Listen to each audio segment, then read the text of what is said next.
get my coffee. I'll be ready in a minute.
Give us power. Let's do it. Mastodon. Pterodactyl. Triceratops. Saber-tooth tiger. Tyrannosaurus. Power Rangers. Zordon, they've done it. They made the metamorphosis. Good. Teleport them to Angel Grove City. Frieza just sent down Goldar. Right away, Zordon. We're teleporting again. Where are we going? We're gonna save the world. All right, let's do it.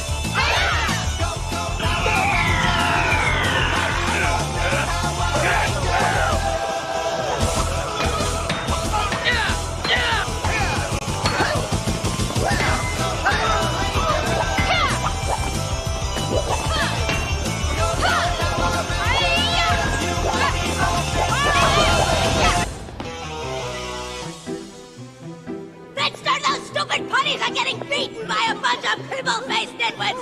They're pathetic! How about making Goldar big with your wand? I always have to do everything myself! Mister, I'll deal with you later! Oh, dear. Magic wand! Make my Goldar grow!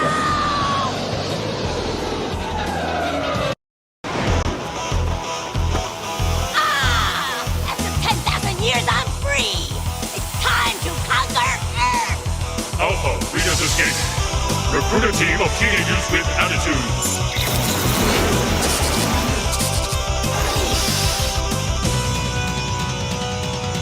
Go, go, Power Rangers! Go, go, Power Rangers!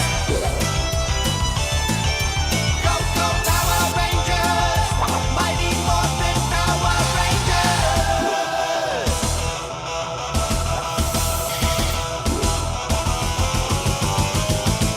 Go, go, Power Rangers! Go, go, Power Rangers! Go, go, Power Rangers! You mighty Morphin Power Rangers! Yeah, I mean, just look forward in the dangers of e-personality. And he's an introvert, incel or whatever. And when he comes out on the internet, he has this, like the dark side of his subconscious becomes conscious. I mean, to me, it's obvious. It's what happens. It's what's happening to you on the same way. But your unconscious, your subconscious is different than Gandalf's subconscious. Logic and science dictate that not only consciousness doesn't exist, consciousness is in fact scientifically impossible. And yes, it is going to involve math and calculus and science and computer programming. I'm sorry. And that have different implications of the process. What's the connection between the levels of a person's soul and how it reincarnates? But I'm not going to spur on the issue because I'm not a woman. It's not my issue. About how one day you're going to fulfill the Canadian dream or the American dream. So you watch Seinfeld and say, I could do it. I'm going to go out tomorrow and go to work and have a great day, and I'm going to be successful. And one day I'm going to have my own apartment. I'm going to have my own parties with my own friends over, and I'm going to have my own possessions. I'm going to see things that I want and just buy them. Yeah, but that's just so to say, a worthless opinion of yours. Okay, it's starting right now. Hello, and welcome back to Week in Review with the one and only Doooovid. Looking forward to the show this evening and talking to my friend Doooovid here. I'll hand it over to you for the introductions. Got to get the hangout window up here. It's not showing. Okay, yeah, great. Appreciate Jennifer, keeping Week in Review going. Said, nothing super eventful this week. So, if Jennifer didn't keep this going, I may not be streaming. So, as we mentioned last week, unfortunately, Les Glassman's mother, passed on. So Root and Branch is taking a month off. Jennifer might be doing some work on the side for them. Maybe we'll talk about that if Jennifer wants. In terms, even business strategy related to just karma and various things. Adam Green was on Luke Ford. It was a little interesting. We'll talk about that. But it was a little weird, a little sketchy on Luke Ford's side. Think but we'll talk about that. It was an interesting stream. And Adam Green, said he had a Jewish girlfriend, and now he's blocked himself on Twitter, but he's still producing content. So that was interesting. Charles Moskowitz, interesting conversation. I guess he's been Catholic, and he's kind of like your kind of like Christian Judeo-Zionism, and Jennifer was mentioning he's got the setting all the way up for the advertisements. I have my channel monetized, and I don't have even the pop-ups. All I have is the setting that has a box on the side that has an advertisement, and I think you could full screen and not see it. But that's the minimum, and I don't make much, maybe a few dollars every few months. And I haven't even gotten paid. I'm up to $50. I get taken out $200 some. When Captain Caveman gave me all those super chats, but now I'm only at $50, and I make a few dollars every month. I think if I had the settings tuned up all the way to the top, it would probably not make a huge difference. From making $2 every 3 months to making maybe $5 every few months. But Jennifer says almost unwatchable with all those pop-ups and ads. So it might be interesting. So besides that, continuing my research, a lot of coronavirus, still thinking about the science and what's going on with this virus. I want to talk about that, and I called it the Mayavadi tendencies. The people I am God, I know what's going on. When really see there's a huge amount of doubt. I gave Jennifer the clip of Brett and Heather Weinstein on Real Time with Bill Mueller, and Brett mentioned probably came from a lab, and just this kind of a surety that people have that they know what's going on when they pretty really blatantly don't know what's going on. And to the best of knowledge, what is the current state of knowledge, what's known and what's unknown, and hence to even understand what's known and unknown, you really need the multiple truth hypothesis even just to understand what's known and unknown, because a lot of what's known is dependent on systems with conflicting axioms. So what's really known, if there's things that are known from a system with a set of axioms, and then there's other things that are known with a system of some, so to say, conflicting axioms, how do you draw a greater truth from that? And that's what the multiple truth hypothesis is designed to do. So with that, let me let Jennifer play this little clip. This is a nice mantra, and I'll talk a little bit about this rabbi after she plays the clip, and maybe I'll sing another quick song. So the words to this is Takah shoifer gudol l'cheresenu lusunates l'kabetz glorasenu. Takah shoifer gudol, raise up the flag of sound the shofar, sound the great shofar, l'cheresenu, to our freedom. Lusunates l'kabetz, as God gathers us from the corners of the world, which is a part of the daily prayer service. And then there's the added from the holidays where the words are, which I've said the mantra before, V'kor v'serenu mimein hagoyim, and if it's a seinu mekanes ha'oretz, and gather the dispersed Jews from the four corners of the world. So it's a nice pleasant chant. So I'll mention where this is and hopefully some more spiritual information. So let Jennifer play this little chant here. All right, I'm getting it loaded up here. It's good to go.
And we're back. That concludes the chant that Doooovid shared with us. So thank you so much for doing that, and thank you for the intro. And I got to say, I've been following your combos with Moskowitz. I find them super interesting because I've never really seen that type of dynamic with you and anyone else before. And I like to listen to it because I can't really catch it live just for scheduling reasons. And I was listening to it when I was doing the dishes, and I had to keep coming over to fast forward these 15-minute long commercials about Shalom Israel and don't you want to learn about what was really written in the other scrolls of the Dead Sea or something to that effect. And, it's one thing if it's a 3-second commercial and it's okay, that's annoying, but it's over. But if it's a 15-minute commercial, it's just it's hard to follow the flow. I had a Doooovid rant interrupted by a, Wait, you could have clicked through it. That's what I'm saying. I was listening to it while I was doing the dishes, so it was a bit tough because normally I'm by the computer, but yeah, I was catching up listening to it on doing the dishes. So yeah, anyway, that's my story, and hopefully he dials it back a bit because I think there was less viewers this time than most of them. So I do think having the commercials, I don't know how that affects it live. I don't know if anyone listens to this show live, if they can say what the commercials sound like, and if you have to keep clicking through commercials while it's live, because I'm not really sure. I don't think there's commercials while it's live. So if you got live, okay, you don't have to click. You don't have to click through commercials. I mean, you might be able to do a setting to even have commercials, during live, and maybe maybe he needs money. Maybe he's, like he's got to, start making some money off of this. But it's probably not the best way to go about it. And it's kind of the predatory nature of current society that's the way it's set up. Where Charles is out there, he's trying to talk and get his message out there, and he wants to make a living at the same time. But the predatory nature of how you go about making a living in today's society is very difficult. Yeah, well, there's that balance, right, of a value proposition, like you say. The value proposition is definitely there to listen to it, but if I have to click through like 5 commercials in 20 minutes, it's kind of like, I might just put on Peter Schiff instead. Because he incorporates the commercials into his live stream, and he has this comical pitch, sort of not unlike Jerry Seinfeld. Do you know what Peter Schiff looks like? He's like a I've seen him bug. before. He was famous for having predicted the crash in 2008, I think. Yeah, I haven't been following the market that much. Oh, and I gave Jennifer some links earlier, but it turns out that Doooovid's rabbi was put into prison by Steve Cohn, and 10 years ago, Rabashkin, his brother-in-law, Rabbi Yeshua Balkany, who was just trying to raise money for his for his yeshiva Torah Vodaas, and his girls' school, and he requested that this billionaire Steve Cohn make $2 million donations, $1 million donation to Yeshiva Torah Vodaas, and another $1 million donation to Beth Jacob girls' school that he was the principal of. Maybe part of that went to paying his salary. And Rabbi Balkany was a very famous prison chaplain. He got so many people out of prison. Saying his brother-in-law, was the first person pardoned by President Trump. But he got so many people out of prison that like the Department of Correction barred him from going there and lobbying, and he was a money raiser. He was he bundled together money for Jewish causes, for charities. He helped a lot of people. He gave away money. He was the kind of guy that if you met him, he might have hooked you up. He might have, even given you a few $100s. He might have done something for you. But you eventually, I think in the Steve Cohn case, he was a prison chaplain, and he had some sort of information about Cohn that could have got him in trouble. And at least according to the court case, the Rabbi Balkany told Mr. Cohn, like, he's familiar with this illegal activity that Mr. Cohn had done, and that he would be more than happy to pretend like he didn't hear it if he made a $2 million donation to these Jewish schools. And so Mr. Cohn went to the FBI and pressed charges against Rabbi Balkany. Rabbi Balkany was found guilty and went to prison for a few years for trying to get Mr. Cohn to give charity to Jewish causes. So it's interesting karma that in the GameSpot that this 10 years later, Mr. Cohn, then he was already a billionaire in 2010 when Rabbi Balkany tried to solicit him to donate $2 million to Jewish day schools. He was already a small-time billionaire. Now he's worth over $10 billion. But I guess is the target and the main loser of the short squeeze. And it's thinking like the karma, I think they said Janet Yellen has connections to Steve Cohn.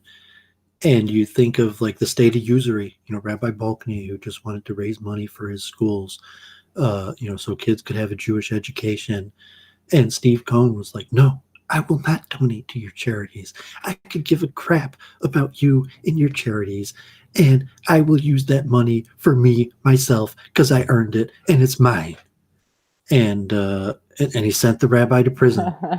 So it's you really think that's how it went down? You really think that's how it went down? I always think of it as some Dudley Do-Right in the police station. Well, I said I mean I didn't. The rabbi didn't tell me about Steve Cohn. The rabbi knew so many I mean, I didn't know I knew the rabbi pretty well. The rabbi knew so many millionaires, probably so many billionaires, that even though I heard him speak hundreds of hours, I never heard him mention Steve Cohn. And he was a bundler. Like, he raised millions of dollars for political campaigns and for Jewish charities. And I guess he was probably in a down run where, he had a few bad years, dried up. It was probably in the middle of the Obama era, and he needed money. So he aggressively pursued this guy, Steve Cohn, who, didn't have too much of a Jewish connection. If he's a wealthy Jew, he might as well use that money to help out his fellow Jews. But he pushed too far, and it was ruled extortion or blackmail. And Mr. Cohn snitched to the FBI and had Rabbi Balcony thrown into prison. Yikes. What would Claire say to that? Oh, you better not tell her that story. Her entire worldview will just collapse on itself. It's interesting karma because, Rabbi Balcony dealt with money, so that, say, and even, maybe he got paid for some, some certain things, like, can you help, get this person out of prison? And it was literally like, how much money you got? For a few $1,000,000, yes. If you don't have money, no. And there's a certain reality to how the system works, and in legal lobbying, saying, like, being a lobbyist, even karmatically in the Hindu system, to bestow money upon people, to be in the role where you're basically like Santa Claus, because you have reached a position where the wealthy people realize that they have to pass upon charity to the greater society, and they've chosen a vehicle in Beacon to do that. And from a Talmudic sense, that there's supposed to be a propriety to how that works, and should be a righteous person who cares about the poor, and it mentioned should be usually independently wealthy, but someone who's not going to be swayed by private interests, but recognizing that the human condition is the human condition, and so on and so on, to saying, political lobbying, power brokerage, money brokerage, that in some essence is at the center of Judaism. Saying, like, why I told Luke Ford, like, a Republican Jew has to write really big checks. It's not about being smart. It's not about, like, talking good, and even like a network. At the end of the day, you got to write really big checks, and they got to clear. Kind of like Halsey. Like Halsey, if he's still writing checks and his checks are still clearing, he could still be a Republican in good standing. But once his checks, once he starts running low on money, all of the things that had been being overlooked, forgiven, no longer. So it's interesting karma. And from a pure legalistic perspective, Steve Cohn was probably right. Rabbi Balcony was wrong.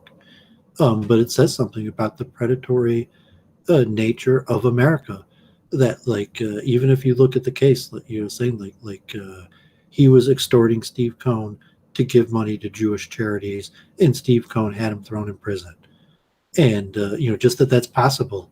And if you thought, like, okay, even if he did extort him, even if he was blackmailing him, that a man trying to convince a wealthy person to give charity, that the wealthy person is like, no, I will not give charity. If you bother me again, I'll have you thrown in prison. And saying that is the current situation, really the karma of the West. And so it's interesting just reading about that and saying Steve Cohn, that this man who had no qualms about throwing my rabbi in prison because he was aggressively demanding money for Jewish charities. Well, it's a very interesting story, as Half Coalition, or sorry, maybe it was John. I always forget the name because it's an alt. All right, so I see Conops is in the chat. Yeah, so I sent you the link if you want to pop on. I know you had some questions and some super interesting gossip that you totally just wanted to share with us right now, which is awesome. And yeah, so I guess I'll do my week in review. I've been there's been a lot of stuff going on. Like basically the humor shit. I was basically ignoring it, and then I just got fever pitched, and then the fever broke when Plimp left office. And now it's basically memory hold. So there's this like vacuum that was just this weird Wall Street Bets thing that is doing this run on GME. And I'm all just like, oh, I totally was checking that because obviously I don't sign into Reddit because, like, seriously, give me a break. But anyway, I still like to lurk on that subreddit. But it was supposed to be a subreddit for people posting lost porn, which was quite hilarious. And they basically got rid of that section. Like, I can't even find it anymore. So the original purpose of the sub is gone now, and now it's been replaced with this like weird. And the community size has doubled in the span of a couple days. There's all this weird stuff going on. So I've been meta-analyzing the trends on the boards. Like, I try not to get pulled down rabbit holes. It can happen really easily because there's just so much information out there. So I'm always trying to pull back to like the meta side, like what is the frequency of certain words, more importantly, ideas coming up, and just doing, I hate to say meta-analysis 3 times in one ramble, but it's a bird's eye view, and that's sort of the step before what you might call a narrative. I'm more interested in actually seeing what's going on than narratives, but I also know that people don't retain information without narrative. So it's a very interesting time right now, and I'm looking forward to see what things happen. Things seems to be happening a bit faster now, so it's interesting.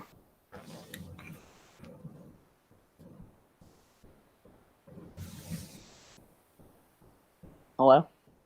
Yeah, no, I mean, very good. And it could be, Jennifer will be put on staff for Root and Branch to do some webpage development, but that's unclear. We got to wait on their end to, see what their financial situation is. Because, say like money at the end of the day, I'd say you could either write checks that clear or you can't.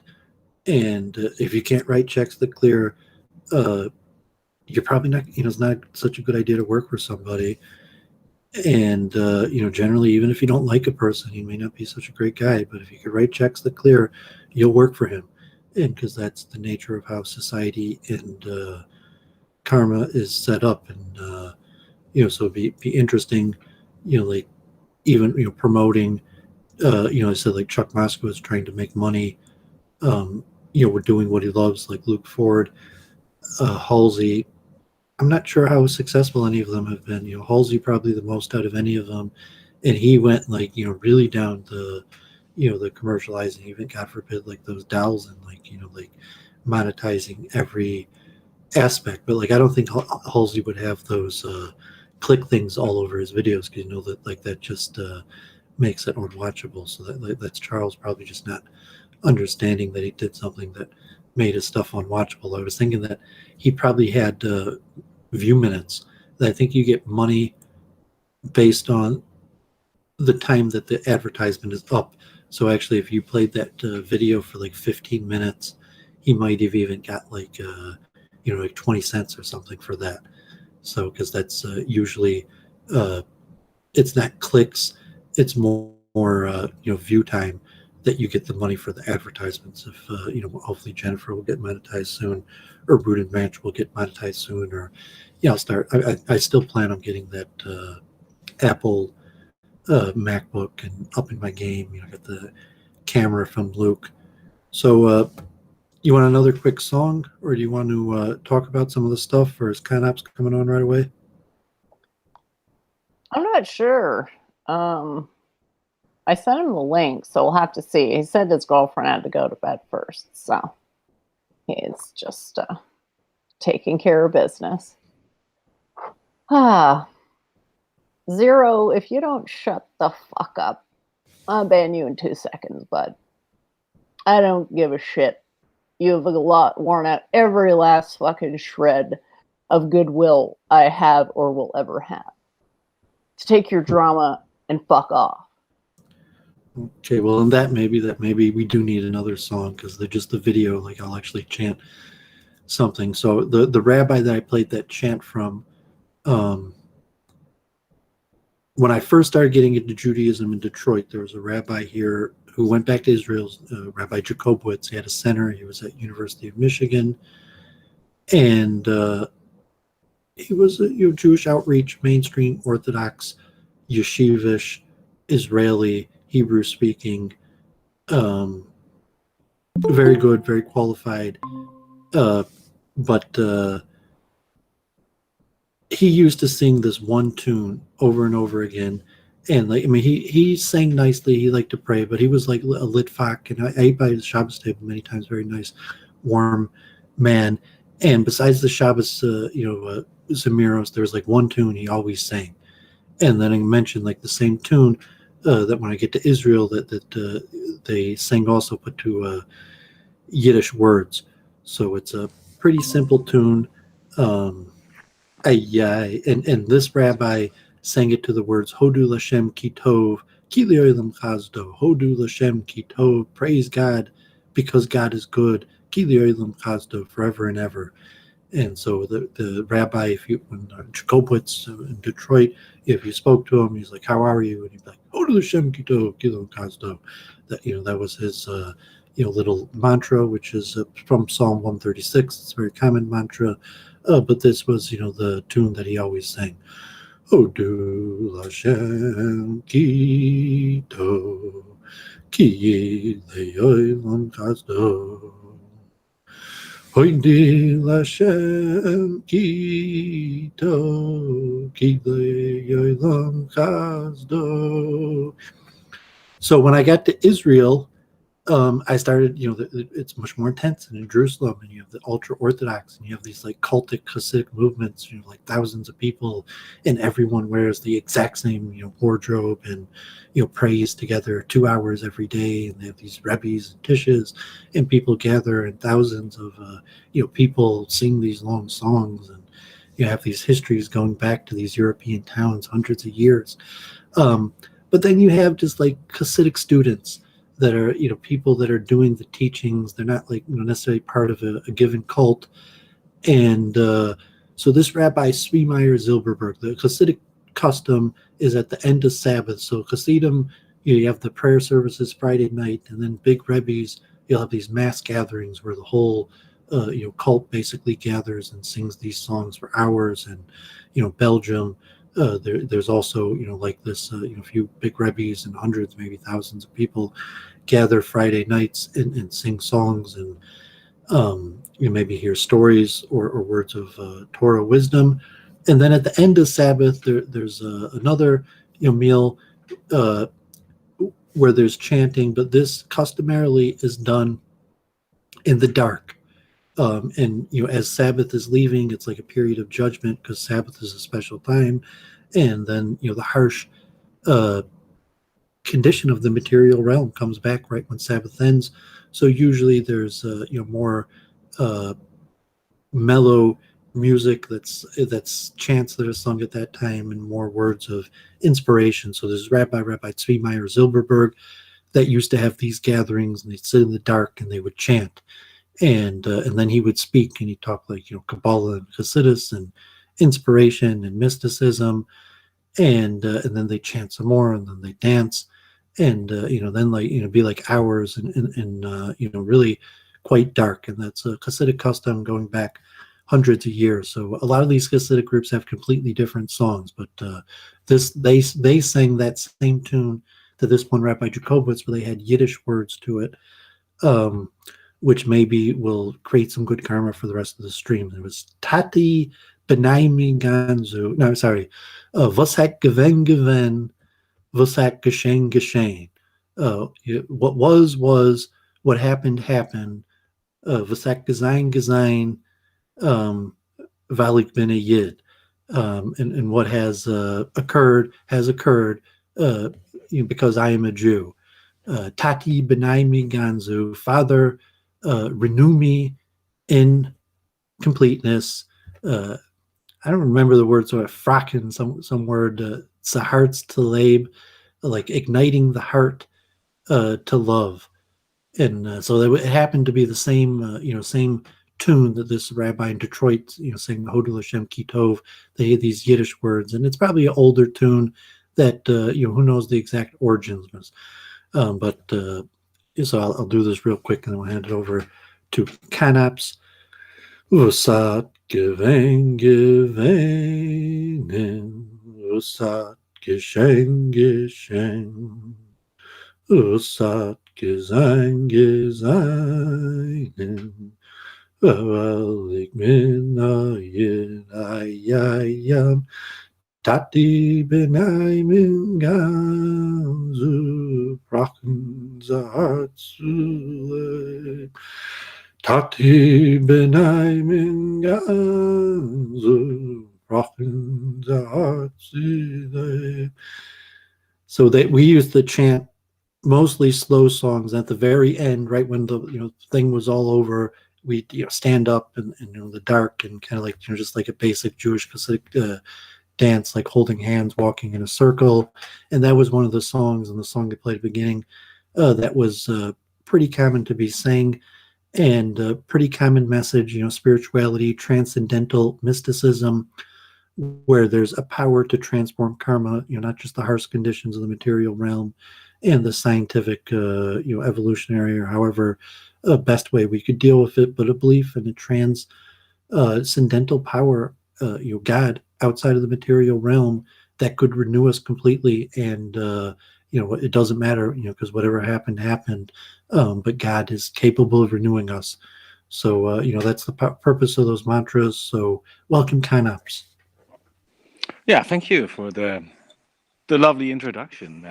Very happy to be here. Long time no see, I would say. Isn't it nice, Con-Ops, to have the show every week where we can all just hang out and have our ongoing conversation? I totally agree. I know, it's so cozy, isn't it? Like, look at Doovid's place. Is that couch? Isn't it so cozy? Because you just see, like, I love his books. Oh, I appreciate Jennifer keeping this going, because I wouldn't have done a weekly show, but Jennifer. It's perfect. You and I together is perfect, because the YouTube is biased against introverts, but we have to come out and balance things out. Otherwise, the extroverts who are totally Dunning-Krugered are going to torpedo this entire civilization. So thank you, Doovid, for being willing to do this with me and get a regular practice going, because practice is the Jewish male feminist very energy. Important. the Jewish male feminist. You're saying Brundle, so I ran to conflict with, as where me and Jennifer 2 years, relatively basically no conflict. So I missed something. So Adam Green has a Jewish wife or a Jewish girlfriend? Why? And he said he was on Luke Ford on Monday, and Luke's member only now. I'm not sure if you're a member, or he's going to put that up on BitChute. Did you want to hear how Luke kind of subverted there? Did you see that? No, I actually didn't see it. And if you have any, so Luke messaged me Saturday night, and he was like, "Let's stream Monday night about Adam Green." So I was like, "You want me to ask?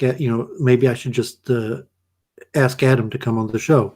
So Luke was like, "Okay." So I messaged Adam. It's like, Luke wanted to stream about you. So I was like, just said, "Why don't we just talk to you?" And Adam said yes.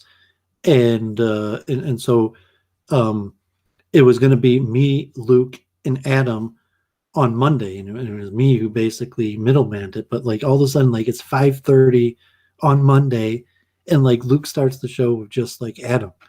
And then Adam's he was like, "Where's Doovid?"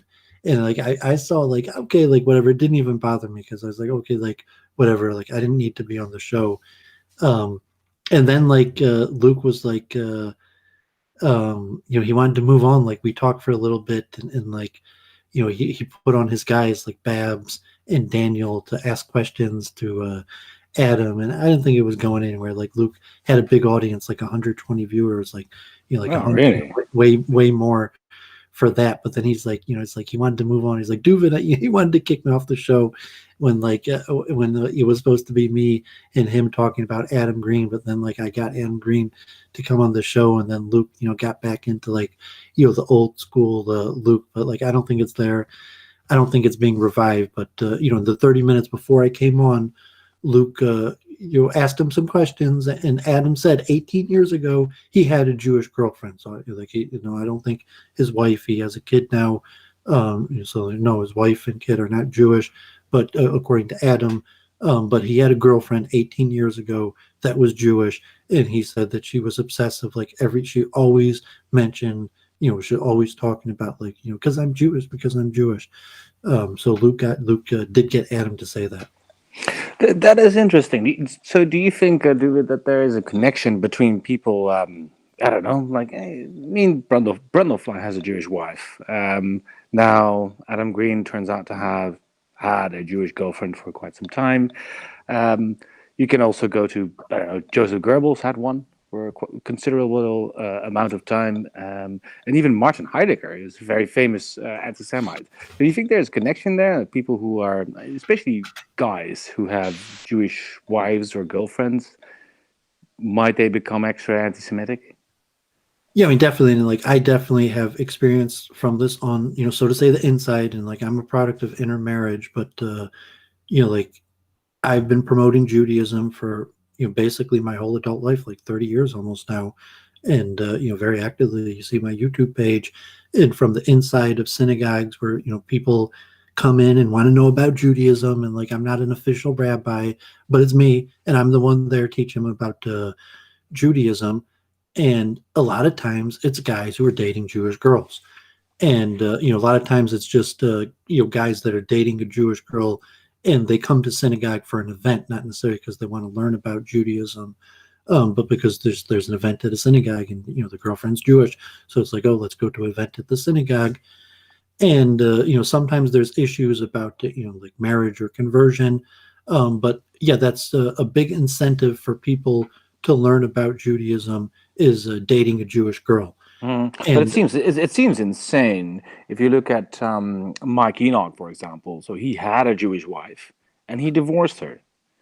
I mean, Brundlefly is still like sleeping with Zyklon B under his pillow. I don't think that's a very great situation to be in.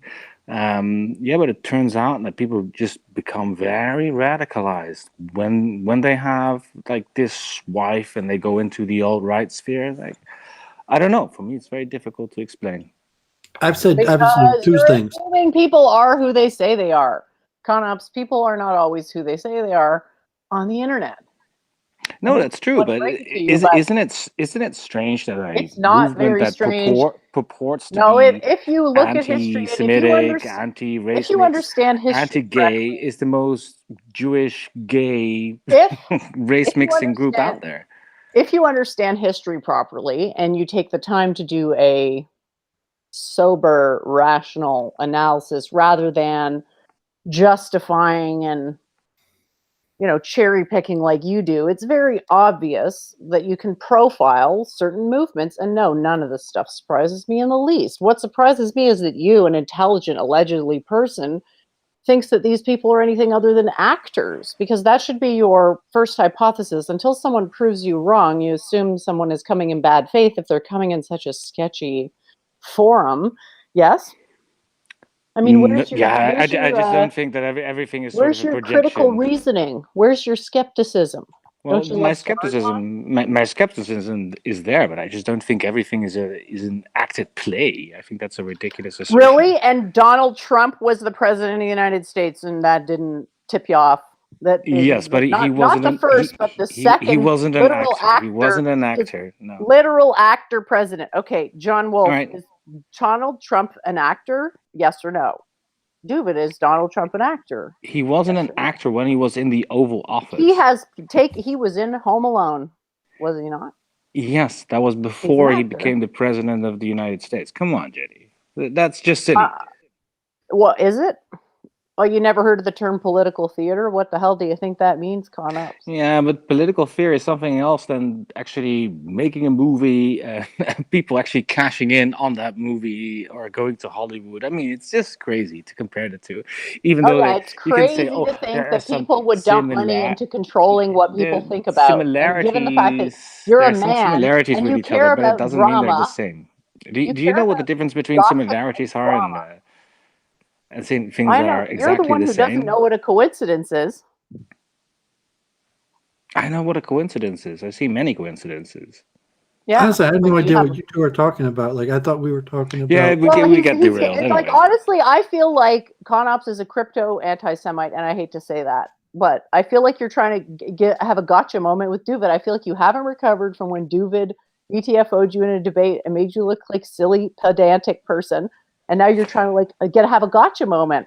I already with him forgot now. about that. Remember, You can I remind thought we me. were having an interesting conversation about I thought so too. a dynamic, and I was saying like this. I have a lot of experience with. Like, I have dealt with, He's like I like, have why is hundreds of this in thousands of every views on my guy? YouTube page.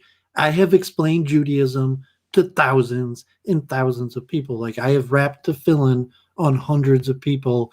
I have taught hundreds, maybe thousands of people how to chant Hebrew mantras, and there's a certain just because I like doing it, and like I'm always active in synagogues and stuff, and people come in and they want to know this stuff.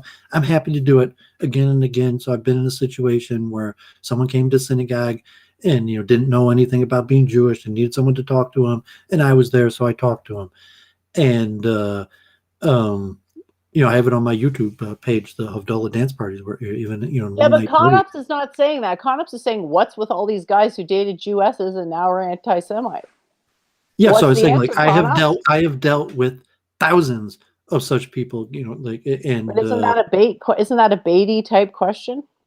well, All right, I'm giving statistics. I don't want whatever. some It's all baity good. questions. It's saying like it's a fact that a certain percent of anti-Semites are people that used to date Jewish girls. Certain Okay. amount of converts, and also a certain amount of converts to Judaism are former anti-Semites. Even Lowell Gallon, from what I understand, like his son-in-law is a former anti-Semite that converted to Judaism, and I would even say that probably half of converts to Judaism came in from skepticism, borderline anti-Semitism. And in synagogue in Detroit, where people come in, they want to know about Judaism. Like, yeah, a lot of those people are conspiracy theorists, anti-Semites. You could tell from the questions, and even like, what does it mean to be an anti-Semite? I mean, so if you dated a Jewish girl and you went to the rabbi, and the rabbi told you a bunch of stuff, and you told the Jewish guy, he was like, you can't honestly believe this crap. You can't honestly look at that guy's legitimate spiritual figure. So you know that OV also went to a synagogue, right? Well, I mean, I don't know, years ago, or I mean, I remember talking with him about it, but in California, I even said the name of it. Yeah, I wonder if he will ever become a Jew or a how you call it, philo-Semite. Yeah, because the results are out, huh? Like he is not denying now that he is a brother of yours, David. Spiritually, well, because he doesn't actually have any Jewish blood. Conops, the Well, amount that's of the brain question. power, That's the question now. you are willing to put into this question, it is mind-boggling. Well, it's that really it is interesting. I honestly actually not want to go, but I want to actually go to the details because, David, you know something about DNA, don't you? Yeah, I'm studying this stuff constantly, Yeah. especially Oh, that's related great. to coronavirus. So, like, I'm spending hours every day, like looking up coronavirus, and a lot of it is genetic stuff that I don't know about related But to. you also know a bit about haplogroups and I'm not an how. expert, but yeah, I'm conversant. Yeah, that's great. And now he's trying to bait me. It's hilarious. No, I'm not. I'm All not right, even trying to Conops, bait you. listen I'm to me. just trying No, to just Con, it's talk cool, it's past cool. you because Conops, you're annoying as fuck. it's Yeah, cool. I think Yeah, I mean know. Jennifer Wrong like has been triggered into Claire mode. Like just Yeah. having Conops here, like Jennifer, how she streams when she's on Claire, like just you coming here has triggered her into like Claire mode, and like like Doovid has no Claire mode.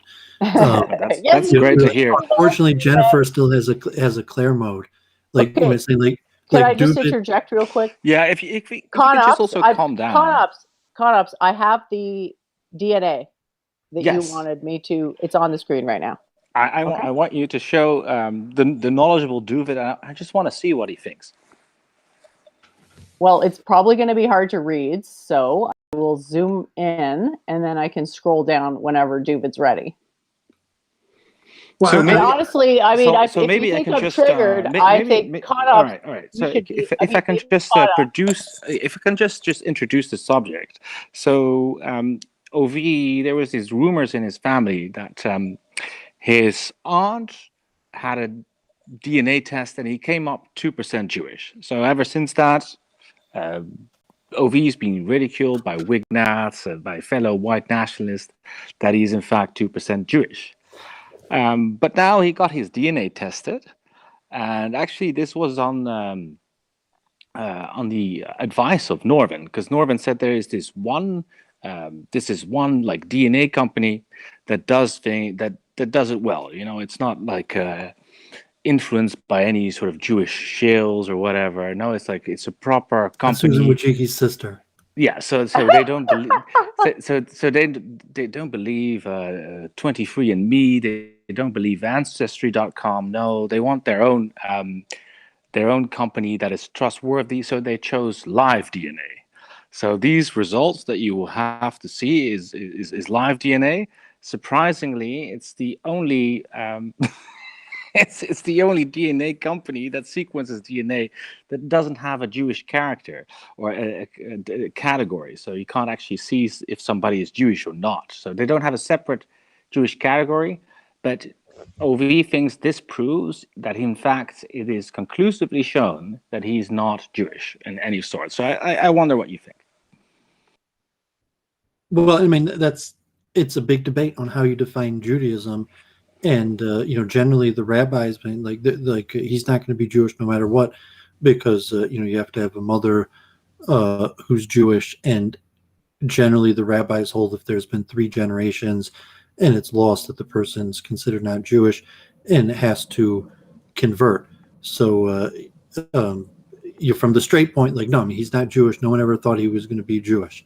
But from an ancestor the Kabbalists. And the Kevin McDonaldist and the group evolution strategists say, like, no, it makes a difference if he has 3% Jewish DNA.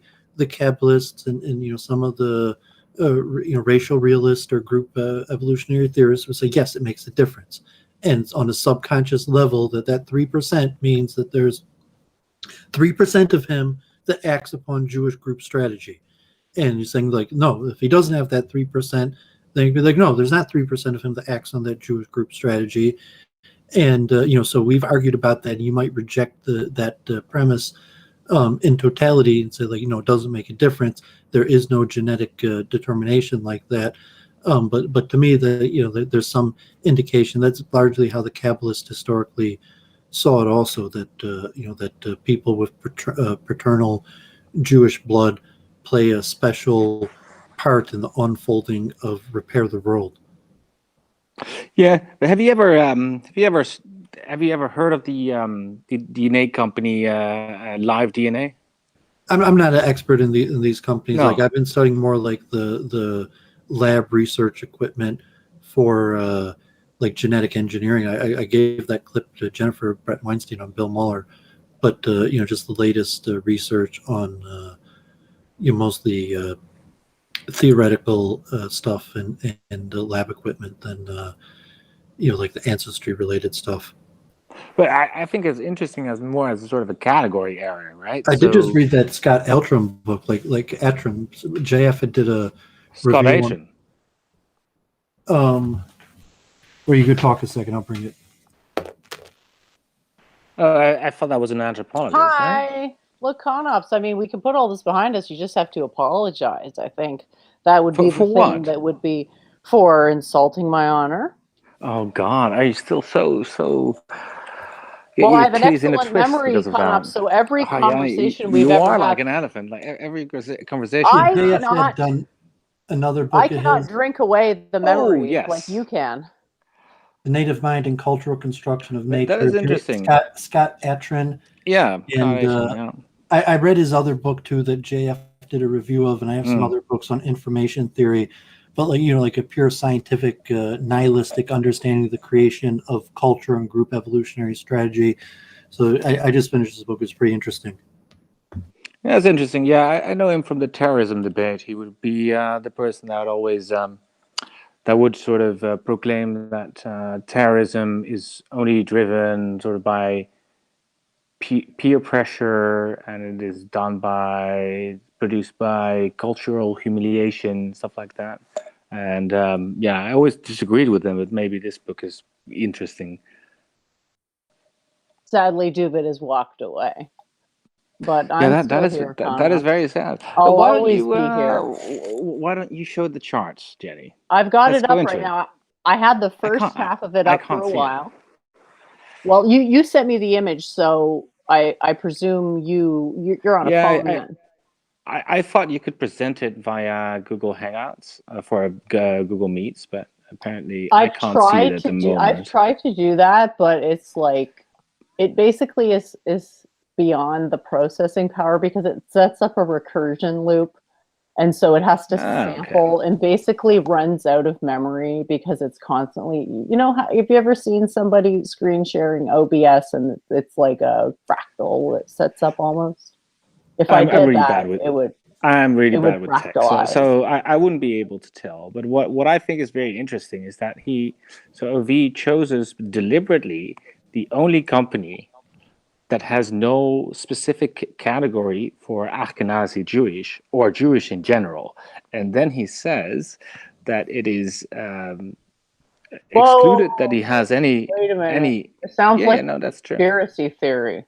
No, this is true. You can look this up on the web. You can see. I You was can just look at teasing you, live Connor. DNA, I was Connor, living I DNA, was teasing you. I was teasing you. living DNA, and you can see it is the only company in the world that actually does this. That So, has what do you no. think? I mean, it sounds like you're positing a conspiracy theory, and the Oh, way it goes, I'm no fan of no, conspiracy theories. I'm So, not. tell us, Well, Connor, it's what do you interesting. think? Well, I don't necessarily want to dabble in conspiracy theories, but this comes But then did bloody you well realize close. that science is actually a conspiracy theory? It's like, oh my God, gravity is conspiring to stop me from floating into the sky. What am I gonna do? Have you realized that yet? Yeah, but I was also interested to hear from Doovid. Like, what does he think? Like, do a lot of people from southern Italy or Cyprus or the Aegean or northeastern Europe, are they Jewish? I mean, this is an area where a lot of Jewish people are concentrated, and Well, I just Connor, think what it's. I can do is I can screen share the other image that you sent me if you'd like, and I can read it out loud to just refresh your memory. Mm-hmm. So at Living DNA, we don't distinguish Jewish ancestry as an independent population group in our autosomal DNA family ancestry test. If you're expecting to have Jewish heritage, it may come back as Northeast Europe, Italy, Iberia, or Near East populations in your results, primarily due to the fact that this is where Jewish populations were historically prevalent. That's true, right? I mean, Okay, but Chuckles. Okay, Chuckles, go ahead. it actually says like, no, we can't actually exclude the possibility that you have Jewish DNA. But if he took any other test, it could have excluded him. And the same applies for Norvin. I'm getting conspiratorial. Well, that's why I What's told. going on? I Connor, was actually you quite are upset at fucking adorable. Jennifer Go because ahead, I David. wasn't like upset, but I was like pretty disappointed in her when like she said this comment. She was like, "Les doesn't even look Jewish," and like I'm like really sorry about not that. sorry, but like it's like I overestimated honestly, your IQ by like 5 or 10 points, but because okay. but I was saying I like it's that statement there. It's like yeah, 25% of Jews have blue eyes, 10% of okay. Jews have blonde hair. So if I'm you say sorry. Jews who have blonde hair and blue eyes don't look That is Jewish, not what I meant. that means that That's not what I 10% of meant. Jews don't look like themselves. And it's like, oh, That's he not what I doesn't meant. even look Jewish. He has blue eyes.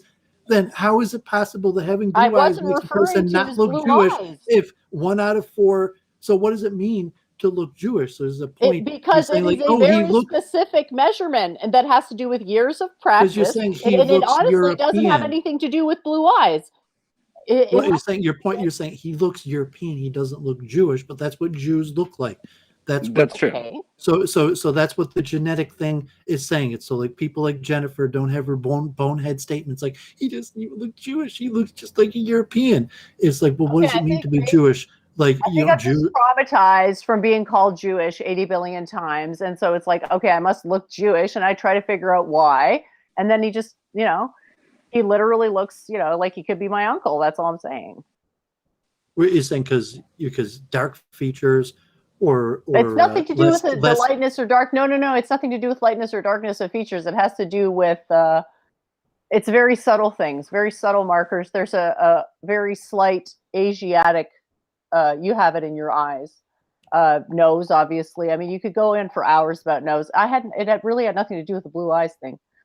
Yeah, but And if you're going to say, I shouldn't have said it. It was just, if you're going to off say the you top can of my tell a head. Jew because they have certain non-European features, you're going to come up with an inaccurate definition of Jews, because Jews are on like a central map that they're probably like 60-70%, like Ashkenazic Jews in the center of Europeans. They're Europe. There's difference, but if you want to draw a border between Europeans, Ashkenazic Jews are pretty.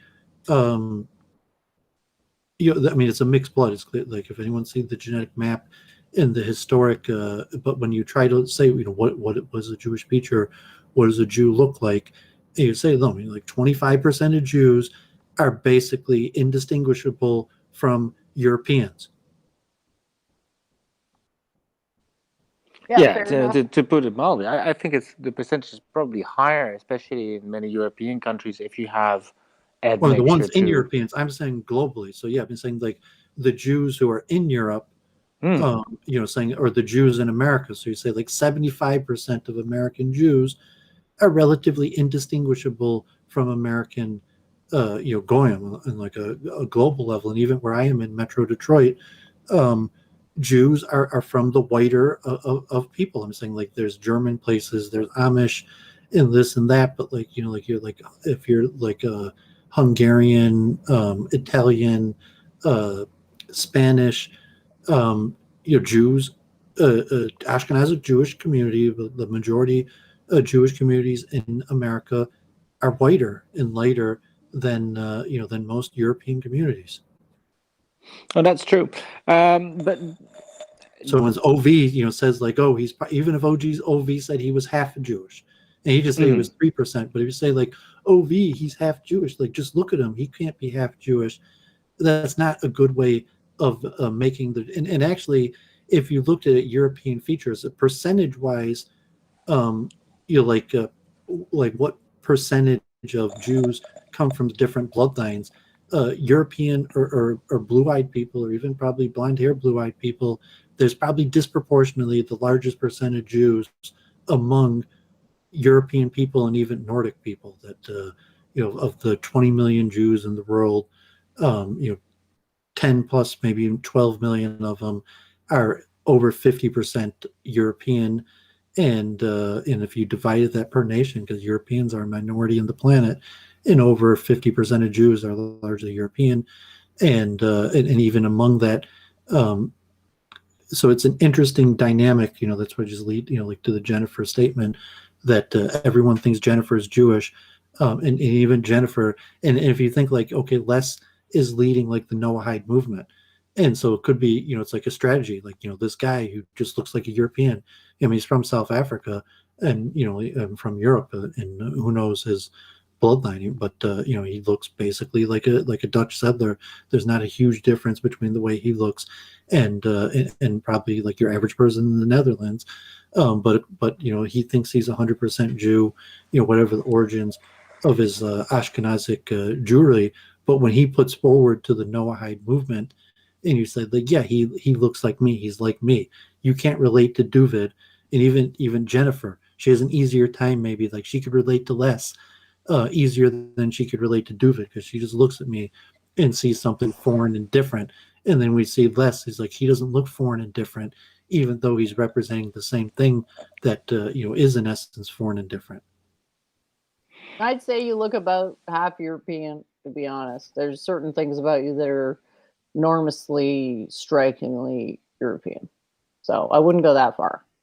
And I wouldn't say, Les acts any less Jewish than anybody else. Certainly didn't mean to imply that. And it was an offhand remark. I shouldn't have said it as it was an it's important. You're saying remark. If Canops showed his face and you looked like, no, I mean, Les looks more Dutch than Canops. But you're saying like, no, Les identity is 100% Jew. When he looks in the mirror, he sees a Jew. That's, like he might, see like he's not blind. He knows he has blue eyes. But when he looks in the mirror, he sees a Jew. But if you're looking at your comparison of what it means to be a Jew, He's saying, well, you don't even look, like you're Jewish. He's like, what are you talking about? I look in the mirror Well, and I see a Jew. we kind of talked about the Jewish wavelength and what drives people to convert, and sort of concluded, at least semi conclusively, that it was more than just an ethnicity. It was a wavelength, a spiritual wavelength, and a cultural wavelength. I think that was where we ended up. Conops, there I is a wanted to ask similar you about, wavelength between Conops and Les, that they are both Dutch, and it's like, okay, that he comes from South Africa. Even his Dutch ancestry might come from South Africa. I mean, from your Eastern European Jews who immigrated through Dutch territories to South Africa like 150 years ago. But there is some still shared karma, and probably that he looks that way. That is saying there is a difference. The fact that he does look, Dutch, probably his karma and his guiding angels and his accent and his preferences and behaviorisms, are probably similar to the goyim that he looks like. Although that doesn't mean that when he looks in the mirror he doesn't see himself as just like a Jew. But who is this Jew that you're talking about? He's this guy in Jerusalem, Les Glassman. We've been streaming. Oh, yeah. I've never heard Conops, about did him. you see our stream about reincarnation? We just No, did I it haven't. not that long ago. It was actually really good. Like, you'd probably, I mean, I don't know, it's a little bit big brain for you, but you might like it. And yeah, that was them. There's Lowell, who's the channel owner, and then Les. And maybe it was I think it was John that pointed it out. What I'm recognizing as Jewish is like the New York, Brooklyn-y vibe, whereas Les comes from South Africa. So I've conflated Jewish and New York, Brooklyn-y vibe.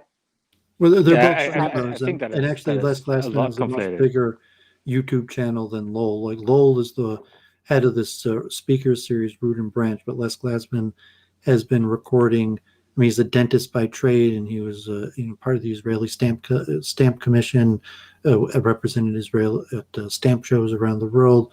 But he's been putting up programs in Jerusalem for decades, and actually has probably some of the best content about the Holocaust. A lot of seminars and all-day expert programs in Jerusalem, even stuff at the Knesset. But Monday and Wednesday, they have a show.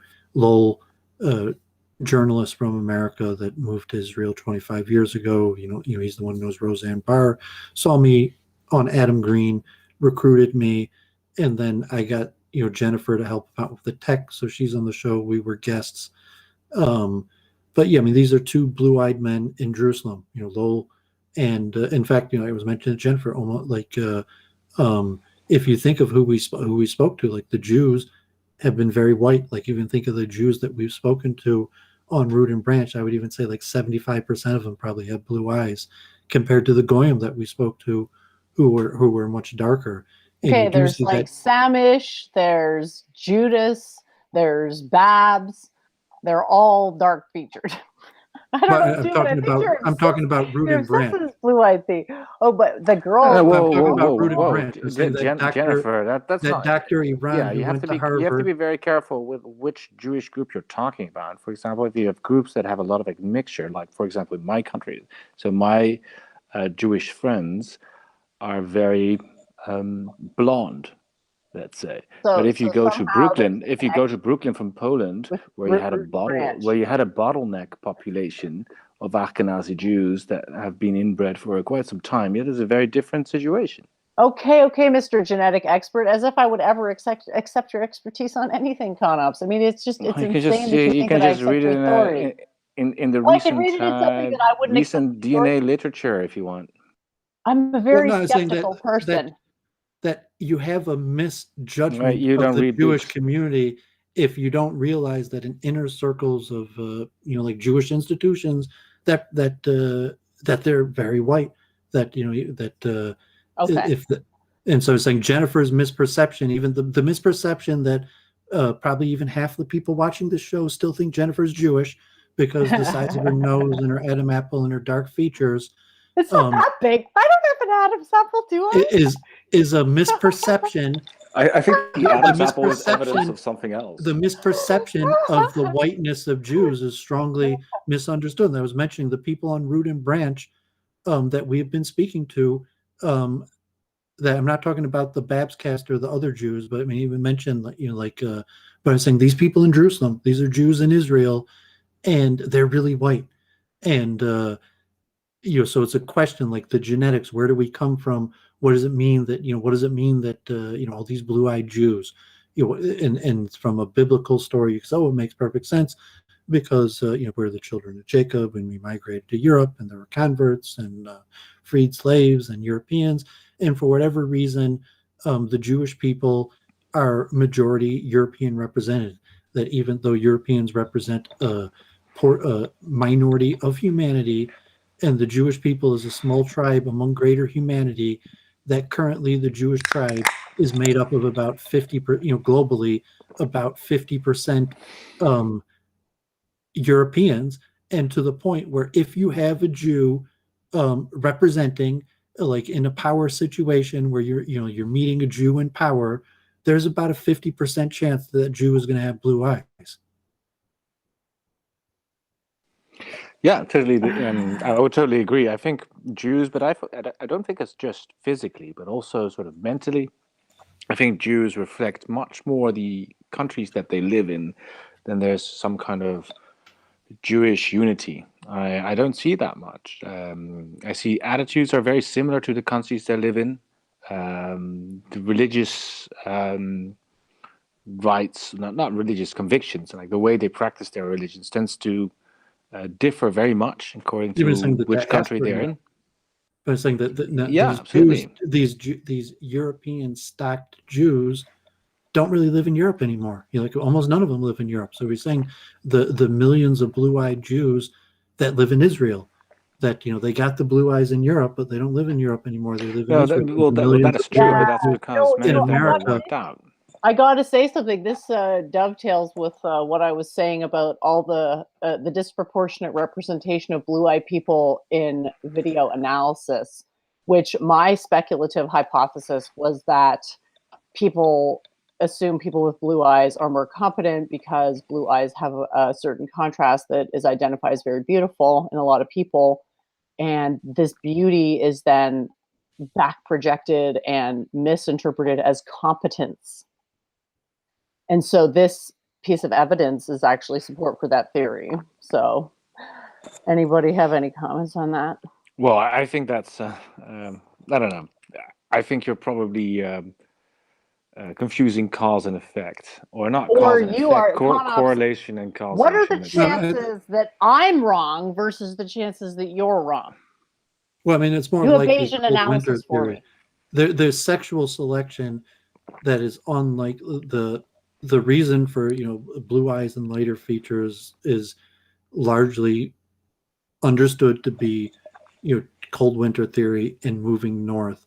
Now it has a factor in sexual selection, but it's saying that blue eyes didn't come as a factor for sexual selection. Blue eyes came because it was more adaptive in northern countries. So now that there's been a diaspora of blue-eyed people and the conditions that cause people to adapt in that way, it could be seen more as a feature of sexual selection. But also, if you look at the evolutionary, so to say, background, and I mentioned like Germans and electricity, is that it's this it's the cold winter theory, long-term planning, and the sciences, physics specifically, that physics is most advanced by Nordic, Germanic, blue-eyed people, and even the Jews who advance physics. You're saying that even if like most of the Jews who advance physics were also Germans, or Germans as well, by the way. But I think that's really confusing correlation and causation in general. I think what happened is that blue-eyed people were more successful culturally. Yeah, but where did the blue eyes come from, genius? Could you shut up for 1 second? And You're then just sad because you think blue-eyedness blue eyes make was you special when actually they make was you associated inferior. with excess. No, I'm actually not saying that. I'm saying the opposite. I'm just saying people who had more blue eyes were more successful. Well, what about the JQ? Is it possible that blue-eyed people only appear to be more successful because there's so many blue-eyed Jews. And if you took away the blue-eyed Jews from blue-eyed people, you would see that there's not really such a big difference between blue-eyed people and other people. It's just that there's so disproportionately such a large percentage of Jewish people with blue eyes that it ups the overall apparent competence of Europeans and blue-eyed people in general.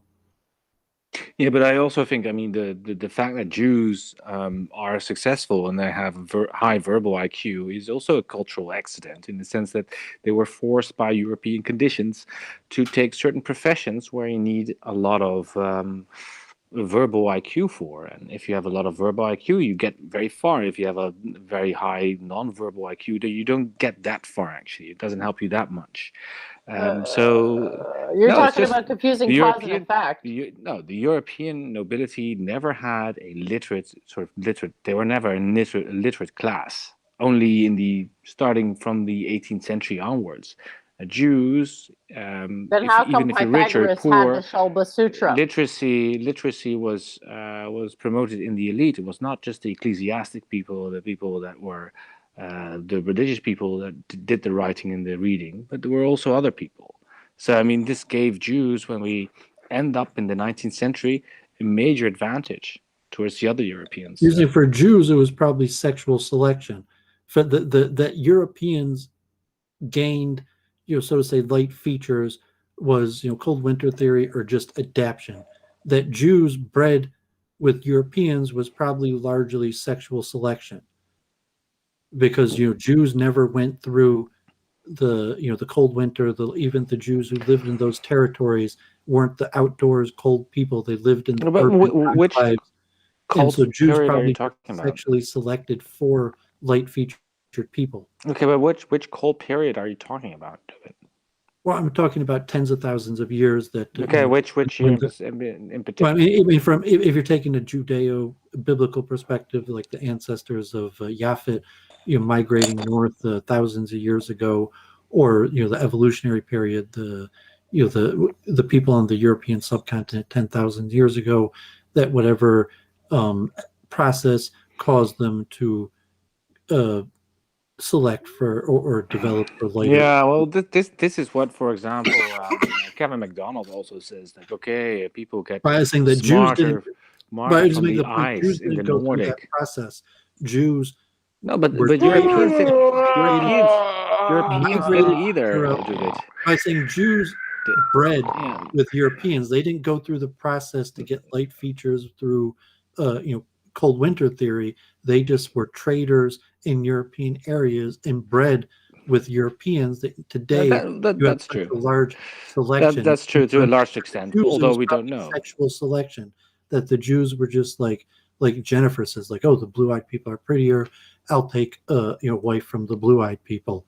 And that's why you have such a large, because the Jews were successful traders and merchants, and even, God forbid, slave traders. And that's why historic Middle Eastern people today is basically pretty almost mid-European on average. Well, interbreeding has a lot to do with it, I think. But for the Europeans, this idea that Kevin McDonald proposes, for example, that going through the ice, going through the cold, makes you in some way more resourceful. It's just not true, because the original Europeans were almost entirely replaced by new waves from immigration from Asia.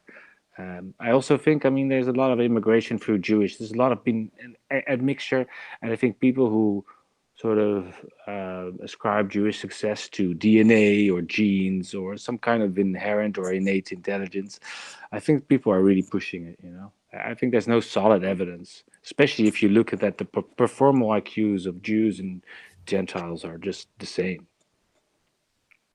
Well, if you look at a virus, and you're saying like a virus like coronavirus is about the maximum length the entropy will allow, about 30,000 base pairs. So like the human genome, the billions of genes and the lack of understanding. Saying even a virus that only has thousands of base pairs, we still only have minimal understanding of.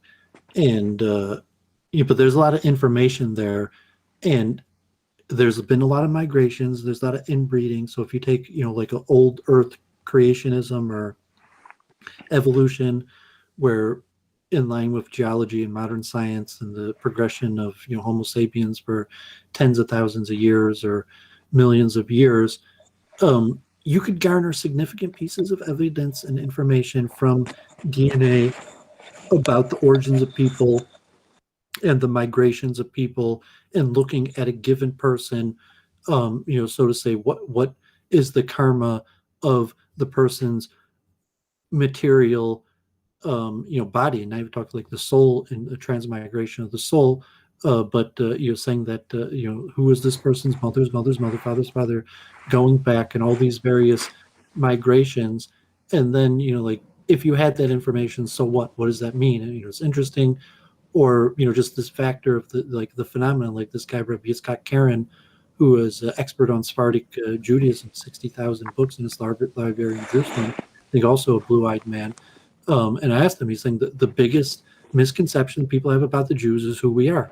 People, really don't know who the Jewish people are. How did, what's the origin?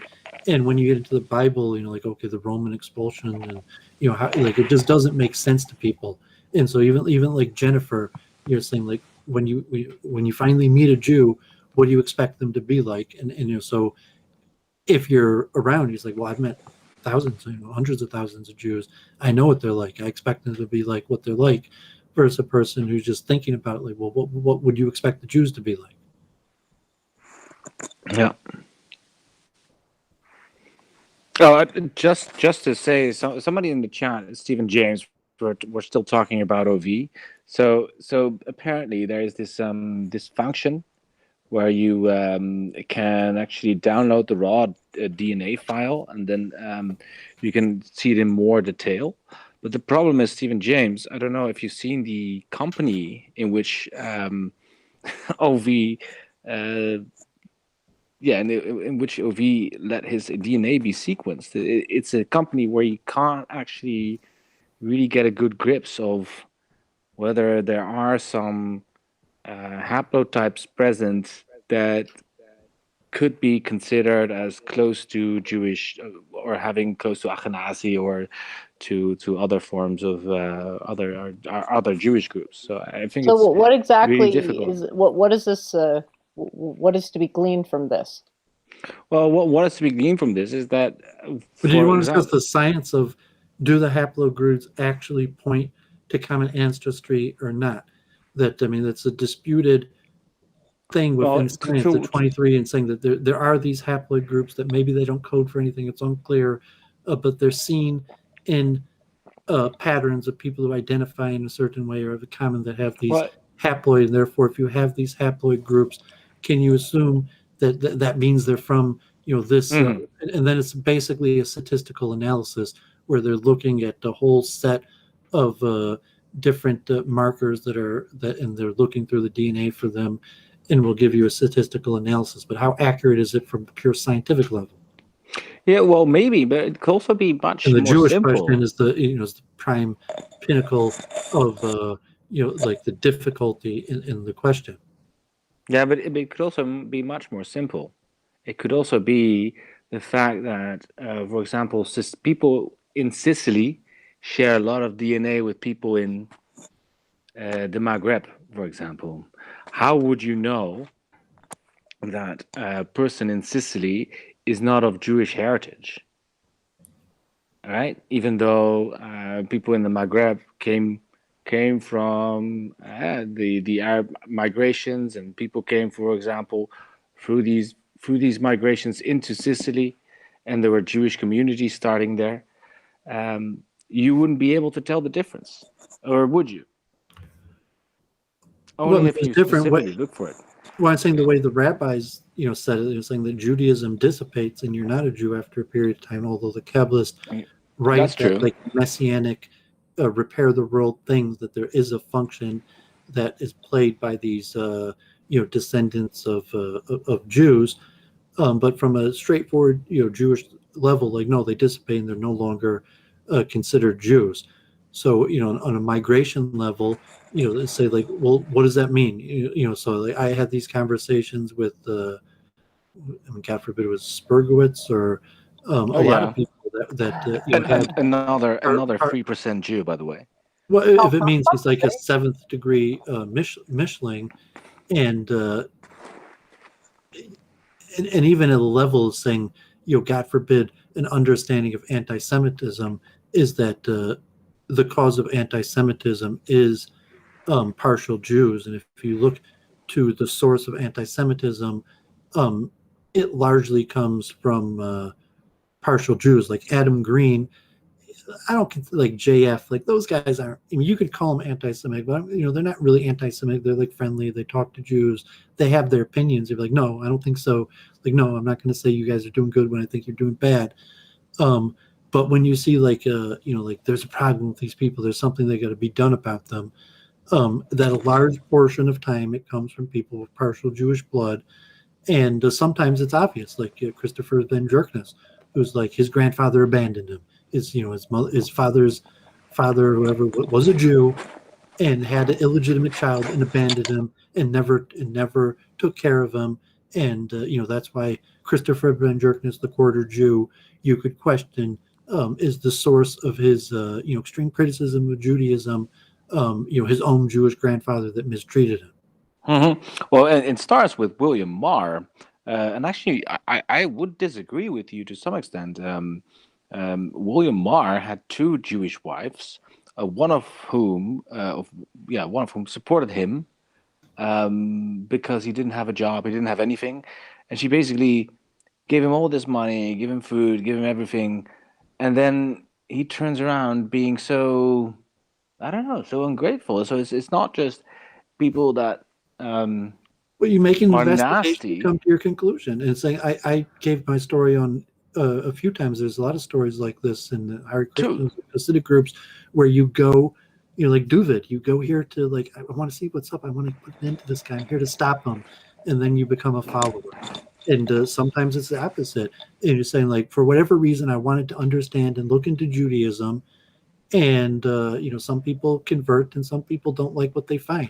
And so the people who investigate Judaism, they say, wow, there's just so much stuff there that really bothers me, God forbid. Or it could be someone who had Jewish friends, God forbid, Hitler and Mein Kampf, talks about his experience with Jews, or Adam Green, where it could just been like set, like it wasn't like nothing special bad happened.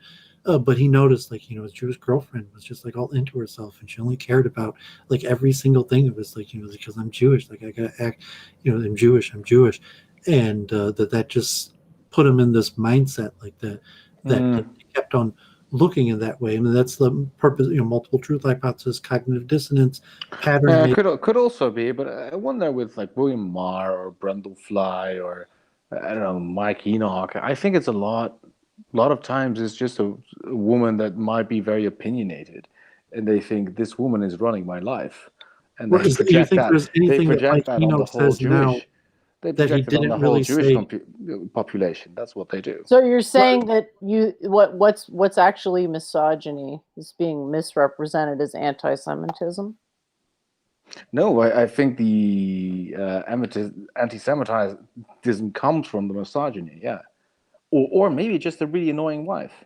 That could Well, also be if the it's just case. group selection, I mean, if you think of the Larry David show where I think what he splits up with his wife, and then he goes to like Chinese restaurants, like we choose we choose her side, like like now that you're split, we're taking her side. So if you're dating a Jewish woman or you're just friends with a Jew, and then the relationship breaks apart, or if you're doing business and all the Jews take the side of the fellow Jew, and you feel like you're on the out, like I had conflict with this person, and all the Jews unanimously took their side, and then so conflict could build in that way, where it could be ugly, it could be like the actual like tribal territorial dispute, like Israelis and Palestine, that a blood feud back and forth, or it could just be like noticing, like like the Jew buddy shtick, where where like you went into the business meeting, and then this guy who like hardly even mentions that he's Jewish is like no big deal.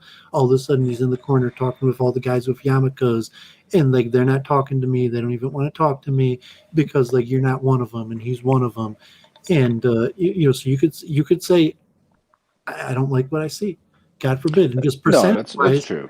of course, like 20, 30%, 10%, like of course, on objectively, you have a Jewish community, you have people that have dealt with the Jewish community in numbers and varying degrees, and there's going to be a certain percentage of people that have negative dealings and have negative feelings, and these statistics and pollings are actually well known. It's the same with all peoples, but I mean Jews are difficult to identity because it's different. Just because like who's a Jew, and you're saying like like if it's like I never really liked Jews until I saw that Jews have blue eyes, and then then or whatever causes a person to have a attraction or aversion to Judaism, where it's like okay like I saw I went to Antwerp and saw the Hasidic places, and I didn't like that. But then I went to like a suburb and went to an elite, educated, liberal, repair the world school, and I love that. Or the opposite.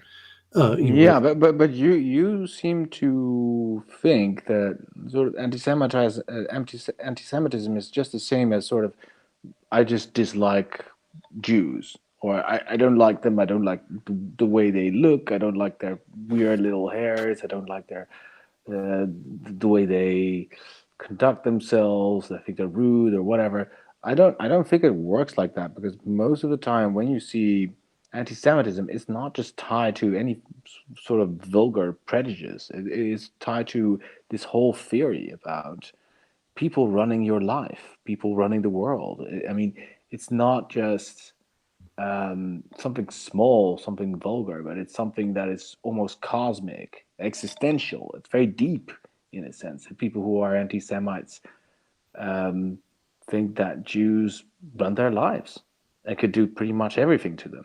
They think they're powerless in a world that is ruled by them, right? That is so different from every sort of everyday prejudice, wouldn't you say?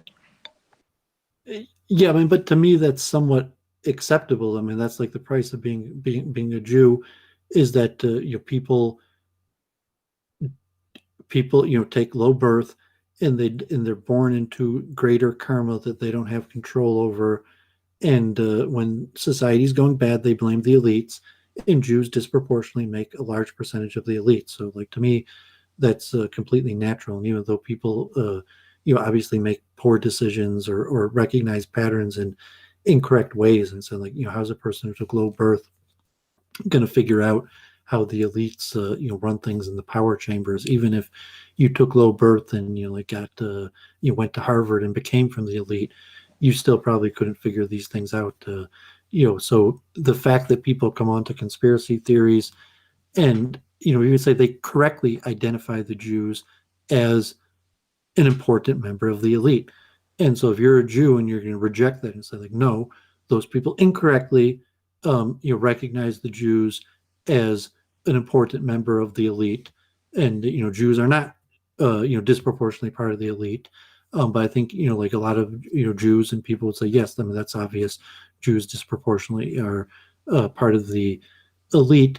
And then if you're a person saying I don't like the way society is being run, I have a problem with the elites, that you're going to draw that to the Jews, or then you have just direct conflict where it's natural. Like you live in an area, and or like immigration, like a lot of people that I've had problems with, why do they have problems with the Jews? Because like they don't like immigration. It's like, why is there so much immigration?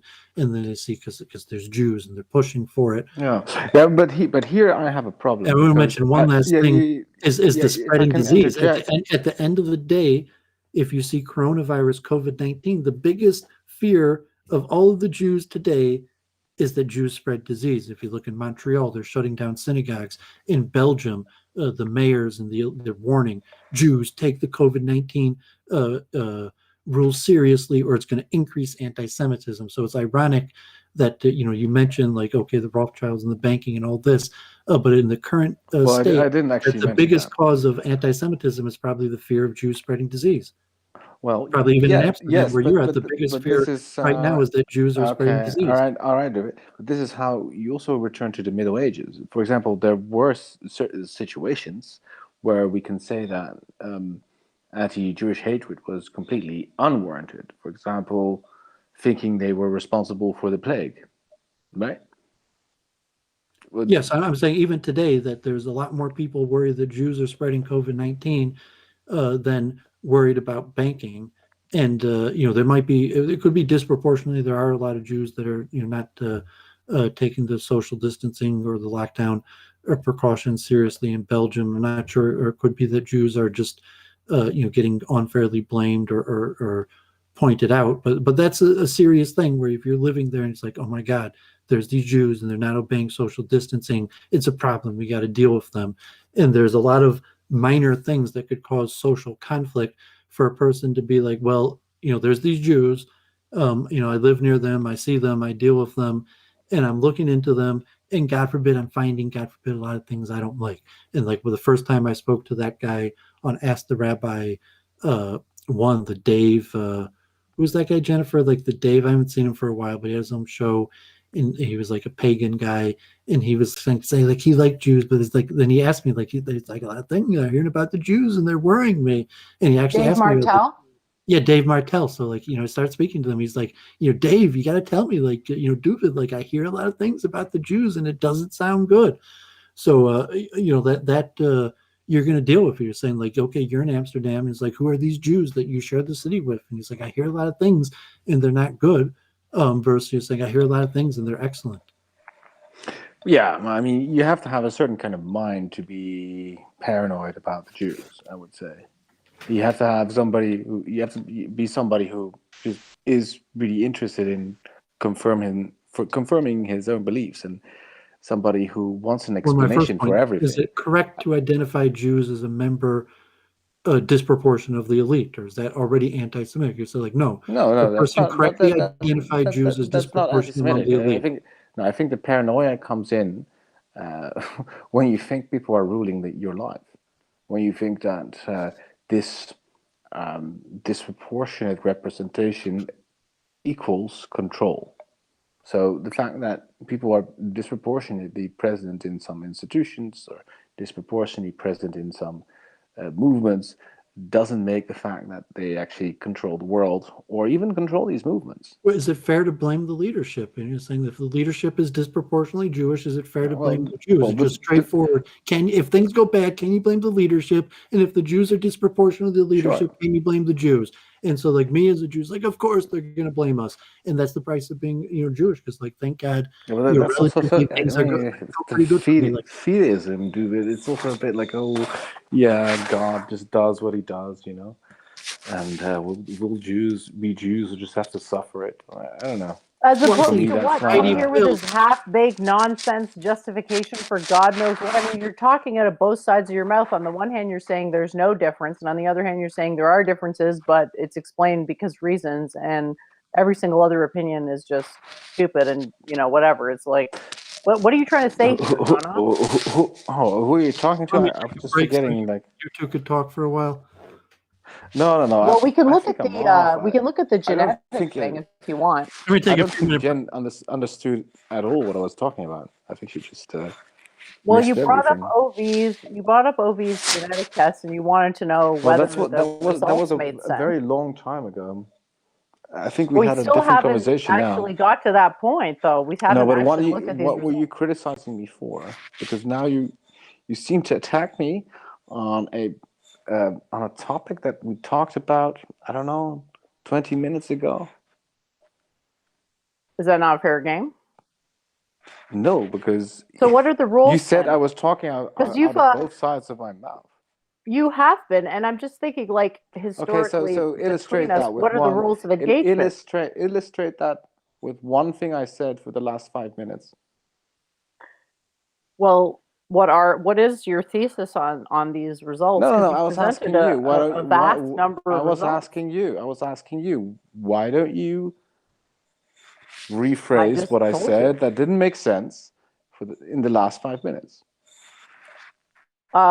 it's already been purged out of my memory because it's your Yeah, your but second then done. why So are I just you? remember that you basically said two things.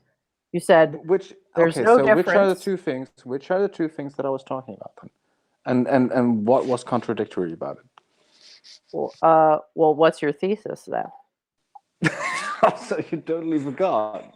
You're just I like have you're no. I'm throwing things actually, to out be there. honest, It's just caught up. I'm pathetic. not actually. It's not clear to me what your thesis is. On the one hand, you brought genetic testing from OV. These were different subjects. Well, Different subjects. what is your no? There's a thesis though. Like, what are you trying to say?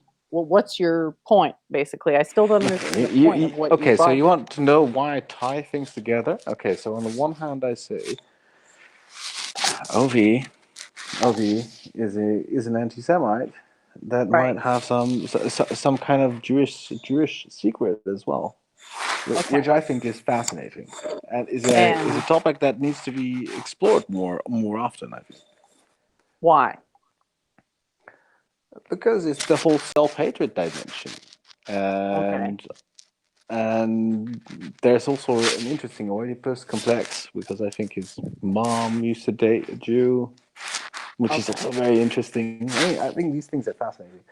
And, Why? and he's not the only one. I mean, I can give you a whole long list of anti-Semites that dated a Jew, and I have to say, like, I think I had maybe one or two Jewish girlfriends in Israel, and they're not even girlfriends, like one night stands or whatever.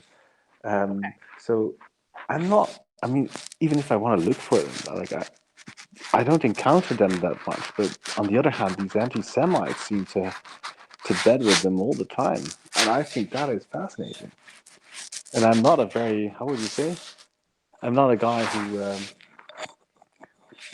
who's always been, I don't know, restrained or whatever. So I've just not encountered it. So I think that's Mhm. interesting. Okay. Well, the way I see it is that people generally like drama and conflict, and they'll lie and say that they don't like the conflict and they want to resolve it, but you have to not listen to their words, you have to go by their actions, and you realize that people, it's like, oh wow, you're doing something super self-destructive there, and it's like you learn through experience at some point that you can't really get in the way of people who are trying to destroy themselves because they'll Hmm. just take you down with them.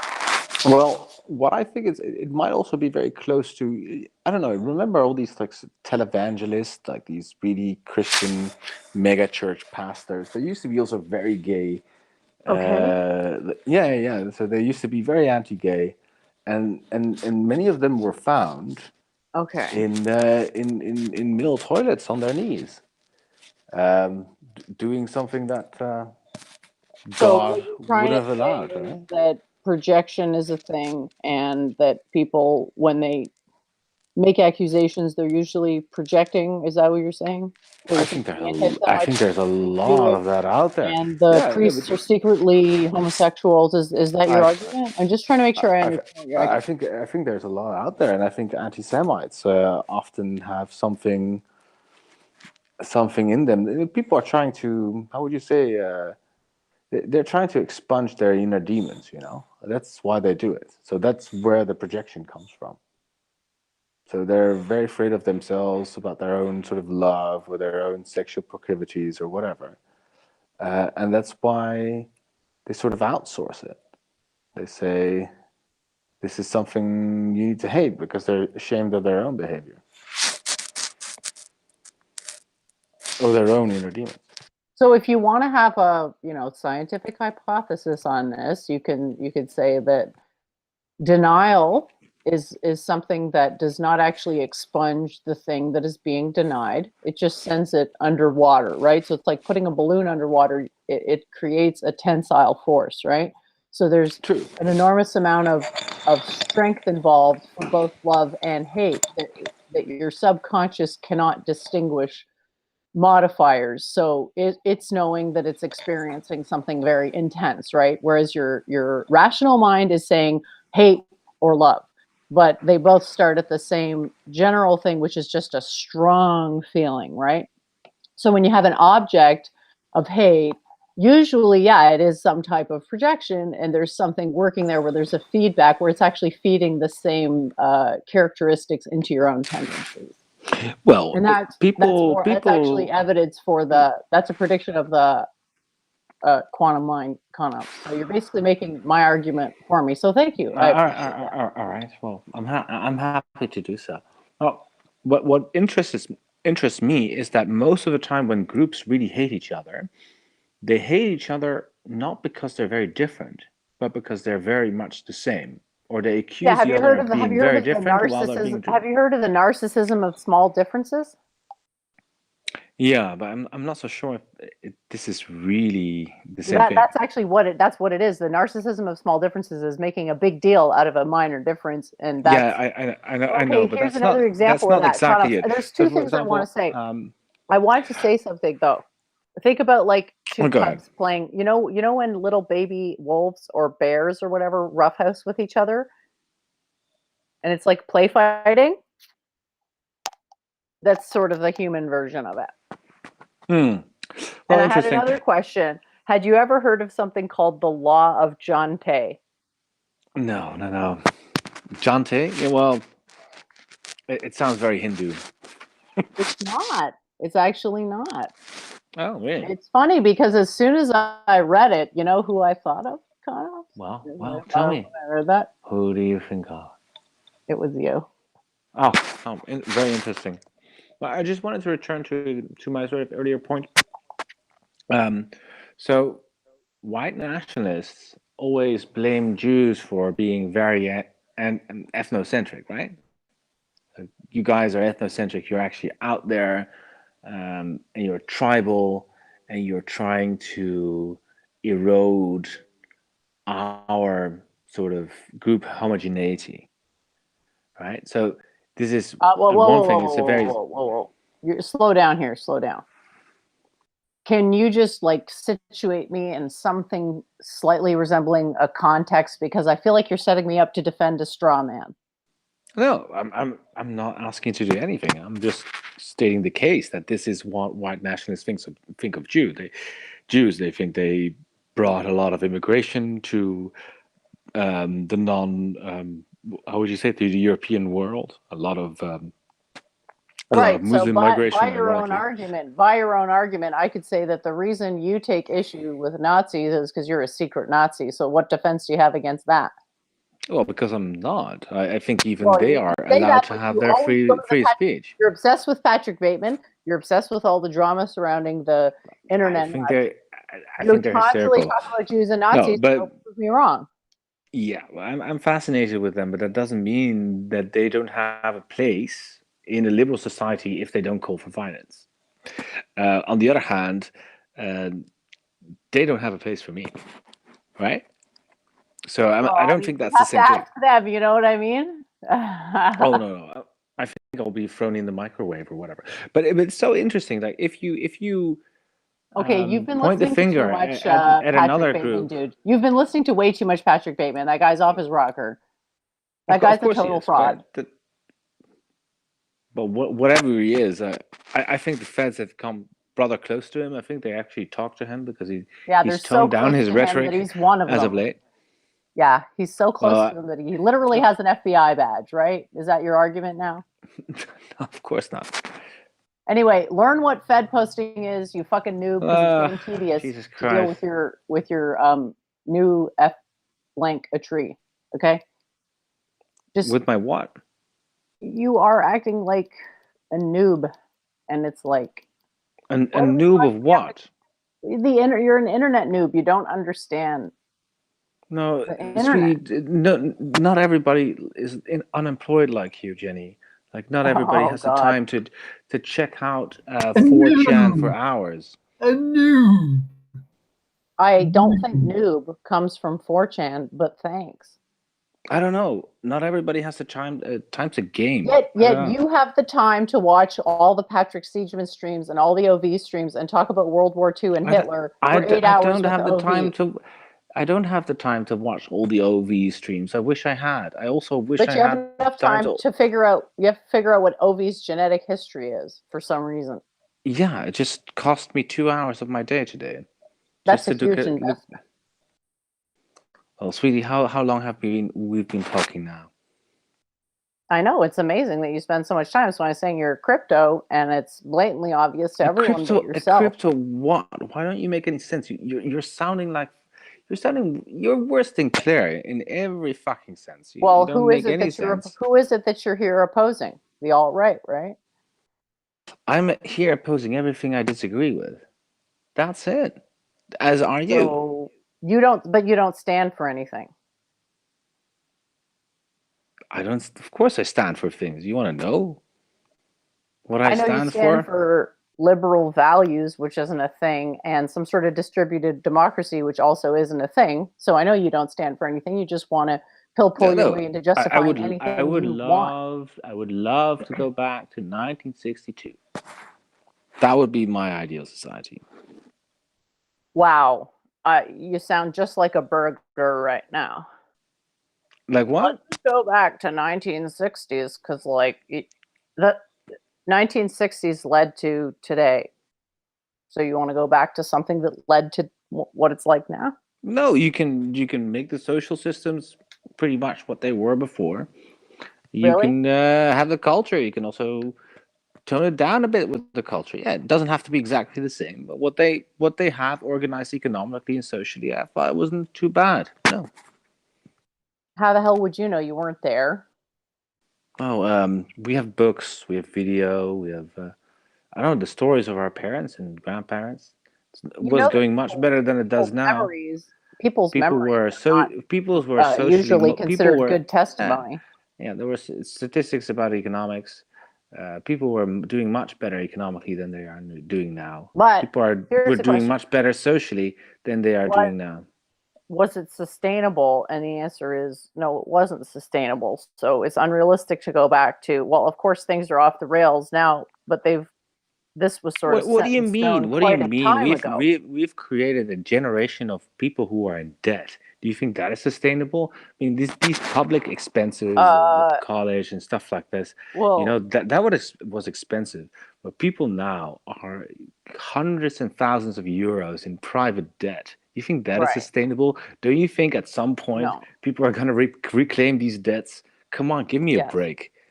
Yeah, I do think they are. I'm not disagreeing with Then you. I'm just yeah. saying that I'm agreeing with you, I guess, then, because in the 1960s, these debts were still there. They're just bigger now. No. They were much bigger now. No, they were public expenses. People paid for people. There was public was college tuition in many European countries. I don't know about the United States, probably in Canada as well. Now, do you know what you pay in Britain for if you want a college degree? 10,000 euros a year. 10,000 fucking years a year that you have to put yourself in debt or don't do it.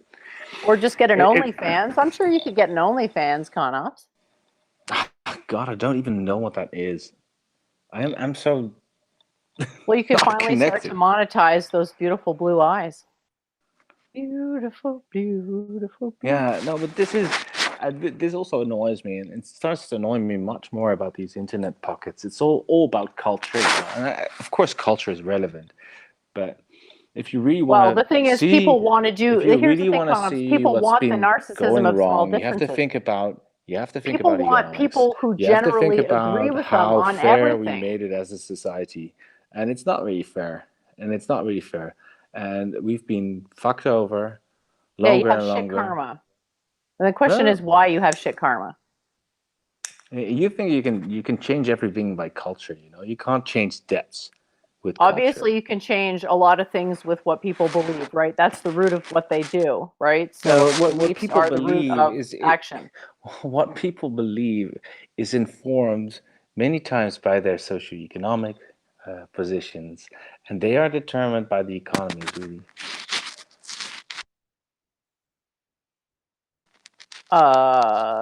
Really? Is that a fact? Oh yeah, absolutely, absolutely. What do you think that the So how people come who your are theory doesn't make well, any sense? why do you think, for example, that people who used to be like all these like college grads in the 1960s, and they were part of the new left, they came up in the universities And then at some point they abandoned everything. Now, if you talk to people who are on the left now, they don't even talk about economics now. They only talk about cultural issues, whether it's a trans issue or Well, it's fundamentally an if it's economic people in stance. bathrooms, or if it's what you can No, say and what that's you not the can't say. argument. It's That's not. not It's the not about the argument. fundamentals, No, no, about no, no, no. justice, That's not the economic argument. justice, fairness for people. They gave up on the idea of economic Marxism because the West was more wealthy than communist countries. They just gave it up. So they said, we'll just do the cultural stuff.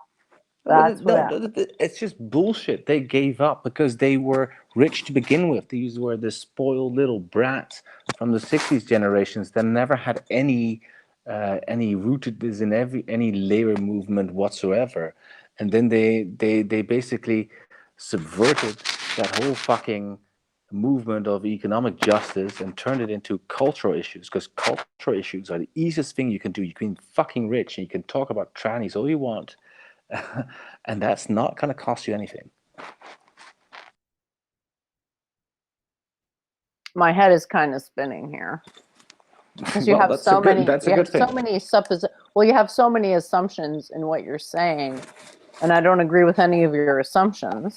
And All so right. it's very hard to address the So substance because yeah, you're because essentially you're invoking a moral argument. bloody Hindu Thatcherite, which is like the But see, worst thing. again, like you're just constantly straw manning my position. So it's like no You respect. don't have any position. You're just like, I want my vague dictatorship, while you're like masturbating with your own weird ideology. A lot of people are in trouble. A lot of people can't make ends meet, and you're there. So now that's like my problem that people from can't make ends meet. yeah, you could have done something productive with your time instead of you're trying to revise or revive some kind of weird cult that you have alone. So And where did and I say and, I and was people, reviving a weird cult? Where did I say that you're exactly? Dayananda Saraswati, the reincarnation And of where the then where did 19 Hindu Dayananda saint, say that? whatever. Where did Dayananda actually said he didn't want to start a cult or a religion because he thought that was stupid. All right, well, Dayananda is dead. I don't know what Dayananda had to say about economic Well, justice. dead is a relative thing, I suppose. Yeah, well, if I'm talking to you, it might be.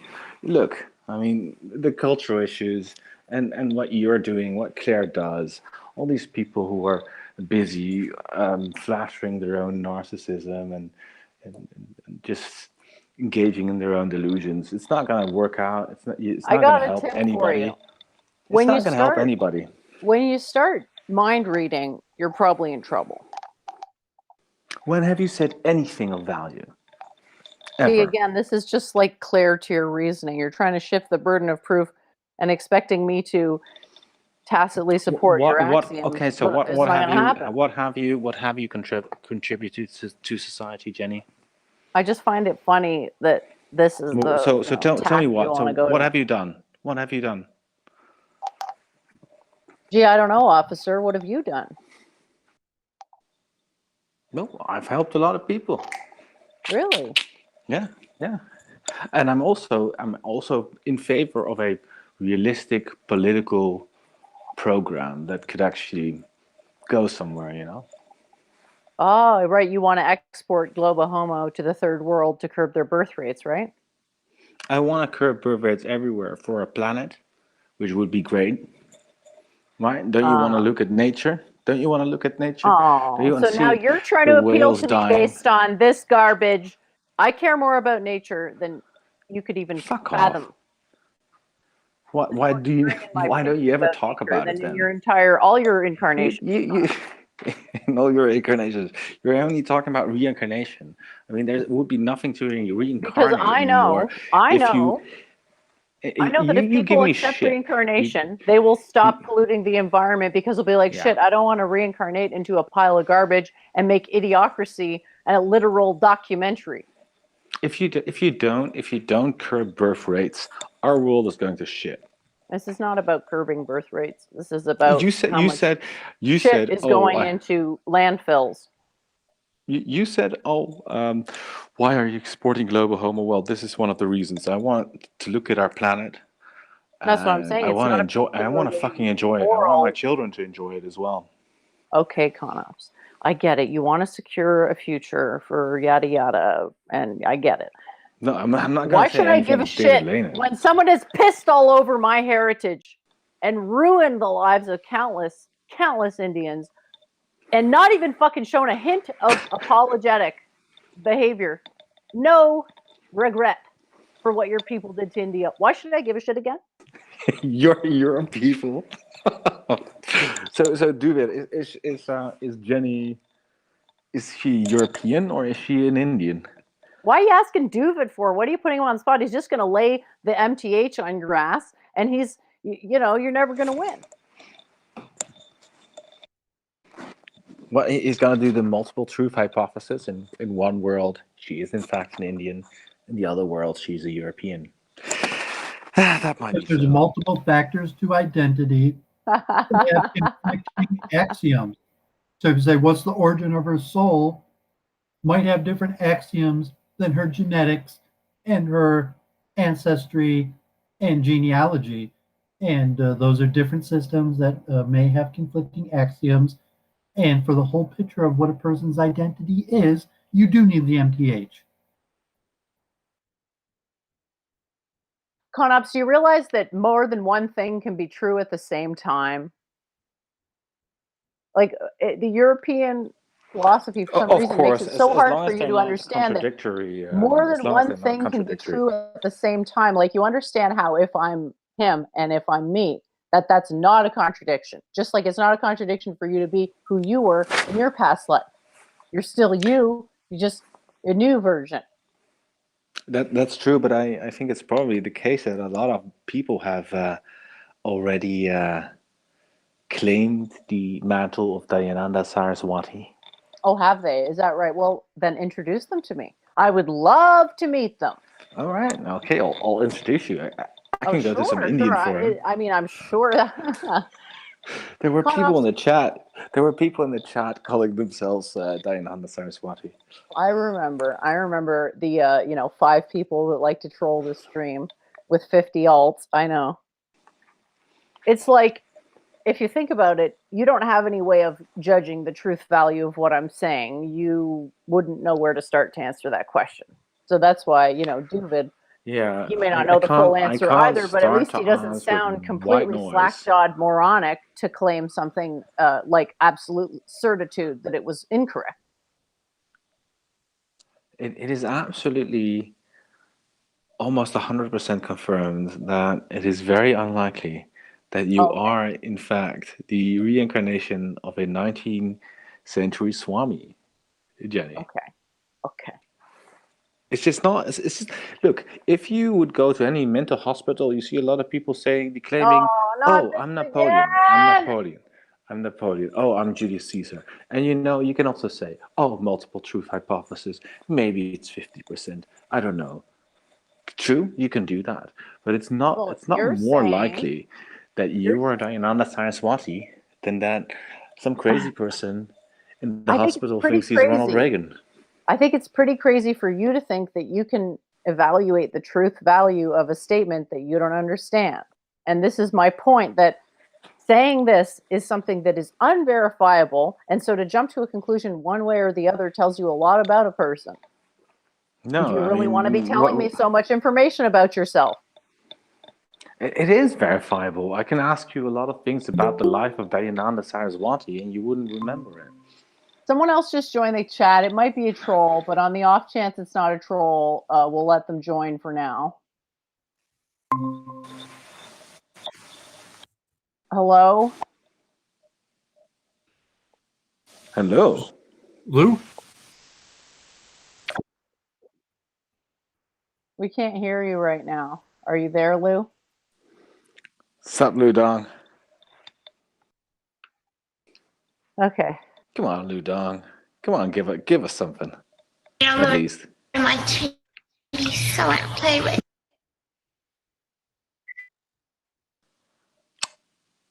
That's disappointing. Yeah, I know. Oh well.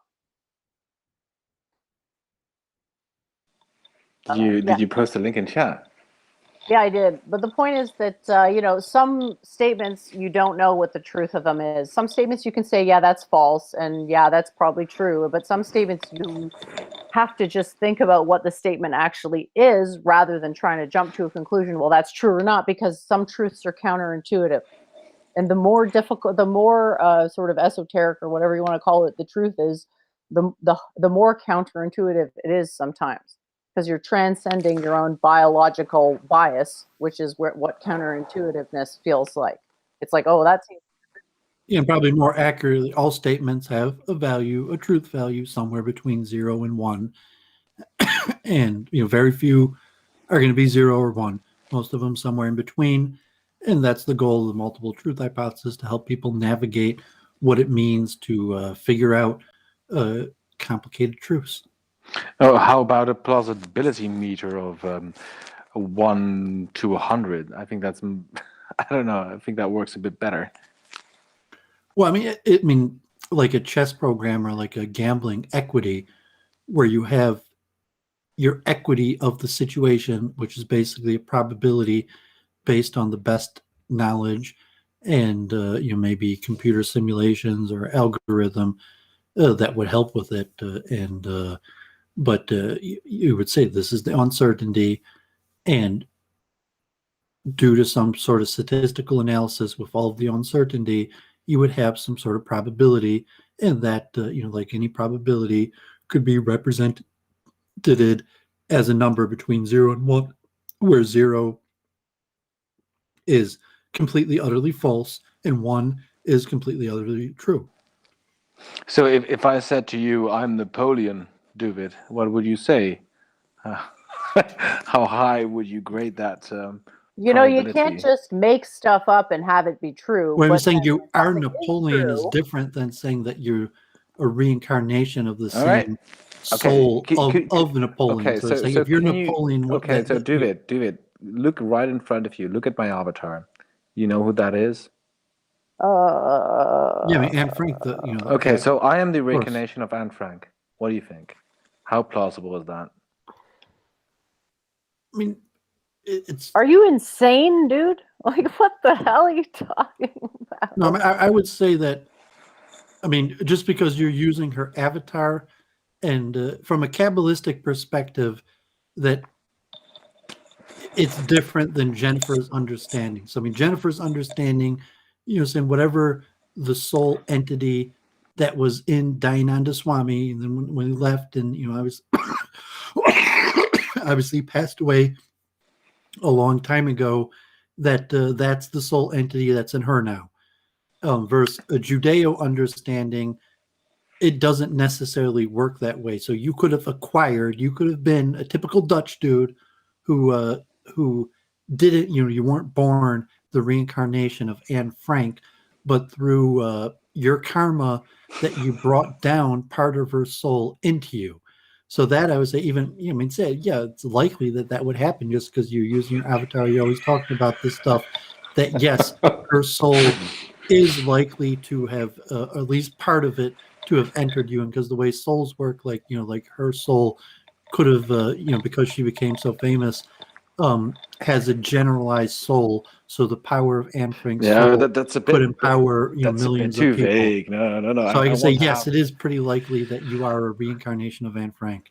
Okay, but like me and a lot of other people. But that's not what Jennifer means by it, because the Kabbalists talk about like generalized souls, and saying like if Jennifer's saying like, no, I mean, there's the soul that was in Dayananda Swami is the soul that's in her, and that's it. There's not like a million other people that have the generalized soul of Dayananda Swami in a way like Anne Frank, where like in a Judeo understanding, there could be millions of people who have we call like an Iber, where you had like an empty vessel and more to accomplish than you already accomplished, and therefore you brought a bigger soul into yourself to give yourself the power to accomplish more, and that bigger soul you brought into yourself was Anne Frank, but not just you.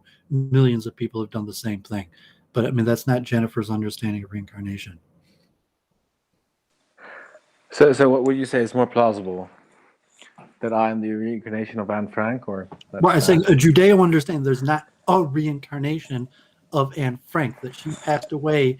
And I mean, there could be a reincarnation of Anne Frank where saying that like her soul entered a single person, that's the reincarnation. I would say that's extremely unlikely.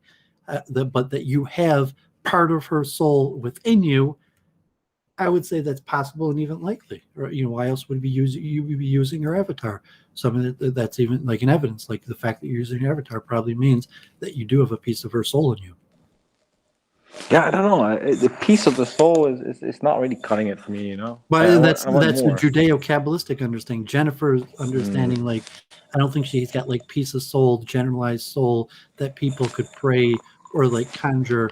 So like from a Doovidian understanding of Kabbalah, like yes, just you using the avatar and trolling or whatever you're doing, that actually conjured part of Anne Frank's soul and it now resides within you. But that like, I don't know if Jennifer wants to give her take and what like that she's thinking like no, there's one soul, one reincarnation. There's no like conjuring up spirits of people or it's not like you use a person's avatar and next thing you know you have a piece of their soul in you. Well, the way I would say is that the personality is indivisible and it functions as a single geometric entity, but that entity is essentially photonic. And so, if the scientific research is to be believed, there are 11 waveforms comprising the total waveform. And so, it would be possible to have a harmonic resonance. And now we're into a question of like, well, what does it mean to be joined to someone or whatever you want to. So there are ways to sort of, it's all, I hate to be pedantic, but it always sort of depends like, well, what's your axiom of self? And, where are we drawing certain metaphysical boundaries? Because your answer to those types of questions will be dependent on those presuppositions. And there are different schools. When you get into metaphysical axioms, there are literally, different groups of people that just don't agree. And so they make their own schools. And that's just how it goes. You can't force agreement on certain levels. It's just consider organic disagreement and you sort of move on. Or if you're a stickler like me, you do science and you're like, well, I'll just check scientifically based on results only and black box that shit because I'm gangster. But back to what we were originally talking about. Is Ops conjured up the soul of Anne Frank into it? Right. Just to come back to generally how it works is that the answers to these questions are very much generation specific. So I'm just trying to get a different point across. And so it's hard to like interpolate exactly how I should explain this, but bare bones geometry, there's a seed soul, which is made out of light, which has a certain frequency. And then when you die, it sort of voids. It's like formatting a hard drive, but keeping the operating system. So everything's empty and there's a loss of energy. And then there's a reuptake mechanism into the next fetus at the 5-week point where the heart starts beating.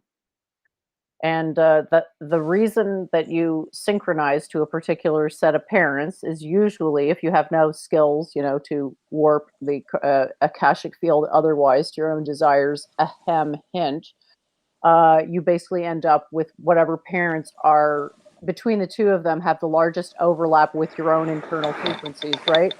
Because the computer is seeking to reset itself with minimal loss. So we have this principle of inertia in the universe. The quantum computer is subject to this inertia. It seeks to reproduce itself with minimal loss. So you're essentially looking at a replication and it's pulling from the two sources, which are your parents, to recreate your own harmonics. So yeah, it is a self-oriented thing. So somebody, a foreign soul coming in, that would be like a second or third level effect that would be far outside of the domain of what you would typically run into, which is all just internal reflections and emanations and like on the surface of a pond,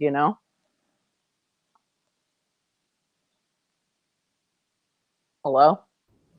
Yeah, so the Kabbalist, that is just one of multiple options. But people who accomplished a lot with their life, instead of being reincarnated directly into one person, that their force could become generalized and what's referred to in the Hebrew is an Iber, which just means an extra, and that a person has a soul that they're reincarnated with, but they could conjure up an Iber, an extra soul that will reside in them together with the soul that they were born with. And the sources of these Ibers are multiple, but sometimes they're generalized souls that could provide an Iber to multiple, millions of people, maybe even billions of people. And as I mentioned, like the rabbis and the righteous having souls of cities within their soul and containing the souls of other people. So I don't know if, that system, if you say, like, let's say theoretically, Anne Frank, when she died, that her soul became a generalized force that anyone is capable of conjuring and bringing into themselves. So it's saying, like, if that's so, then it's like, yeah, it makes sense that Conops is one of the people that conjured up and brought into him, so to say, the generalized soul force of, or at least part of, Anne Frank. And it's But like how hypothetically, much of it, that makes sense. Like, Okay, to but me, how much that makes sense. If theoretically? Conop said, like, that does Conop have part of Anne Frank's soul in him, I would say, yeah, probably. Okay, so how much, like, as a percentage, would I have of her soul? Like, if you divide it up into sort of different people, like, It's what do you not think the sort of the potential the would soul be? doesn't diminish. So it's not like, let's say there's 1,000,000 people who have an Iber of Anne Frank just like you, but because of the miraculous power of the soul, its power is not diminished just because 1,000,000 people have the same force that you do. But that's interesting. So I mean, some people read her books. Some people know it better than others. Wouldn't you say that some people have more of their soul, of her soul in them than others? Well, if you're talking like a conjuring up, so you have as much of her soul in you as you've conjured up. So it's your own free will or self karmatic doings that saying you were born, unlikely, close to zero chance you were born with the soul of Anne Frank. Then saying if her soul was put like her the one being that was Anne Frank was completely put into one other person, that's different than conjuring up the force, and it's reciprocal. So however much of it you want to conjure up, that's all, until you conjure up, so to say, the whole thing. As I said, the power of the soul doesn't diminish. So if it doesn't, if you've conjured up 100% of the power of Anne Frank's soul, because she's already, so to say, passed away, and it's the soul, that force has become generalized. That doesn't mean that other people can't conjure up 100% of her soul force also. Or there might be different understandings where say, like, no, you can't, you can only conjure up certain aspects. And, but that's the general understanding of the Kabbalist, that you have the soul that you're born with, and that origin probably comes from reincarnation. And then you have a series of these extra souls that sometimes you could conjure up and will stay with you till you die. And sometimes you just conjure them up and they stay with you for a period and help you accomplish a certain, tikkun, repair the world. And then once you've repaired the world that was necessary, having that soul force in you, then it leaves. Yeah, that's so very fascinating. It's straight Very Kabbalah. I'm interesting. saying that, like, Yeah, any it's Chabad interesting. house or any person who gave you like a Kabbalah reincarnation 101, that's pretty much how the Arizal lays it out. So do you also believe in people that have these sort of near-death experiences and shit? You think that's more likely than people just like dreaming up shit? Well, Or- I think, it's there's a valley of souls, and the way that you accomplish things is by conjuring up the power of the righteous, our ancestors, the sages, and that's just how it works. So if you want to accomplish, even if you want to understand like physics or material science, that good way of doing it is conjuring up the power of a soul of the dead. And from a religious point of view, it could sound like, okay, this week in review, we don't mind sounding wacky because this is what we believe. But factually, that's how you go about you like achieving greatness. You conjure up the souls and bring them down into yourself of historical great figures, and there's really no other way to do it. So, like a self-made man, that's not how the Kabbalists understand it. You become a self-made man, maybe in a way that you do the austerities and the special things that allow your body to become the vehicle for these great souls to reside in you. But you could only accomplish these great things by having great souls from previous lifetimes residing in you. You can't actually just do something great yourself. So it's an understanding of how karma works. And I don't know if that makes sense to you, Comps, or Jennifer, and just saying that, like, no, I mean, the soul that you were born with has limitations, and if the body that you're in needs to accomplish bigger things, then you need to conjure up the souls of past dead people and bring them into yourself in order to accomplish it. I mean, it makes sense intellectually. I don't think it's true empirically, but it could make sense. I kind of believe it. I was saying this is the systematic way that the Jewish sages laid it out, in the literature, that reincarnation and so just saying from a Judaic perspective, like you're kind of conjuring up the spirits of dead people and saying it's specific. It's usually the biblical prophets that you would conjure up, Moses, Isaac, Abraham, Jacob, or sages from certain generations in order to accomplish something great. But that could also be in a material way. Like if you wanted to be a great fighter, you might conjure up the spirit of a great fighter and saying, but like just training in and of itself isn't enough. This person trained and he conjured up the spirit of an ancient fighter. That's going to be more powerful than just training.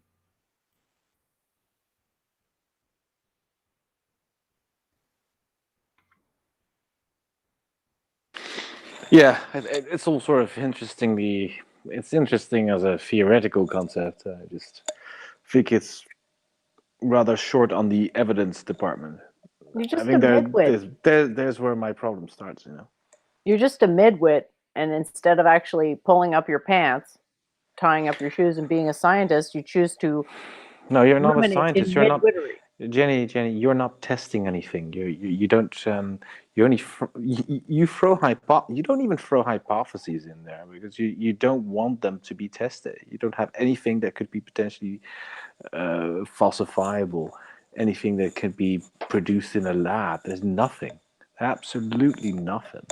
If you So the say that you're a problem is that- scientist, then your definition of a scientist is just somebody who likes speculation. But everybody else gets the benefit of the doubt and not me. No. They actually give some evidence. Other people But I that do have actually are evidence. My scientists. model predicts everything. No, your model purports to explain things and doesn't do it very well. Oh, really? Even though I haven't seen a single valid criticism. Come on, give me a prediction. I mean, be a Nostradamus for us. Give I us a already prediction told about you. something that happens Read in the a year, blog. and then we can all see. Wow, Jenny was right, But you are never that daring. There's never something that could potentially be wrong. Right? Well, If why would I you can want to take the show chance of being wrong?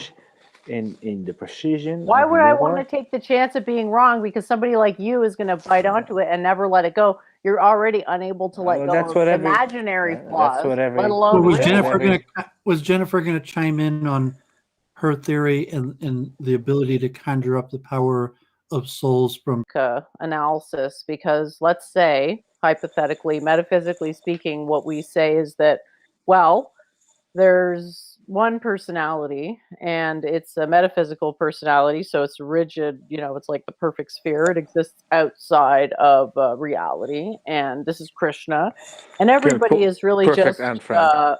everybody is really just one of the multi any two people. So you could be like, well, yeah, they have part of the same soul.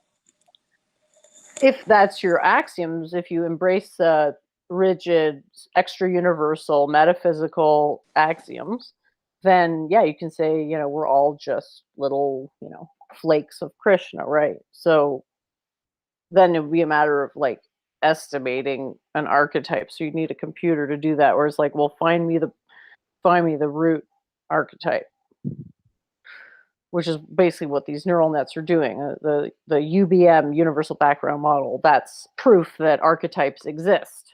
And so what the neural net's doing is orienting the information fed to the system in a way that the information that's normally in the matrix is actually in the vectors, right? So basically teasing out all the information in the training data to get one single background model, which is evidence in support of the position that archetypes exist outside of the universe in some sense, like a cookie cutter, maybe behind the universe, like a puppet master sort of dictating the progression of things.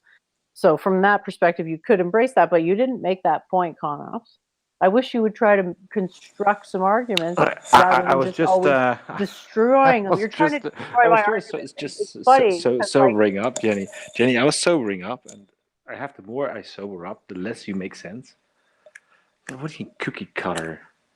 I mean, like, what on earth are you on about? well, do you know what a Just be cookie cutter precision. is? Do you know what a cookie cutter is? You oaf? You're just speaking nonsense. You're going I on and on asked and you on a and on. question. Do you know what a cookie cutter is? And then you said that makes no sense. So are you saying you don't know what a cookie cutter is? A fucking cookie Okay. cutter. That's a cookie cutter. Jesus So what Christ. is it? Got a chance. No, You fucked it why is the up. burden? You had multiple Why is the chances burden to of get proof? in my good side again, and Why you fucked those up too. why So is the now burden zero, you of need to proof fuck not on off. you? No, that's I zero. was talking to zero. I was talking to zero. Just let him on. Just let him on. I don't Just let him want on. to. No, he'll make more sense than you at this moment. Come on, you just had this like huge theory. Yeah, Well, what you're trying to are say you is you actually didn't trying to say? understand. What? You didn't Yeah, because understand you're what I said. because it's just like your blog. It's completely unreadable. Okay, so what do And you know about Plato's ideal forms then? well, Plato's ideal forms are, in his sense, are ontologically true. They're ideal forms. They represent reality, but they have a physical reality. Right, so a perfect sphere doesn't exist in reality, but it exists in a hypothetical sense. So when I say Yes. extra universal metaphysical, I'm speaking of these extra physical things that can't be observed in a physical reality, but we can conceive of them. So you and I can both conceive of a perfect Yes. sphere. Yes. Mental construct. Yes. It's not a, I don't think that's a very good term to use, but there's a difference between hypothetical and reality, but they're like cousins, right? So the sun's not a perfect sphere, but No. it's almost a sphere, right? So it's not like it's some random other shape. No. Yeah. So, but So who the would ever idea disagree that with I'm you? saying is that the sphere is the cookie cutter. So it's trying to give a shape to our material reality, but it's never the perfect shape of the original cookie cutter. It's a molded dough version of what the cookie cutter was. So the cookie cutter is the ideal form, and then But you the have cookie yes. is You have. reality. Okay. So you could have explained this in a much more simpler terms. I don't know Right? that I could have. Plus, why would I? Okay. You're just well. Why not? Right? I Because mean, I is it enjoy not? making people who are like you look No, like you're just fools for other no. people. You're just talking word sense. So what have you actually said? You've actually said yeah. So ideal types are different from realities. Well, great. Well, that's not something new. Everybody knew that already. But I how want come to they know didn't where know the your periodic table? How come they did revolutionary not idea know? comes in. Excuse me. How come they didn't know the periodic table was three-dimensional then? Well, we still don't know. We Well, still it don't know obviously because is. no.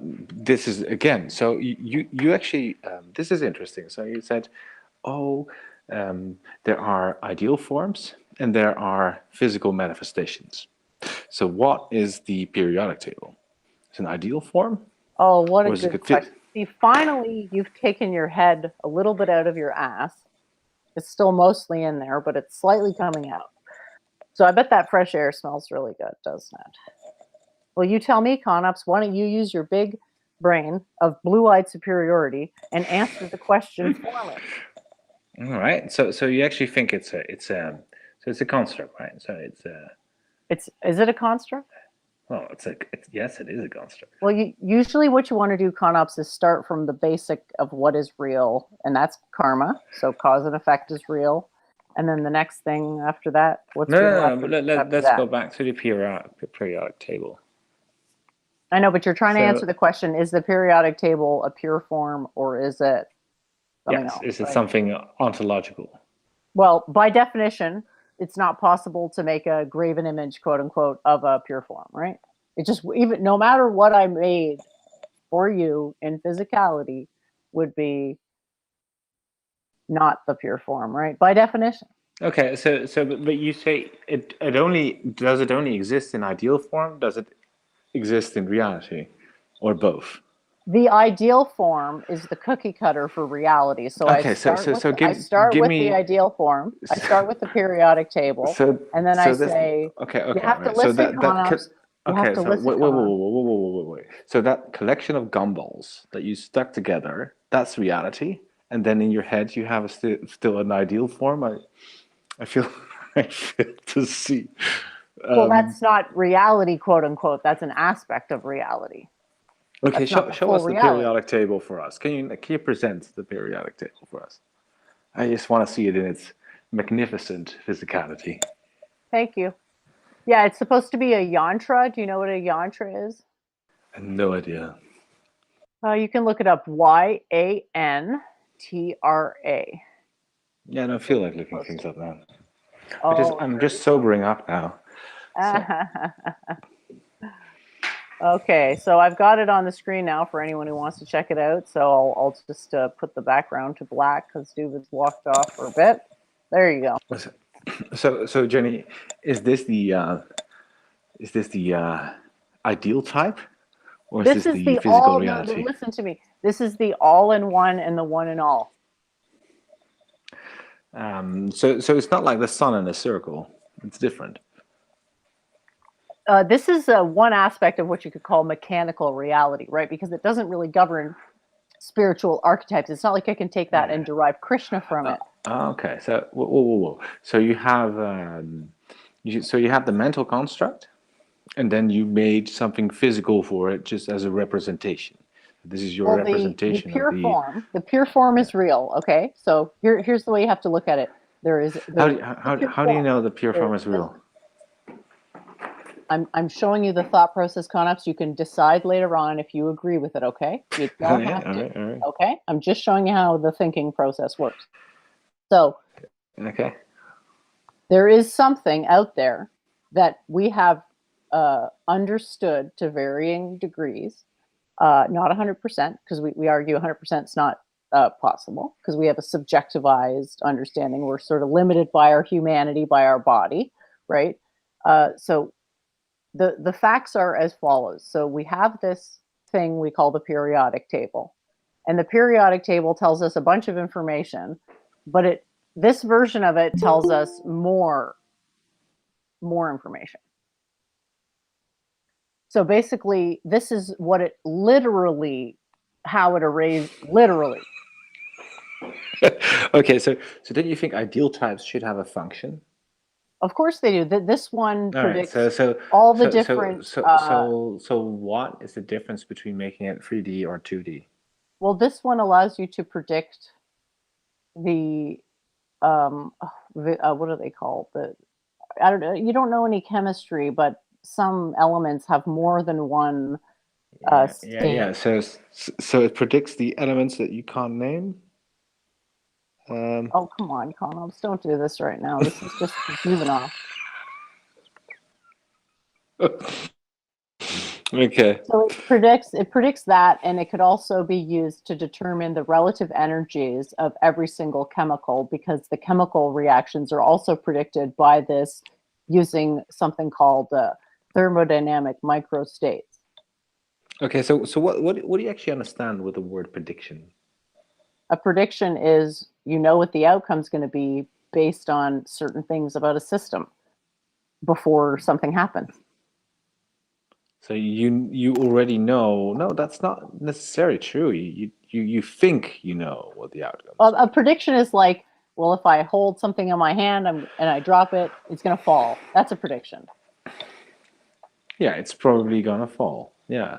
So the problem that you're having is that the predictions No, of my the theory, problem is you what don't I think you're understand them. doing is you're confusing the word prediction with explanation. You're So you're saying, or maybe you are. So you say it predicts this. It predicts how particles are going to behave. But how is it predicting that? So how can you show us with an Okay, experiment well, here's an that example. these that this The is thing is, novel? Connors, we've been If down nobody, this path before, and you well, just you well, haven't maybe. stated what standard of evidence would be required to satisfy you. So you're basically leaving it open ended to shift the goalposts later. And it's like, I don't really want to have a bad faith convo because it's just sort of like you're just trying to find a chink in my armor. You're trying to didn't find start something it. wrong. I'm much more like a chameleon. If people are nice to me, usually I'm nice back. Yeah, and were you nice to me? Well, I started very nice, and you started I don't interrupting think me. you were nice. And you Be deserve to be disrespected. You absolutely. have to just take it, and I'll be No, nice that to you, but you have no, to that take that that whatever that I say. disrespect came from a very long time ago, and you are clearly not able to let it go. I mean, you're a That's bit true. vindictive. So You're you vindictive crossed me. So the lesson here is don't. that I did, because I'm not Exactly. a It's like you've got this I, I'm backwards. I'm not I'm You've not got it all I'm not backwards. not a very pleasant person to be against. But I'm Oh very yeah. pleasant if you're pleasant to me. Very Okay. pleasant. So is this the bargaining stage? When is acceptance going to come into the picture? I wonder. Well, I think the acceptance is coming when I come on stream. You bloody behave. Oh, okay. Well, you first. Well, I was behaving I don't know. I first, think and that a proper behavior would you include an apology for prior insults to my honor. okay. I So would have thought that. what do you want me to apologize for? Lying about me? Okay, so what did I specifically say that I need to apologize for? You said I was crazy. Fucktard. And I'm Ah, definitely yeah. sane. All As right. I'm very sane. I'm probably alarmingly sane. So I don't think it's a good idea to confuse people on the internet. Like, have you noticed a lot of people we meet on the internet have mental problems? You think maybe that True. telling them stuff that makes me look bad is maybe making their mental problems worse? Don't you think you Okay, could so maybe but are have some you sort of responsibility? confirming now that you have mental problems because it makes it bad or worse I'm no, than it no, already I'm is, saying or that you what are confuse you saying? people. I'm saying that you confusing people by lying about me is horrible, both for me and for other people, and you should be sorry because it's Jenny, this is extremely over. assholish. This is over a year ago. I will remind you. And Time is an I've illusion. never, Time is an I, illusion, all Conops. right. And I will say this, I've never changed my mind. Right. So why are you surprised when you get my scorn? You are not showing me any Well, respect whatsoever, and you just expect me to brush it off because you know I'm superior and you know I'll brush it off, and you want to dance with me, but it's well, like I ain't here to dance you. if you say I ain't things your like pal, buddy. I think I think if you say things like I know I'm superior, then there is already something that is mentally not You going came into this in the right assuming you were direction. superior. If you pass judgment on someone, you're assuming you're superior. So, newsflash: every time you pass judgment on someone, you're assuming a superiority, which is all you ever do. And it's all you ever try to do is find an excuse to pass judgment on others, implying you're seeking an air of superiority. Well, I am superior in the way that I'm not crazy. I think that's the only way. Says I think who? Like you're you very keep repeating the same things. look. I disagree with you that on this reincarnation thing. If you think you're Napoleon, if you think you're Ronald Reagan, if you think you're Mao Zedong, you're fucking bunkers. These people are dead. Exactly. So you're You know, passing a judgment on and people. if you think Why? if you really think you're the reincarnation of these people, I don't know. I think you'd take a hard look at yourself. If you I think you're think the you greatest deny scientist that reincarnation. ever You was, have to take which a you hard look have at yourself. repeated, you have repeated this multiple times. You're the greatest scientist that ever was. That's actually not what I said. And you keep strawmanning. See, what I don't That's understand true. is why do you Okay, have to okay, strawman more modest, everything I more say? modest. You're the greatest Everything scientist. I say, you have to strawman. It's like Conops. I don't want to have to You're the pick up the greatest garbage. scientist alive now. You make me feel like a street sweeper because I always have to sweep the detritus that you just produce after every time you open your mouth and By the garbage. way, I have to did correct you every see line of that content. girl there? It's like with Hello. Claire. Hello, It's like with Steven. Claire. It's How crazy. you doing? What's that? Are you not seeing that, Jenny? I don't know what Are you're you not? talking about. Oh, God. You're not seeing that. Seeing what? Notice, there's a girl there. Hello. Huh. She's gone. Too bad. Too bad. There's a girl where? Well, she ain't that bad looking, to be honest. Can you not see it on the? Oh, it's on the Hangout. It's not on the YouTube. That's lucky for you. What are you talking about? I don't see anything. So what? There's some. Do I need to kick this person out? I don't know. It depends what you're into, Jenny. Okay. No, I can't see it. I'm sorry. That's too bad. That's too bad.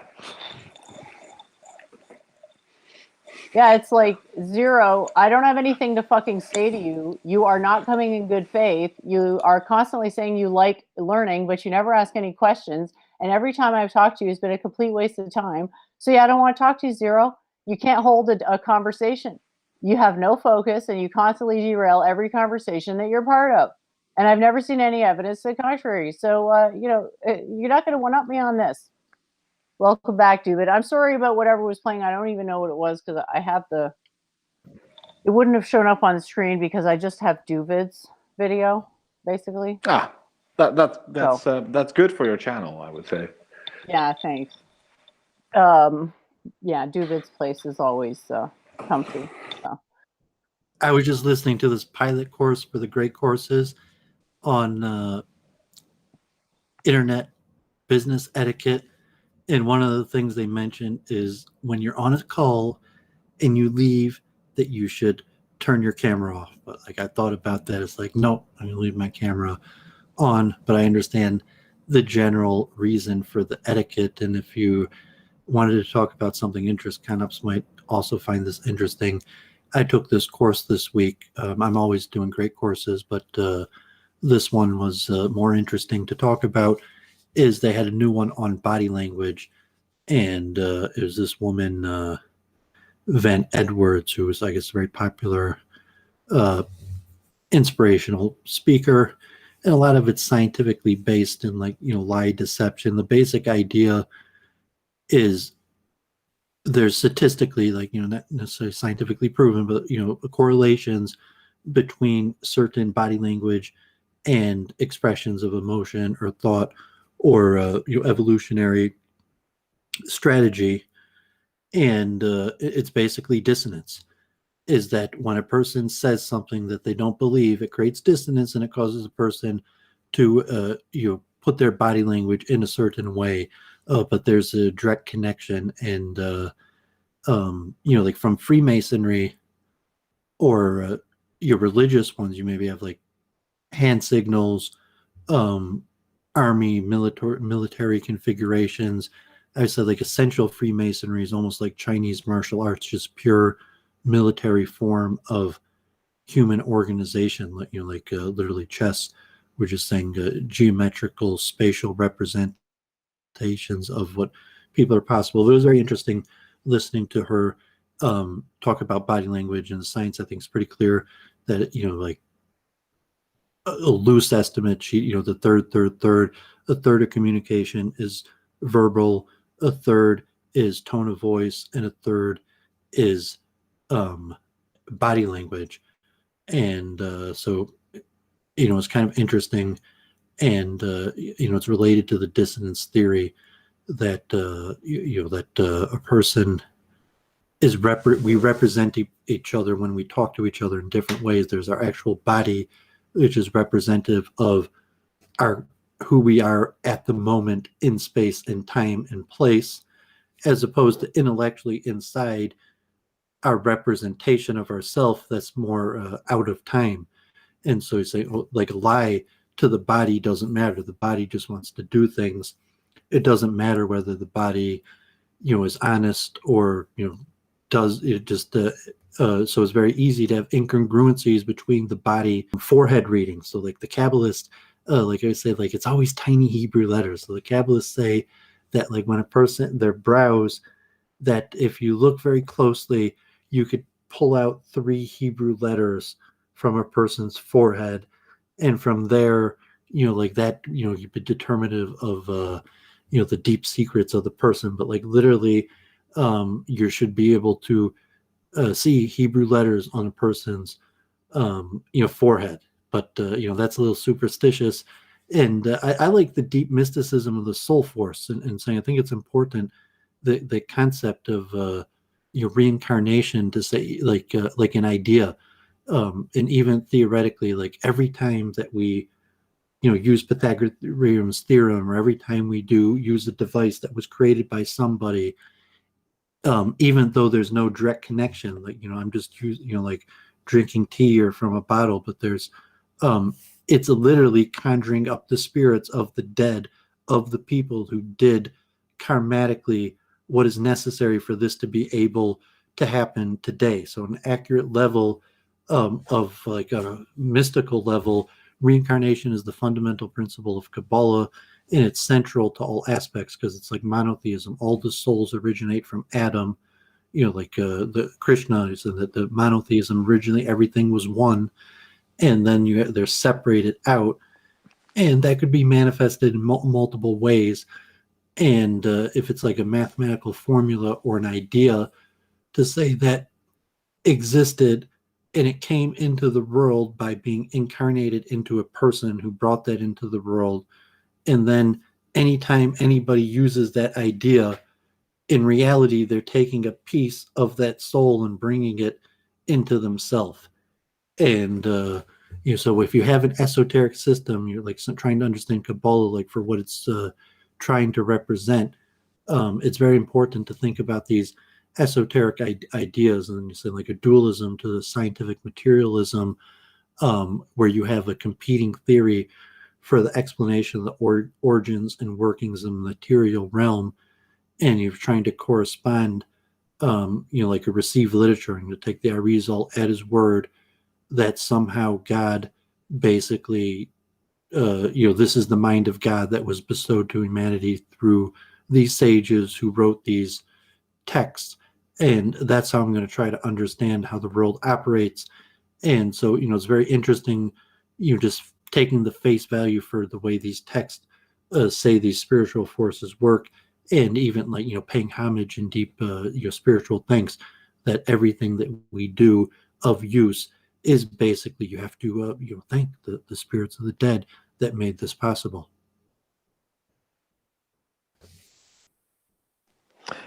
Yeah, it's an interesting theory. So that's an interesting theory, but my stuff is crazy for sure. It's an interesting theory, but I think madness starts. Religion when is you universal. Yeah, almost all traditions. That's really probably at the heart of what we believe and what they believe. You could be a rationalist, and even European paganism, ancient Greeks, ancient Israelite, like reincarnation is important in the system. And even if it's not reincarnation, the conjuring of forces and the recognition that you're like, no, I didn't learn how to do this and now I do it. Every time I do it, I'm conjuring this force, and I have to give thanks for it. And so in the West, it's like, no, I was educated. This is a skill. I learned how to do it, and now I just do it. So it's no big deal. And like maybe like a Hindu perspective is like, no, there's a deity for that, and every time you do that, you have to say thank you.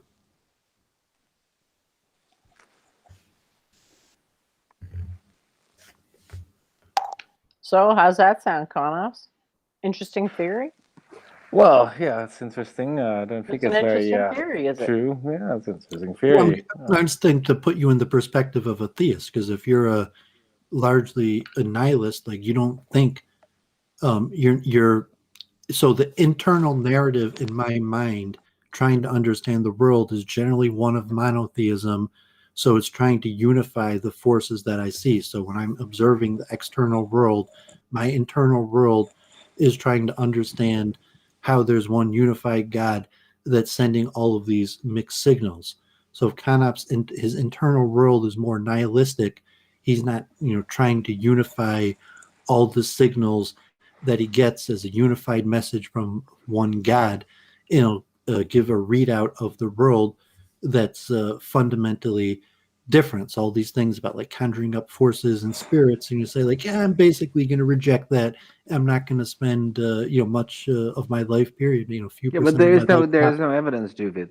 The problem is that you can come up with these theories, but if you don't have anything to show us, if you don't have any experiments that show you that that is in fact what is happening, then I agree. it is interesting conjecture. I'm not But telling you you definitely should accept this, and I'm telling you this is the makeup of my internal world and how I perceive information, largely because I read and studied the Hebrew sages and internalized that worldview into myself. So, I could hear. I have an education. I'm a scientist. I've studied evolution. I could understand Canops in a different way of perceiving information, but generally. And I work to be able to do that. I chant and I pray and I do rituals and I observe Jewish laws in order that I could have this holistic worldview, at least internally. And even I'm not trying to, convince people on street corners, or I don't even think I'm going to be capable of logically defending it. Stay still. That's how I make up my internal world and choose to perceive the world. but why do you choose to perceive the world like this? Because Because I don't have free will about that in yeah, the first I place. I understand just this, recognize but that. all I right, just recognize that's how I perceive the world. I okay. probably couldn't change that even if I wanted. But it's interesting. So in every And other maybe you perceive the world in a completely different way, and you couldn't no, but even. that's true. But because two different things are different, don't doesn't mean they're sort of comparable or the same, right? So I tend to go The where same mechanisms of the mind are the same. The same that me and you are different archetypes. Different people perceive the yeah, world in a sure. different way, but we still the thought processes and the way our bodies and minds work is basically completely comparable. There's nothing different about the way my mind and your mind works, No, even though we I perceive don't the world agree. differently. I think they're very different. I think I go where I have something, You claim yeah, that you have something to go on. faculties of your mind that I don't have. That I'm saying that we both have the No, same no, no. That's faculties of not what I'm mind, claiming. I'm claiming our mind works different in the fact but in we the have fact the that same I go faculties with of mind. evidence. Our I go minds with work evidence, differently, but we and do have the you're same happy to faculties go of with mind. conjecture and things that are not provable. And in every other realm of life, you would think this is silly. If you would be in a court case and you would say, I don't know, like yesterday this happened to me, and then I don't know, the great unicorn um, showed me the multiple heavenly spheres and stuff like that. You would just that person is not not well, right? That person is not uh, telling anything that he can Maybe prove. you're the one who's fucked in the head because you don't have any formal Yeah, I mean, you're giving a psychotherapy training, No, no, and no, moralistic. no. yet you're Okay, diagnosing people so with in mental okay, illness. so no. So in the court of law, right? If somebody would talk or conject, put any conjecture about multiple truth hypotheses, or if they would talk about um, different souls entering that person, you would not take that seriously in a court of law, right? Or would you? You would. I mean, it depends for what, but that would be relevant. You're saying a person's state of mind. So the court would recognize that this person's a Hasidic Jew and has deep beliefs in reincarnation, and Okay, but therefore if it's that the court that's would true, but recognize that if it was relevant. okay, but you're confusing things. So what if somebody, for example, something somebody tries to explain away what he did that night, right? So an alibi, for example, and somebody says, "Well, I was taken up in the heavens, and God spoke to me, and this is what I did all night." That you wouldn't take that seriously as an empirical fact. You would dismiss that, wouldn't you? Well, I mean, you might if you're deciding what the body did. So there's two different things at play. There's what the body did and then there's what so to say, the mind, the controller of the body's intention was. So in terms of the crime, if you could say that whatever's inside of that controls that body did that crime, and that punishment is coming, and maybe the intentions or the internal motivations will have some factor in sentencing, but generally it doesn't matter what internally was driving the person. The fact Yeah, is but the body why wouldn't it? did the crime, and Okay, there but would be a why punishment. does? But then there is a level where it does matter what was driving and motivating the person, and then that True, but person's if you can internal prove it, conception of the world is admissible and it's relevant. And so of course the person's no, belief that's system and how definitely they true. perceive information is But if relevant. he tries to But the crime use is a that bodily action. The crime isn't an intention or a thought or perceiving. It's like, did the body do it, the action, or not? but the intention also matters because I'm saying, but the intention is not what the body doing the crime is basically indisputable. The intention is always yes, disputable. but what I'm trying to say, You can Doovid, never is that guarantee that I go the with the intention is theory. largely based off of Okay, but what the person themselves yes, said.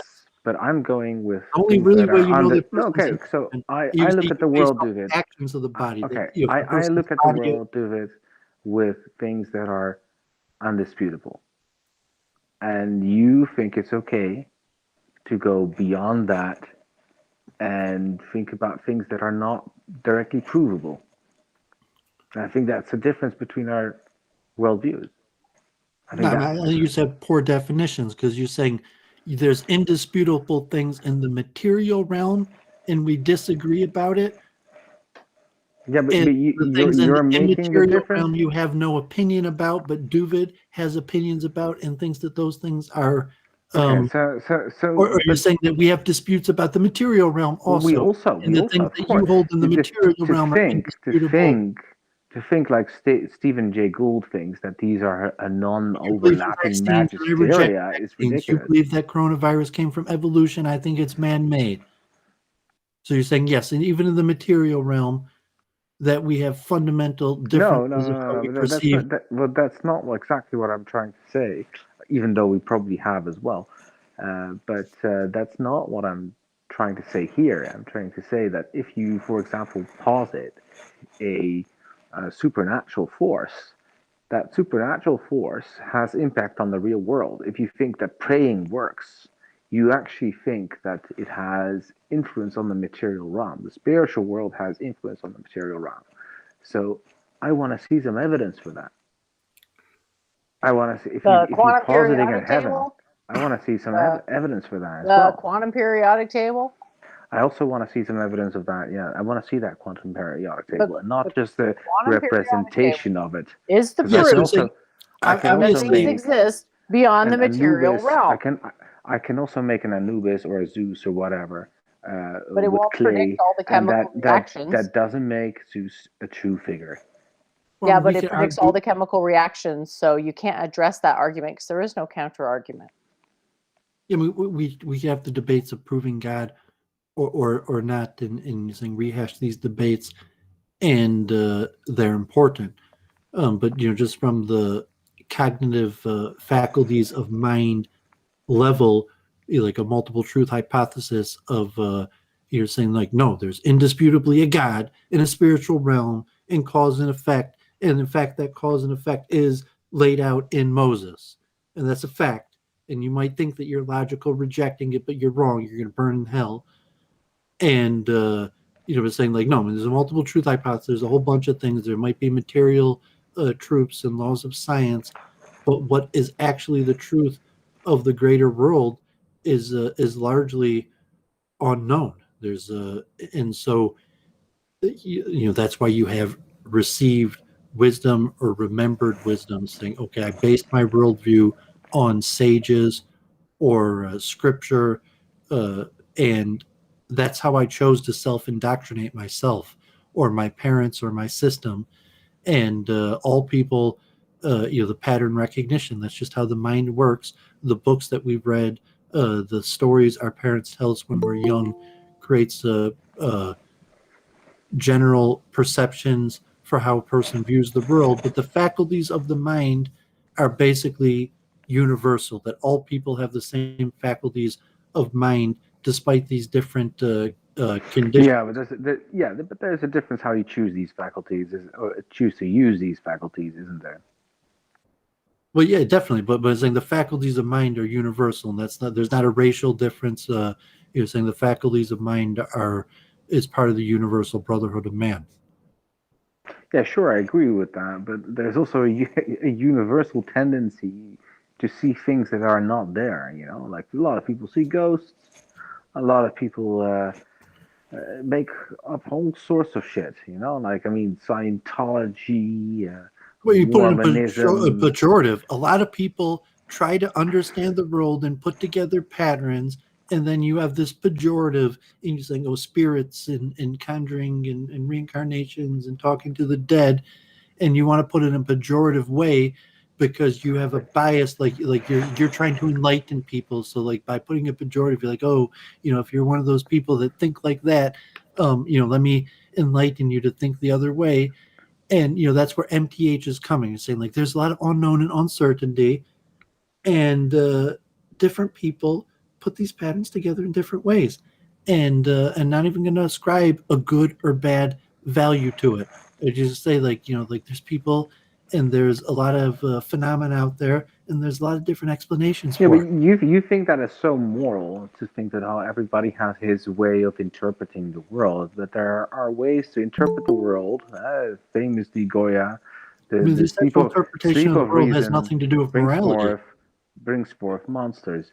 If you are completely unreasonable, you can do some very dangerous things. Schizophrenics are very dangerous to themselves most of the time, also sometimes to others, because they see things that are not there.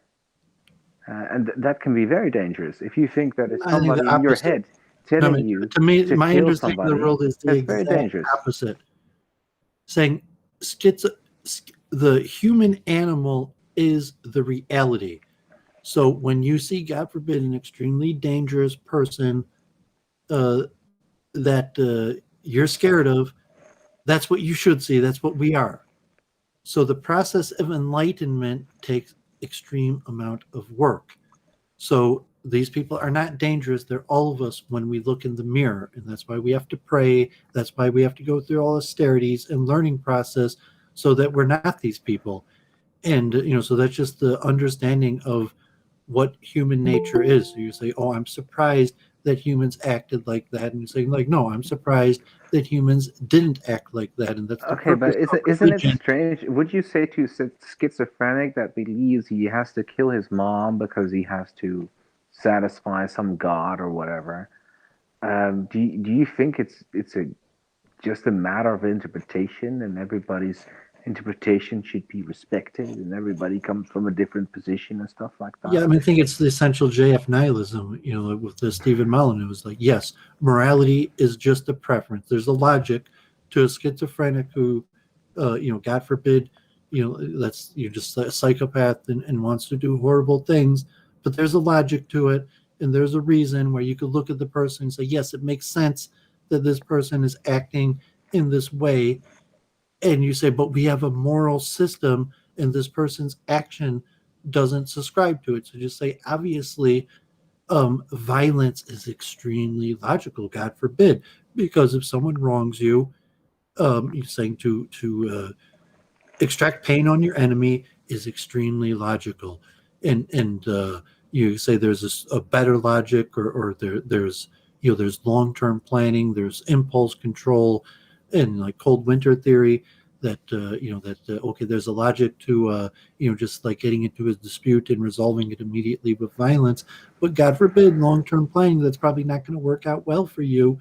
um, but so it's like a chess combination where there's a deeper level where, like, yeah, it made sense um to commit the crime and to steal it because you wanted it, but like in reality, you really shouldn't steal in the long term. It's not going to Yeah, but be a good. lot of Like, of people course can't people see. steal, like the test, like Yeah, every but a little lot of kid people steals. can't All see the tests have the shown that. long-term consequences of their action. I mean, You have to teach kids not. You have to teach kids not to steal. Like the natural inclination is to I agree, improve but it to I show mean, kids I'm not. steal. You accuse me of being a nihilist, and I'm actually the opposite of a nihilist. The fact that I'm not a believer. Well, you think you are, Well, you but we said haven't because you said it. established You said whether a that's true. schizophrenic did something wrong. So if you were a nihilist, you would not accuse the schizophrenic of doing Yeah. anything wrong. God No, forbid. Why did you make I- a moral judgment on I on am not a I'm not a schizophrenic nihilist. if you're a nihilist? I'm definitely not a nihilist. No, but you said this before, and I was a bit hurt. Yeah, I was a when you little bit said it. upset that you were making a critical moral judgment against schizophrenics for no good reason. No, well, it is a problem when people believe things that are not there. This could be No, potentially it's not a dangerous. problem. Yes, No, I'm sorry, it's absolutely. not a problem. They hurt themselves. Many of these people Well, they kill might. Well, themselves it's in the like end. no one cares about your negative moral judgment. They're calling it a problem. I think You it's can't even control yourself. You can't even speak about these things without casting your negative moral dispersion. no. I'm giving negative moral judgment also because it's necessary. In many cases, giving Why? moral negative Well, this is the judgments point. are Why is it necessary for the necessary, good Connors? of Why? society. Why is it necessary? When craziness is accepted, then craziness will be I a mean, you're lot just more like present. you're conjuring up your inner Claire. Yeah, It's you like, no, sound I'm like gonna you're going clear off you. the deep end. You sound pretty dumb, but now you're actually starting to sound like off your rocker. You just conjured his inner Claire there. So my judgment is clear, right? You're making intellectual authority or be a moral authority. You're jumping to moral authority, presumed moral authority, because you have a hoity-toity accent and talk down to people. It's like, that's not the point. The point is to embrace the argument and try to see what it actually means rather I'm not than so just sure jump to the which argument conclusion. you're actually addressing, Jenny. Exactly. You've You're saying already your come to the general conclusion. attitude that you're like, My general these attitude. people are morally lesser, and it's my duty to be against them. I'm not saying people are who are schizophrenic are necessarily morally less, but many people have dangerous delusions These people are dangerous and a problem to society. I will not back down. I will continue to point out how not dangerous every these people are to schizophrenic is society. dangerous, but some are.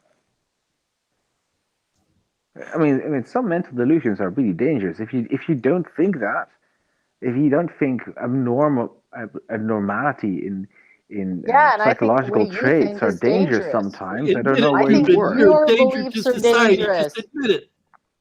I think you're dangerous, Conops, because you're so self-righteous you never see when you make a mistake. That's why I think you're dangerous, Conops. Oh, I'm very very able to admit when I make mistakes. Don't worry. Admit Really? you're a But you've danger never to read my society. blog and you've Not judged just that me you make already as mistakes, that crazy. you're dangerous. Some People people should be don't you worried think about you. psychopaths are dangerous, David? I think you are a psychopath. No, Look I'm how saying that horrible you Do treat you think I shouldn't You treat judge me morally horribly. psychopaths? You must be a psychopath if you're willing to disrespect me that much. yes, you could say. Do you think I should empathize with Charles Manson? I mean, what is No, I'm saying God what's the forbid. deal here? There's a moral judgment in saying, okay, psychopaths are statistically more likely to resort to violence or escalate conflict or to not have a fear reaction.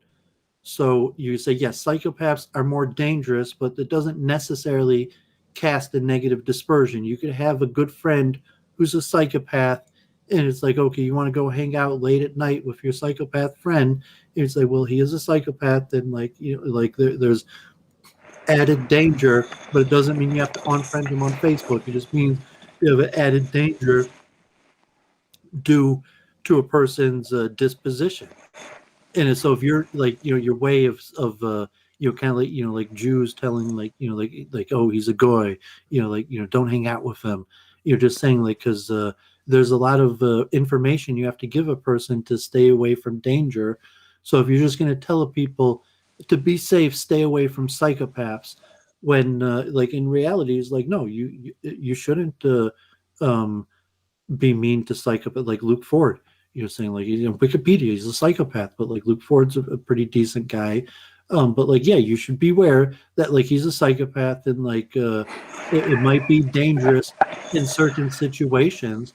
But that it doesn't. And so if you just want to, like you tell your daughters like, oh, Luke Ford's bad, or it's because it's too complicated. Well, if I had a daughter, I wouldn't get my daughter close to Luke Ford. Yeah. But I mean, but Would you? What if you were in a situation Well, yeah, because you would deal with everybody. I in synagogues, everybody is welcome. Okay, so Public events, no, but everybody is if you welcome. had a If you're in the 19-year-old, Jewish community, if you had a you have to deal with 19-year-old, board. if you You had don't a have to invite them into 19-year-old your house. daughter, would you be happy if Luke Ford would take her out for a couple of drinks? Would you feel safe? I mean, God forbid. I mean, I don't know. I don't know. What But I the mean, hell is going on? I leave for 2 minutes, and this is what it degrades to. no, I mean, we're talking important. You're saying like the trustworthiness of a psychopath or the trustworthiness in general. So if you say, okay, this guy has a reputation. Let's say person Luke Ford's not even that bad. Let's say the person is really like a convicted felon or has some serious strikes against them. Like here in Metro Detroit, God forbid, one out of like four people like is a convicted felon. God forbid. Um, and in these days, like everybody's basically guilty. Like everybody falls short. But you want to make smart decisions and stay safe. So there's levels of association, and you could associate largely with everybody in public in largely safe spaces, and it doesn't matter if the person's a psychopath. The various levels of association in more private spaces, taking to your house, in these various things. But like, no, I would say there's nobody that you can't associate with in public safe spaces or forums, and even at varying levels. To even take a person to your house, like a dinner party, you could have a psychopath in your house, and like they're not necessarily gonna like destroy everything. They might just come and have a good time and have a good conversation and leave. But you might note that like okay, they're a psychopath and they intake information in a different way that could be dangerous, that like you don't necessarily want your daughter slip into the other room talking with a psychopath.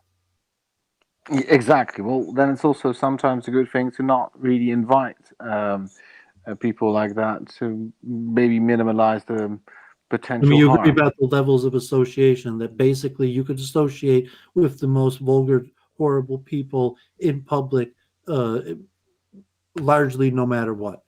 If you own a Well, no, business, in public, but it's different from when you lower the bar and somebody can come to your house. That's already a level of people can take advantage of. various successful people, and a lot of it's because they don't really have a natural fear reflex like most people, and can do things that most people would never do again and again. Things like sales or even scams or Yeah, but I'm not of the you theory want to that be an exciting everybody is person. a psychopath. I mean, sometimes Well, like the 2-3% definitions of of the psychopaths population. or Well, I think like two, psychopathy 3% of the are population. broadened to the extent that they become meaningless. But if you have a genuine psychopath, yeah, you better watch your fucking self and watch your family, because this might be very, very dangerous.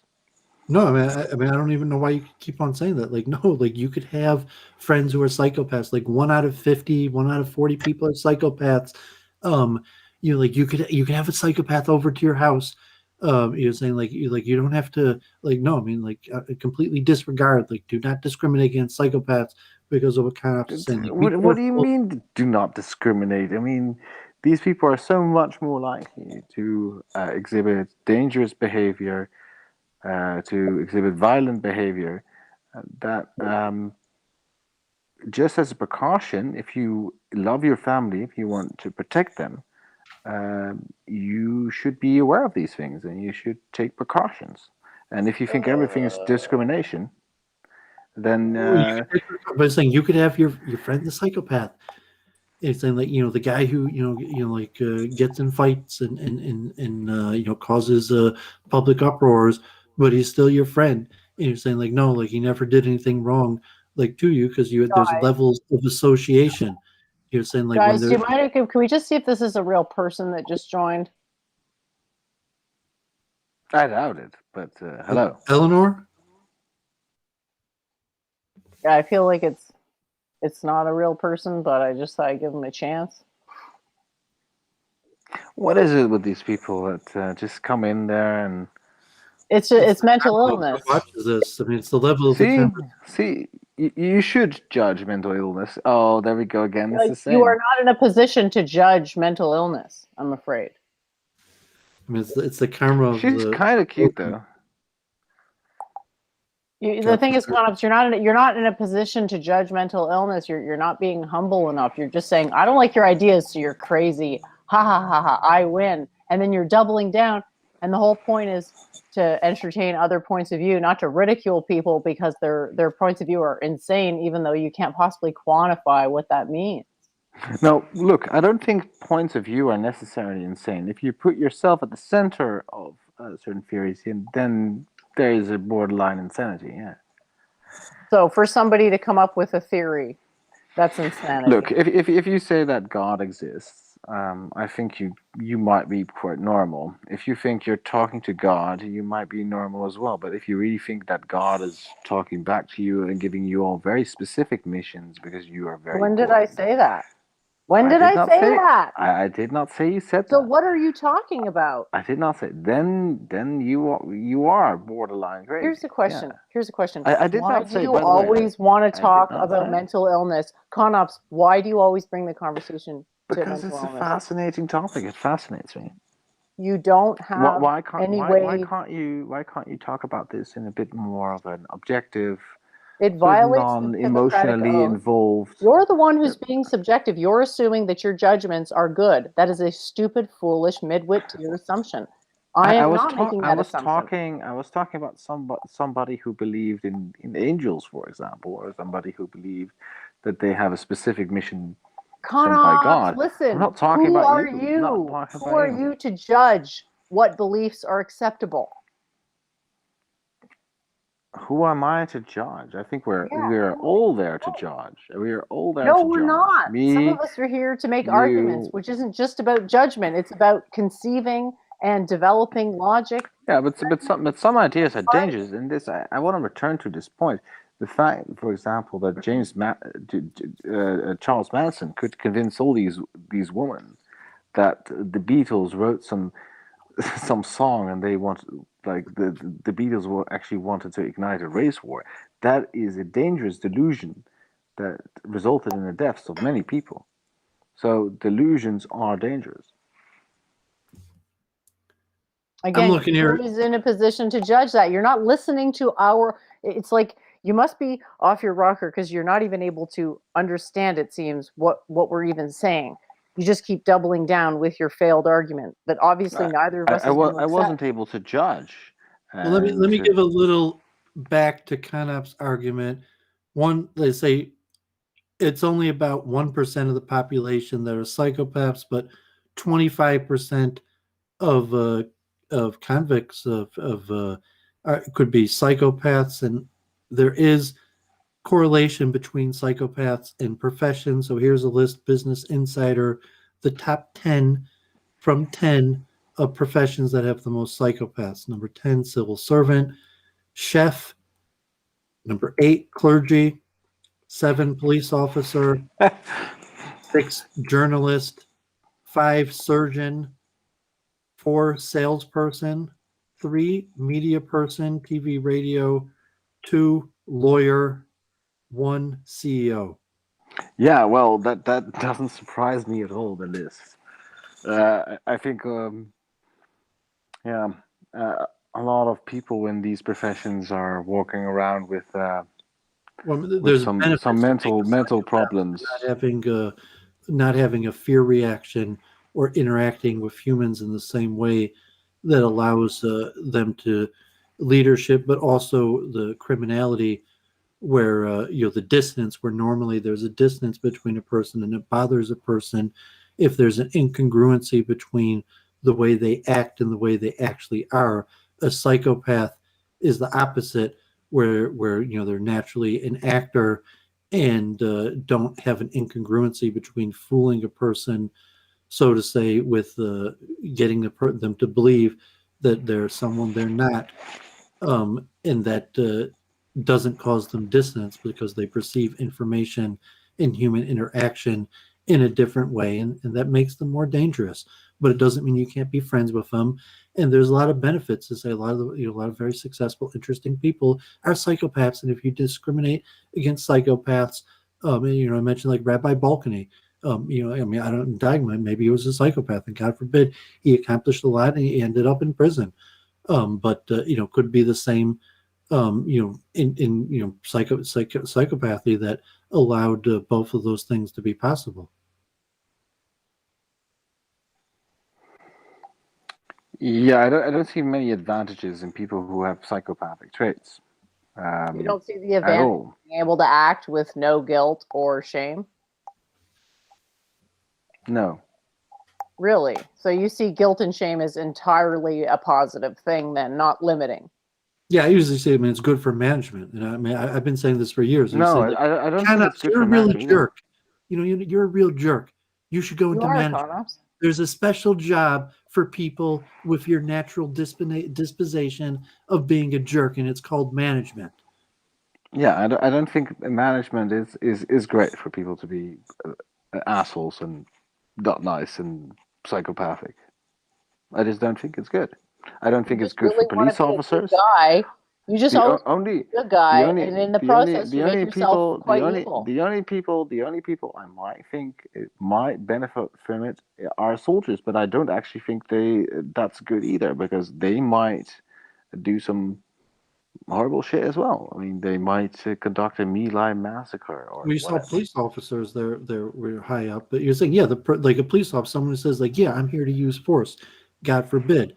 You're saying, or God forbid, like a rapist, or someone that's just like, I'm going to do what I want to do, and like my body wants to do this, and my mind's mission is to help my body accomplish that, as opposed to a limiting of dissonance and trying to have some sort of internal harmony and saying, okay, this Conop's, he's a moron. He thinks there's these moral principles in this nonsense, as where I'm smart. I know that you could do these things and get away with them, and if no one knows, it's good.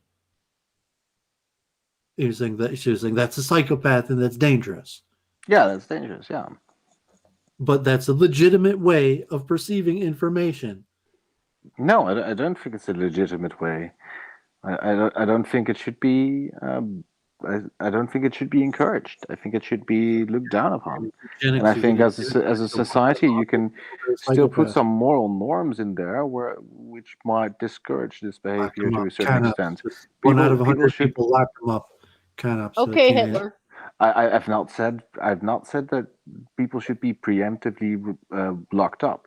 I didn't say that. I just said you should be aware. Need to be warned. Behavior on their like arm that. so people could be warned. God Oh forbid. my God! I'm not gonna put any yellow stars on people with specific character traits, but if you show them too often, I think yes, socially you should be aware, and if people actually show violent behavior, yeah, maybe you should do something. This might be time for at least social service to the psychologist, and if that's not good enough, there's always jail. Did you know that the psychologizing, I mean, if people psychologize me, that infuriates me. So I would dial back the psychologizing if you want to make any inroads to any type of peace. Never, Which ever, piece? ever Which try piece? to, don't mind read. Don't try to mind read. That is a mistake. Never get off Doovid's couch. He'd be permanently on Doovid's couch. You can't those mind hou- read. So by thinking that you can mind read, you're actually deceiving yourself. You're hypnotizing yourself into an illusion by thinking you can know exactly what motivates other people. Do you have any idea how hard it is to even start to get an idea of what someone's perspective is? And we're talking about an individual, like let alone a group of people, right? Yet you feel completely. All right. So are you defending psychopaths now, Jen? You're the one who seems to be defending psychopaths, because I think you're a psychopath and you're trying to put everybody else on the defensive by assuming. So you're thinking like, well, if I try to pass moral judgment on everybody, nobody will think I'm a psychopath, just like Claire. Come on. Yeah, so moral grandstanding is a psychopathic Cripsis technique. So anybody who morally grandstands is probably on the edge All right, of being more psychopathic. Oh, wow. So everybody who's against Well, pedophilia sure. is a pedophile. What's the what a purpose? I never said that. What's the purpose of craziness. moralizing? What's the purpose of moralizing? Oh, Is to get people to be sympathetic to All your right, so views. yes, with moralizing, you can constrain people's behavior. What people are allowed to do socially. So actually, you have to see it as sort of a social Overton window. So if you are too permissive, people might get ideas, and actually the culture might change.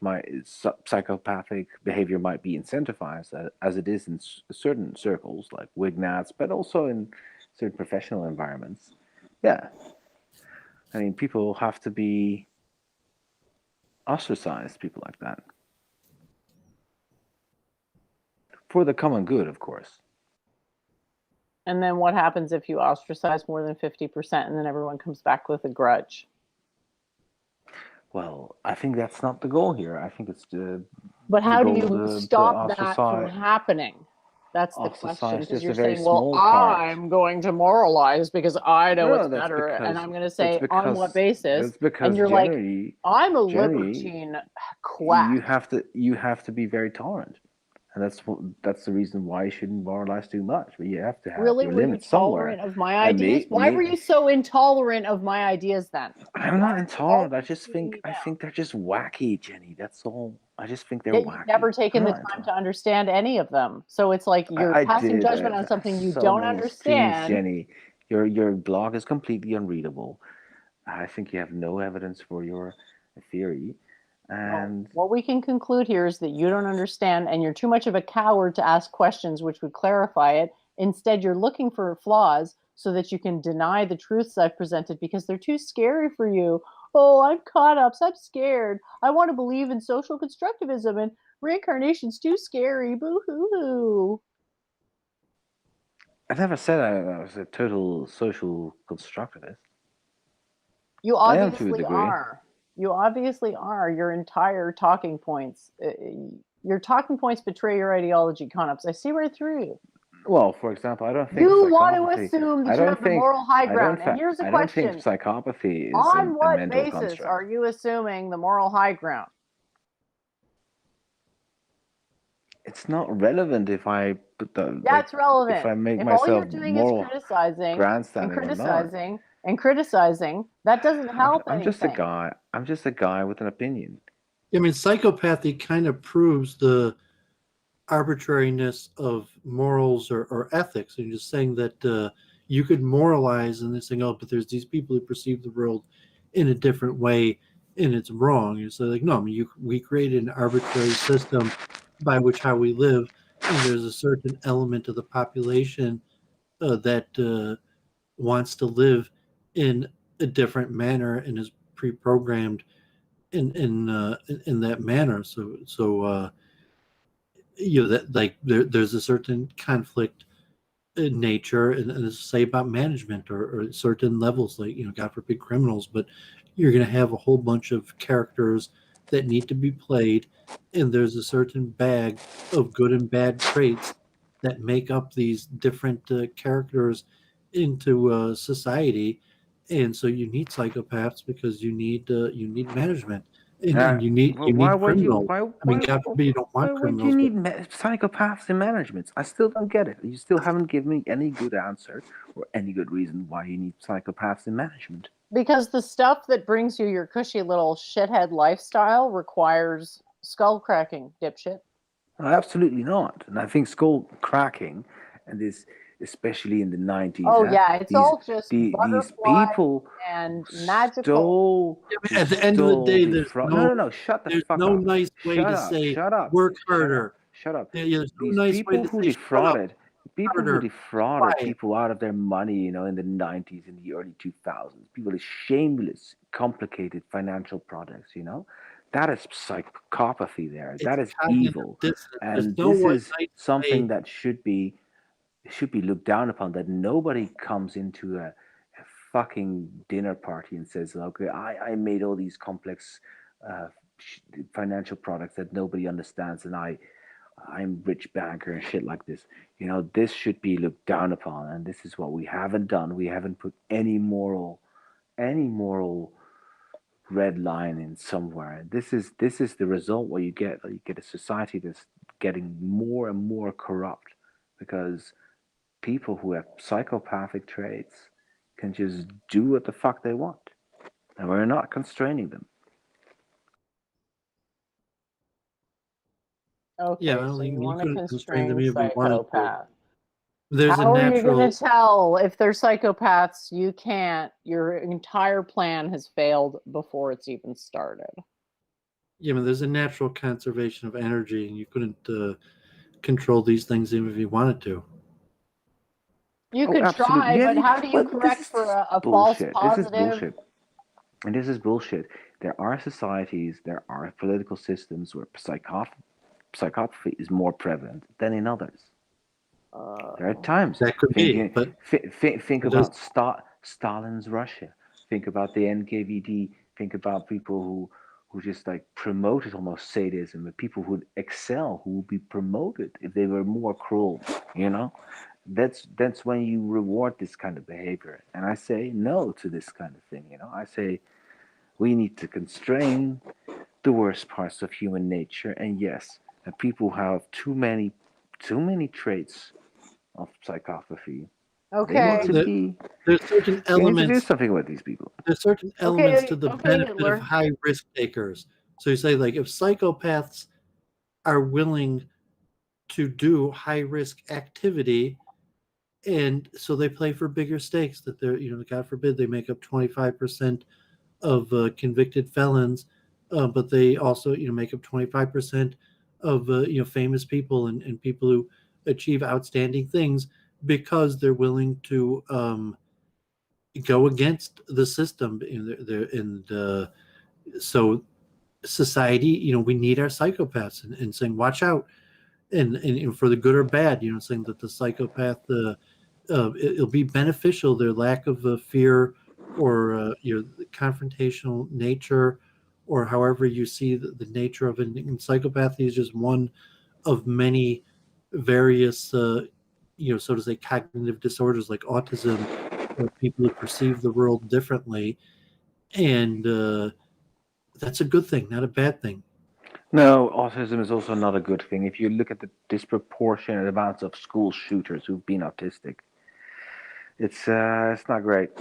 There's This good is and bad. exactly why you have a horrible morals, Conops, and the No, fact it's that you not think that you true. can Just control don't quote just psychopaths. don't You've elevate literally it. Don't gaslit yourself elevate it. into No, they're you're they're basically like a dangerous. No, I'm Christian not. with I'm the devil definitely now. not saying. No, I'm definitely not saying that all autists are dangerous school shooters. But unfortunately, we've seen that more than half of the people that are school shooters had some kind of autistic disorder. And how many of them were on antidepressants? Idiot. Also, probably a lot because Yeah, it so how might do you have know to that do with that wasn't the social fucking action. causal? How do you know that wasn't the determining factor versus autism? It's a You don't, probably but it's you a jumped probably a already to a mix of conclusion. both. Right, it's This is probably what a I mix mean. of Yeah, both. but I think Your way things of are thinking is obvious, like, dangerous. if you say the artificial, to say, like, you can't just get really, really upset, and because God forbid you got really, really upset, kill a bunch of people. And saying, but like from a short-term planning perspective, it's very logical.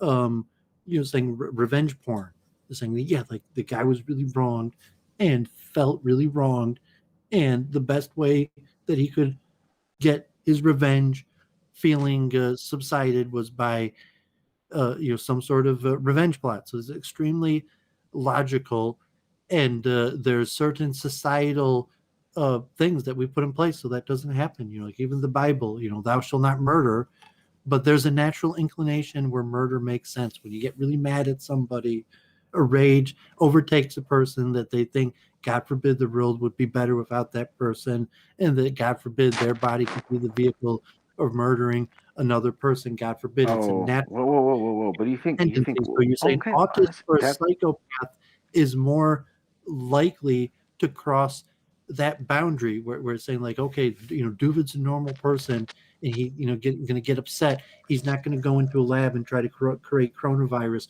God forbid, to get even at humanity. But there might be some psychopath out there that that's really upset with what society did to him, that he went into a lab and created coronavirus just to cause pain to the rest of humanity, because it's largely an artificial, like the ahimsa principle. And so saying like there's a psychopath and he just didn't buy the ahimsa principle. He rejected it, and therefore he was in a lab and he created coronavirus just to make our lives miserable and kill us. God forbid.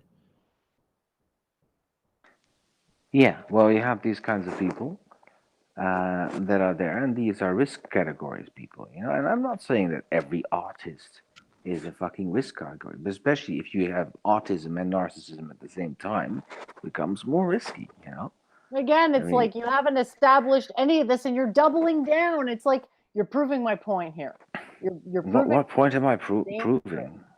because you've come to a conclusion, Look and now at you are fucking trying to cherry pick to justify that conclusion. no. Look at the video that Nicholas Cruz, that like, horrible school shooter, put in. Like he was like I don't know what you're playing like a talking about.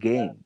You don't even know who Nicholas Cruz was. Like he's like I mean, God forbid, like cops. He's always talking about like, God Horrible forbid, shit. like yeah, like it's just like bad karma, negative energy. Like, is this yeah. only topic that interests you? Like, okay, You need to. Well, I don't. look. But then Okay, it's but this is right? great. So Like, I can't talk about these things, but yet God in his Bible talks about it. You think that we should moralize against murder? Is God not a moralizer, you criminalizing don't need to murder? moralize. You have a punishment. So you say there's a natural inclination every single time a person gets angry and there's a conflict, that a person's attention could arouse an anger to murder their fellow man. It's like it's a crime, and if the body carries out the action, there's going to be an investigation and a court case and a punishment. But you don't need to. Like that's how the U.S. system works. We don't have a preventative justice system saying yes, it's very natural for people to want to kill each other, and it's a natural. It happens all the time that conflict becomes escalated and people kill each other. Like in America, last year the numbers were huge. It was like 40 some thousand like gun deaths was Oh one yeah, murder with COVID-19. maybe not enough If like moralizing either argument like with the this gun deaths. in Conops, if this was in Detroit, God forbid, it's possible that like one of us would pull out a gun and kill the other one. And Yeah.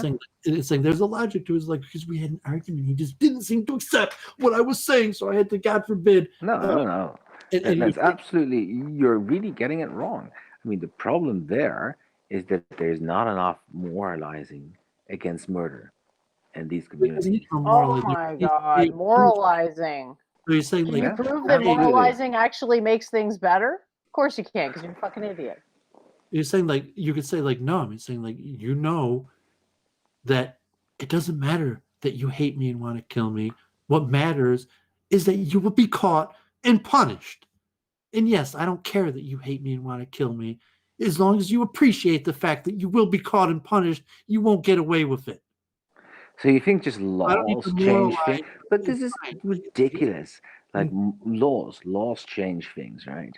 You think that in the United States, or in, I don't know, Honduras, they have the same, or they have vastly different laws, and people just decide to kill or not kill because of the I don't, how high the sentences are. No, that doesn't work. People have social acceptance for murder. That's why crime rates differ in different parts of the world. Yeah, but And so in my psychopath murder. society, that is very low. We only have 200 deaths, 200 murders a year. Well, compare that to any fucking American city. Yeah, so we're both sleeping on our guns. So it's like if we're in America, one psychopath to the next, both sleeping on our guns. It's the price. Yeah, of and I don't freedom. want to live in that At world. least I don't have to. At least I don't have to listen to someone like you moralize and tell me what to All right, do. well, I would rather sleep on my you gun than you hear sleep on someone your like gun. you tell me what to do. Yeah. You'll blow your neighbor's brain out, but at God least forbid. there wasn't God forbid. any moralizing. God forbid. Right. At least there Doovid, wasn't did any I ever tell moralizing. you about this law of Jonte thing? Because his irritation is basically exemplified in this law of Jonte. Have you ever heard of it? I don't know if I'm pronouncing it right. The 10 rules are: you're not to think you're anything special. You're not to think you're as good as we are. You're not to think you're smarter than we are. You're not to imagine yourself as better than we are. You're not to think you know more than we do. You're not to think you're more important than we are. You're not to think you're good at anything. You're not to laugh at us. You're not to think anyone cares about you. And you're not to think you can teach us anything. It So I was that thought you 11th really- one. I was looking at the 11th one. That one I didn't understand yet. Oh yeah, that one tripped me out too. I was like, yeah, what the heck does that mean? It's perhaps you don't think we know a few things about you. It's basically like a presumption that they will welcome a stranger and that they already sort of know their customs or something. I don't really know. Maybe you don't think I know something about you. I mean, maybe Conops can tell us because he seems to have this self-righteous sanctimonious. No, I wish you tall would play. poppy. I wish you would just teach these lessons to yourself. You say I'm not humble and modest, but you call Yeah, you're yourself fucking the great. racist. You're a fucking supremacist of the Jonte laws. I ain't a fucking Jonte. How dare you? What do you Sorry, call but me a my racist? What the civilization is fuck? What actually the a fuck? real What the civilization, not fuck a is your LARP textbook. problem? I am Because not I a don't abide by Hey, your stupid fucking Hey, customs. You're hey, talking to hey, someone Jenny. who Hey, is hey, not Jenny. of Hey, culture, crazy and lady. you're Hey, expecting crazy me to lady. act like Hey, you. hey. You're saying, Hey, hey, hey, crazy why don't lady. you Hey, accede crazy to lady. my Hey, norms? that And I'm going to insane say, woman. fuck you, Insane I'll woman. bring on my Hey, German hey, norms. hey, hey. You like to get Hey, yelled crazy at? lady. Hey, Huh? insane woman. Hey, insane woman. I'm not letting Racist. myself be called racist You're by being you. super anti-German racist right now, and I'm theories. Yeah, you always have weird conspiracy theories. You're a conspiracy Oh, do theorist, I? anti-Semite, racist, race realist, Oh, okay. racist, kooky woman who's Ooh. probably a self-hating Jew as well. Okay, just get it all off your chest, Conops. Just let it out. Just let it out. Tell us how you really feel. That's all you got? Come on, that's all you got? No, I got more. You want more? Come on, that's all you got? No, I got more. I have plenty more to go. If you want to, yeah, if you want me to get started on Jenny, You got to I realize could that go we're on for just gonna hours. we're gonna judge you as projecting. You got to realize that. Yeah, you Because the could say that, but projection, I mean, I the still theory think of that is a projection crazy makes a lady lot of talking to predictions. me. I think she's Okay. a 19th century Swami Oh. that I'm not going to take seriously. Oh, okay. Well, I'm glad you are not open to any new evidence and are doubling down on your idiot position. It is a very awesome and cool thing, Mr. Jonte. Yeah, I just don't even know what that means, Jonte. Why don't you repeat what that means again? It's 10 rules defined Oh as yeah, the basically. 10 rules about the 10 rules that you couldn't observe yourself. You say that you're humble, but you're not. I mean, you See, the call thing is yourself that this is you not call yourself humility. the sovereign. This is not You humility. This is you false literally humility. you This you is literally collectivism. This is you slave morality. This is you not literally say humility. that Matt Parrott got cucked by Matt Heimbach because he was insubordinate or insolent to you. What I said is that don't backtalk me or something bad's going to happen because the spirits love me, and take your own risks. If you're going to backtalk me in public, don't fucking do it. Well, okay, so how bad are we doing? How bad is Brundlefly? How bad am I doing? How bad is OV doing? Are we like really worse off than 2 years ago? Give me a break. Why are you asking me if you don't accept my testimony as authoritative? You can't have it both ways. Well, It's quite tedious. testimony is not enough. You have to have some evidence. You can't just like throw these claims out Well, you there. just stated some evidence. Yeah, I stated evidence. You didn't. You That's the stated difference. evidence for what I said, so thanks. Yeah, King Kush just For brought what? up a good point. So codependency, toxic empathy. It's like it's not good. This is why people get confused when you do social studies. It's like it's beyond good or bad. It's just what it is. And for you to start getting aroused and associating good or bad to it, a lot of the time that's just your own, the parts of yourself that you're in denial about. And Konops is apparently in denial about a lot of things because he's projected this, like he's hallucinated this persona onto me and several others. Is like, you're living in a fantasy world, dude. You've created basically a clown fantasy world. Not living in reality. I don't know what you're talking about. What You don't fantasy know what I mean? world? Or No. it's funny. Maybe Doovid can elaborate. What does Jenny mean? I'm still trying to figure out this 11th rule of Jante. Are you like inside your own head debating with yourself and like just having a what is it? One of those tumbleweeds of a bigger, more complicated thought? And it is hard to follow for sure. So It's where's your foreign, right? husband? It's Where's not your always on. husband, Jenny? Oh, we're supposed to be talking about ideas, Conobs. No, But no, you really, you know. you stopped that a long time ago. When you're like talking about my this, you're projecting this. Come on, where's your husband? Where's your wife? I don't have a wife. I have a girlfriend. But you know where Okay. she is. She's sleeping upstairs. Where's your husband? I've never heard him. I think he's made up. Yeah, he's made up in your head and nowhere else. Or is in fact Culture Bear, which is possible. Maybe Culture Bear? Where's Culture Bear anyway? Conops, if you're not even going to keep up the pretext of pretending to care about the thread of the show, maybe you should just go to bed because it's just getting tedious for me. Yeah, but you are getting tedious. Like, I mean, you can't even be agreeable. Like the moment I that am we have an not argument, going to pander to you, white boy. You're going to bend that knee. You're going to bend that knee. And you're going to fucking This love is where it. You Gandalf. are This going is to where fucking Gandalf learned get all his real tricks. You know, comfy with on Jenny. that knee You because gotta I am bend the not going to knee. bend the knee to you, Conops. Well, I mean, I don't care You what know you what? do. You You're know a how I crazy offend lady. you a little bit? Imagine the amount of offense I gave you, and then multiply that by You're a 10, crazy lady. 100,000 million. Now, why don't you continue with your grandiose illusions and maybe, I don't know, in a couple of years I'll find you in a straitjacket somewhere in a mental hospital, Jenny. Well, hopefully, Conops, you can rewatch this show and realize just how many demons you have in your subconscious because the subjects you've brought up have been absolute filth. Look, you have called people crazy, so I mean, why? And when have they not deserved it? When has my All right. judgment been wrong? When is your judgment ever been wrong? I mean, this is also I would like another actual example of your exactly. You can't say an example. extreme narcissism.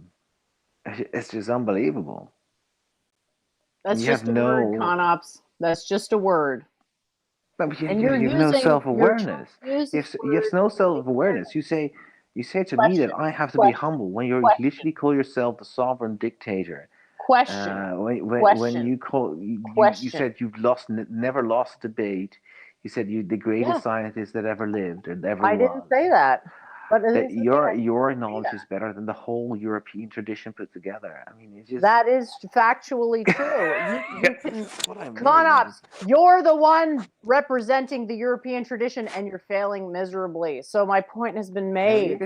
You can just shout over me. That's the only thing you You can have do. nothing. And throwing out white noise. You haven't proved anything. You haven't established anything. So The only thing you can do is saying, "Oh yes, let's go back to the quantum realm. Let's talk about the personality particle. Let's talk about this bunch of gumballs you just So you tie want me together and you to call hold it your hand like a baby, the basically? periodic table. It's just crazy. You're a crazy So lady. you want me to Jen. hold your hand like a You're a baby? crazy lady. No, I want you to make sense for once. Yeah, I'm thinking this Jante 11th rule, don't you think that there's things we know about you, and this is like the penal code, where the idea is people are supposed to be equal in all things and not think we're special or better, and then the 11th rule of the penal code is don't you think there's things we know about you, is this equalizing factor is like that you're not special, that there's stuff about you that would equalize you, and if your closet was exposed, you would not be so arrogant. And so that's why I'm taking the 11th rule is saying like and if you should think that you're special, we will expose the things about you that prove that you're not special, and don't think we don't know about those things. Nice. I really like that analysis. That was cool. It gave me an insight. It sort of. But all right, Doovid. So, but how special is Jenny then? it sort of weaves a tapestry, doesn't it? It sort of gives like a narrative, a cultural narrative almost. It's a fascinating. I've never heard of it, so I was very happy to discover it.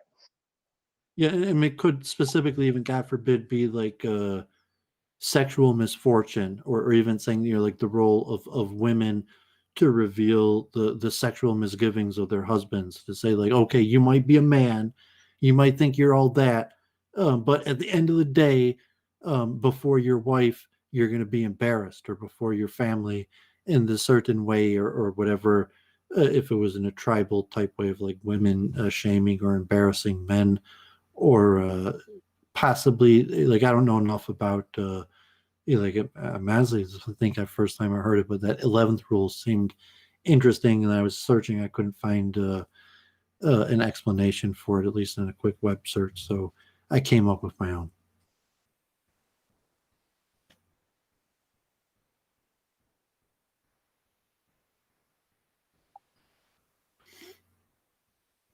Yeah. Okay, so we want to So- wrap it. I mean, just like you and Canop's got like, I mean, God forbid you're like, it's like a repeat of a Claire stream that you're doing. I know. It's like I did not Conops, start I this. wish you could. Conops, I wish you could do meta-analysis, because it's really interesting. But you just double down on these asshole positions, and it's like you're hurting the conversation.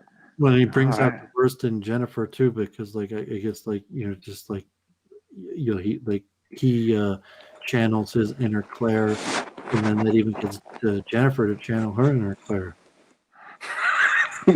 Look, I didn't look for a fight here. I didn't start this fight. I am not so sure. Like, if you think that Jenny is somebody who shouldn't be who can offended, just get along with people, then you'd be correct. And it's very, Well, I saying, what you patient. accomplished by coming on Week in Review and saying, I got Jennifer to conjure up her inner Claire. You're saying, was that really why you came on Week in Review? No, that was absolutely not why I came on Weekend Review. No, it surprised me that every time every time I think like she might be sort of has a semblance of normalcy, I'm mistaken, and she's just crazier than I imagined. Or you just never met a German grudge before. Could that be it? You're racist? I'm just really tired of the anti-German bigotry. I'm used to Doovid, who's very loving and inclusive, and you're just like judging me racistly because you're a Dutch supremacist, apparently, and it's very triggering.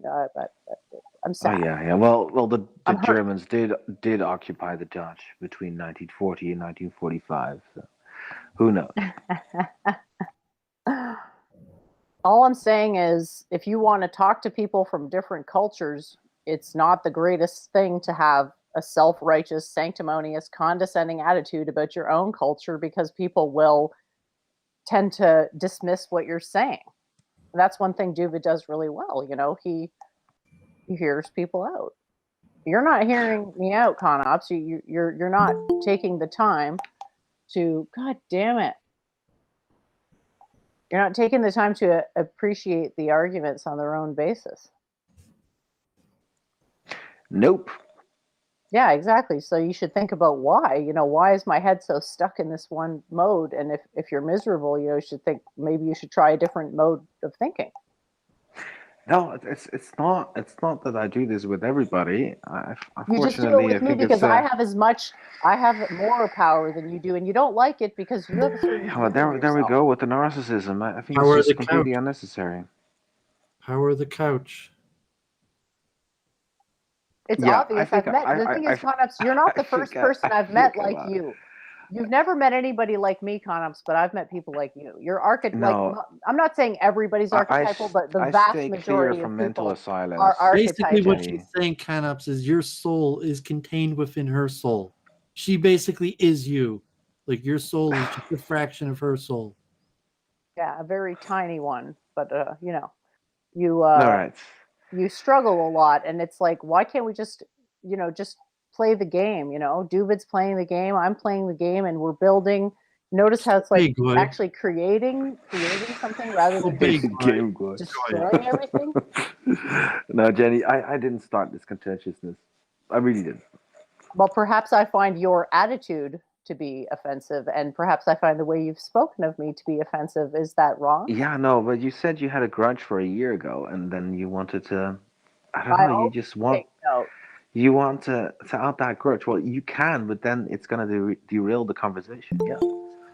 Oh my god. Zero's tried to get into the show like You know, let's 5, zero 6 in. times Why now. not? Why not? I'm not.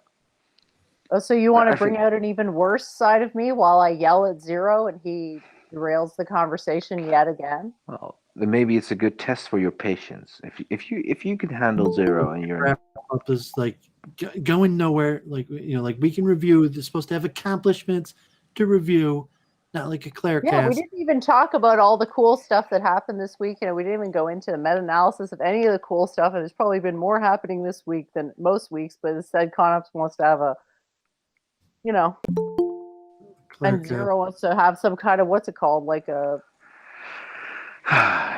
well, it's not my fault. I will You say want to have a tug of war. if you want to have a constrained conversation and if you want to have a meta analysis, maybe it's probably a good idea to not insult your guest. You know, Yeah, no, I mean, You go you first. might be a good idea. definitely caused Jennifer to channel her inner Claire. So, Look, David, I can get along with a lot of people. I can even go along with OV. So I don't know. I get along with Claire. I got along with everybody. So I mean, this is not me. I can be a dick, yeah, but most of the Yeah, as time, long as still nobody agree. challenges your delusions of moral it- superiority, you're fine with people. if people are nice to me, I'm okay. But if Yeah, I somebody can go tells you the after truth people. that you're actually a piece of shit and have no moral standing, then you don't like them and they're crazy, right?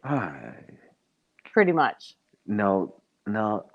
Yeah, There are like, lots of people that they're psychopaths. there have been people that called me a dick, I mean, even but they're not all psychopaths friends are or psychopaths. mentally delusions. But you are.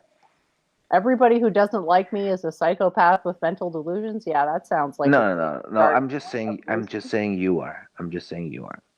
Probably a lot of people who called me Well, what I can asshole. say from experience is An that asshole aren't psychopaths or whatever mentally people deluded, but you think are. about me is just a projection of their own inner demons. Just And that's admit it. usually Just true. go into therapy. Jesus Christ. Why is Maybe my you can finally existence get some. so hard for you? What? Ah, God, I'm out of here. Okay, yeah, I think I've kind of drained my energy. Sorry about that. Yeah, he can't handle my existence offends him. So don't be so offended when your existence offends me, Conops. It goes both ways. Get a little empathy. All I right, mean, you want to wrap it up, and I'll tell Zero to fuck off. Yeah, I mean, I guess if you want to monologue or whatever, but yeah, I'm kind of tired. It's been at for like 4 hours. So, I mean, there was things we could have talked about, but none of them are pressing or, that important. We're both going to move forward for our research. I don't think I have anything coming up this week, probably Charles on Thursday. I'm still finishing up our Arizal's Gates of Reincarnation. I think there's 36 chapters here, at least, that are translated and commentated in English, and I'm on chapter 26. So Awesome.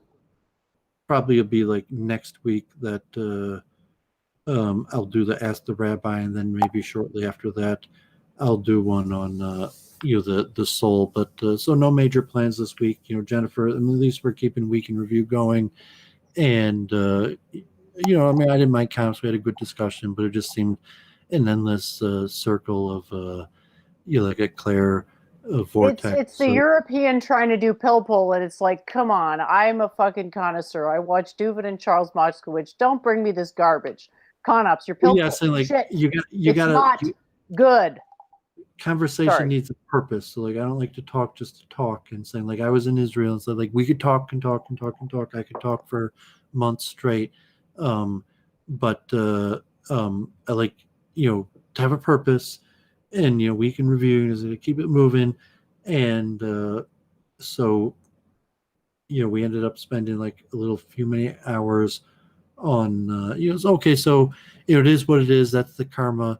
So I guess with that I'll go. If you got 20 people watching, so if you want to monologue or some talk with someone else, enjoy, and I'll watch back and be in touch, and hopefully we'll see if Lowell gets in contact. Me and Jennifer, might do social media consulting and see if we could help their root and branch organization grow. And that probably a few weeks it might less. God forbid his grandmother passed away, but the 30-day mourning period, a few weeks will be up, and hopefully you'll see. We'll be streaming on Mondays and Wednesdays again.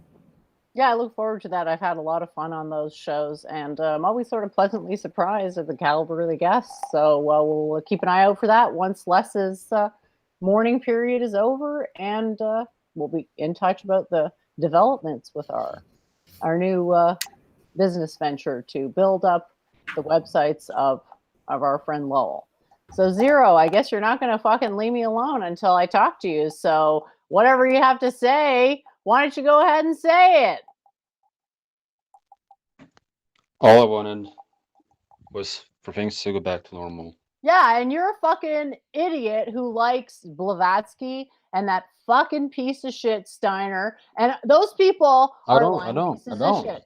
You continually promote them, and you claim that the Veda is only one of the cycles of history. I don't want to have Vedas insulted by some crackhead, okay? You never ask any good questions. You cannot hold a conversation. You constantly fuck everything up, and I don't want to deal with it. It's on I'm not a my fan of terms, Steiner. okay? I don't owe you fuck all. You have exhausted your welcome with me. You had many chances, and you fucking blundered them all. So fuck off and don't come back to this channel because I don't want to see you, okay? Try again next life. I guess if you're so fucking great, all I wanted you go was fucking figure that stuff out for yourself. I don't care what you quote wanted to do. What you do is engage in bullshit day in and day out, and your little gaggle of followers, you lead them astray. You waste everybody's time. Don't waste mine, please. I have things to do here. Would you consider the fact that you may not be actually correct? Yeah, I considered it a lot. Have you? Okay, well, I'm not a fan of Steiner. I don't give a shit. You promote Steiner. You promote that garbage. You promote Theosophy. I don't care what you have to say. You don't ask questions. I don't promote Theosophy. I don't. I mentioned him once because he worked on reincarnation. Questions in good faith, and you tend to fuck up the progress of conversations. And if you don't have enough awareness to actually, I don't have even a chance to ask you just questions. fucking cut me off, asshole. You're proving my point. You can't even sorry, fucking but let me it's like finish what I'm saying. You're talking over me. That's extremely disrespectful. I apologize. Please continue. I don't have fuck all to say to you. The whole point was to get you on here to tell you right now, under no fucking uncertain terms, to fuck off and not come back. Got it? Yeah, so people with delusions are like, I'm a good guy, right? And it's like people get super attached to this idea of being the quote good guy. Everybody wants to be the hero. And then it's like, that's all well and good, but everybody thinks they're, great until somebody actually great shows up. And then there's a cognitive dissonance. That's not my fucking problem. And I wonder why Zero still hasn't fucked off this show here. It's like Zero actually has no respect for me or my boundaries, but he still just wants to be super cool and prove a point on his channel, but nobody knows what the point is because he's been streaming for years and has never made a single fucking point. Okay, so why are you screaming at poor Zero? What did he do to deserve this? Poor Zero. I feel so bad. Poor Zero. It's a bit weird. Like you. Oh my god, it's like claim to have the weird. right. It's like, have you ever interacted with people in real life? This sort of behavior would never be accepted in real life. You clearly feel the right to abuse other people, but the moment you're called wacko, schizophrenic, weird, whatever, you get your panties in a twist. Like, oh my god, having self-respect, that's so uncool, right, Conops? No, it's not that you have self-respect. I think you clearly don't, because otherwise you wouldn't be so you wouldn't be so easily insulted. But yeah, you claim to have the right to abuse everybody, and yet if people say the mildest things about you, you chimp out. The mildest thing. So who judges what's mild and what's not mild? Who is I the just judge of said that? the only thing I said to you that you had grandiose illusions. Oh yeah, and that's not offensive where you come from, John It's Taville. true. That's true. According to you, some No, crackpot on the according to internet. the DSM-5 and the DSM-4. Oh, according to the DSM that you're not trained in, and that it's a Well- violation of the Hippocratic Oath to diagnose someone you've never met, and that I've told you this about 50 times. We have met. We have met, Jenny. We have met. We have But talked we so many haven't met. times. Condoms, would you agree that people change? Sure. And Yeah, but would they you don't think change that would you much. think it's a fair, thing to do to come back after a few months and reevaluate things and maybe move past things?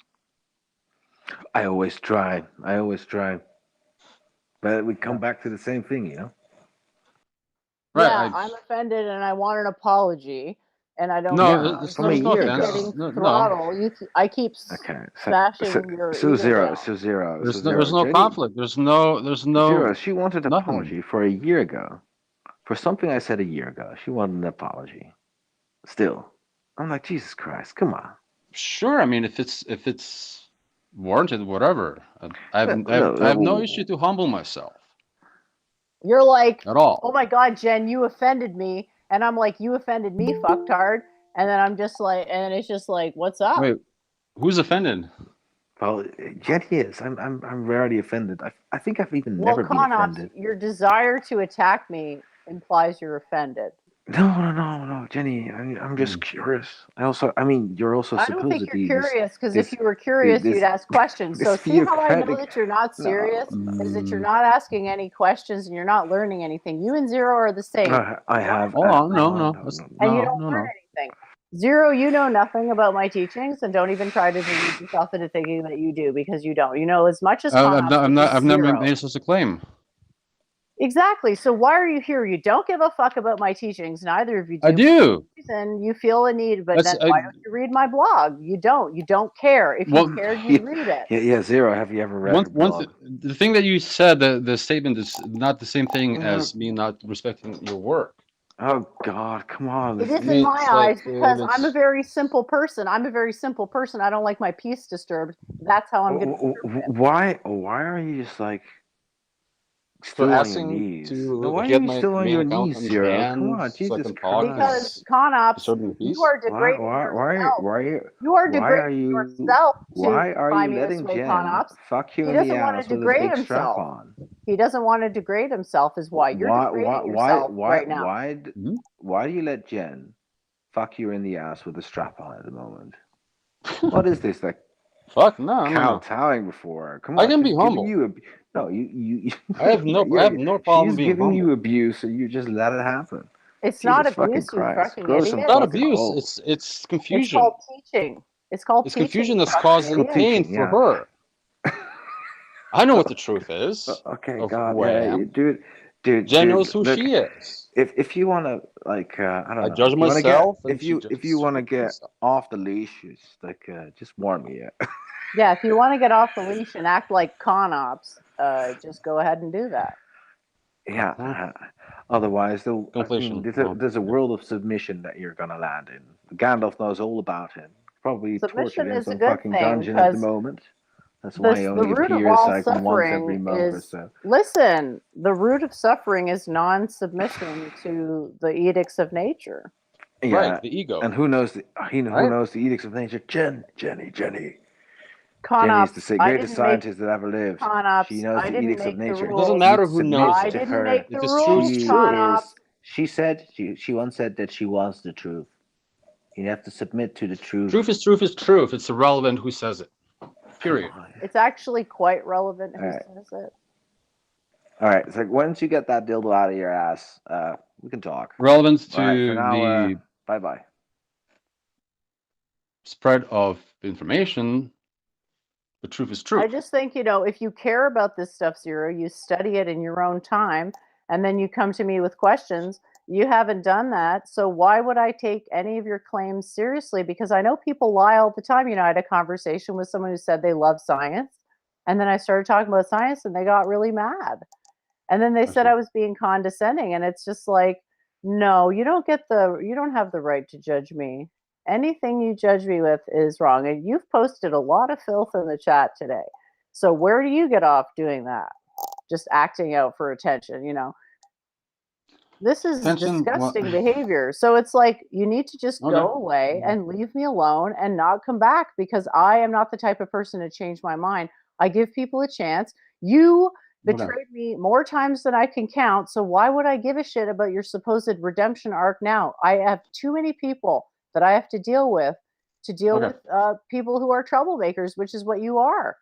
So you really seem to have a desire to be involved in stupid drama constantly online, and I understand that that's what people want to do, but I don't want to be. No, there's no drama. That's Period.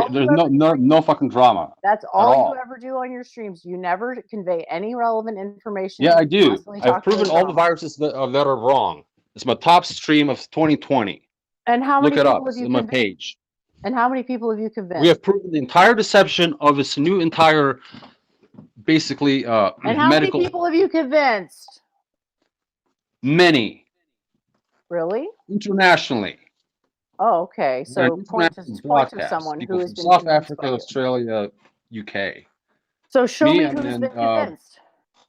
Me and Rufus Cat have definitively proved the viruses are not real, and that it is a medical tyranny that has been foisted upon us since 1858. Shut the fuck up, Zero. The fact that you can't shut the fuck up and keep talking over me and aren't asking questions makes you a fucking waste of my time. Okay, I don't care about your crackpot theories and never have. It's not a crackpot theory. It has been proven indefinitely. It doesn't matter what you say, dumbass. It matters what you. Yes, I have a proof. What do you want? I don't give a fuck. Nothing you say is worth fuck all to me. Everything you say is trash. I don't care what you say. Okay, well, there you go. You say. 2 + 2 is 4, right?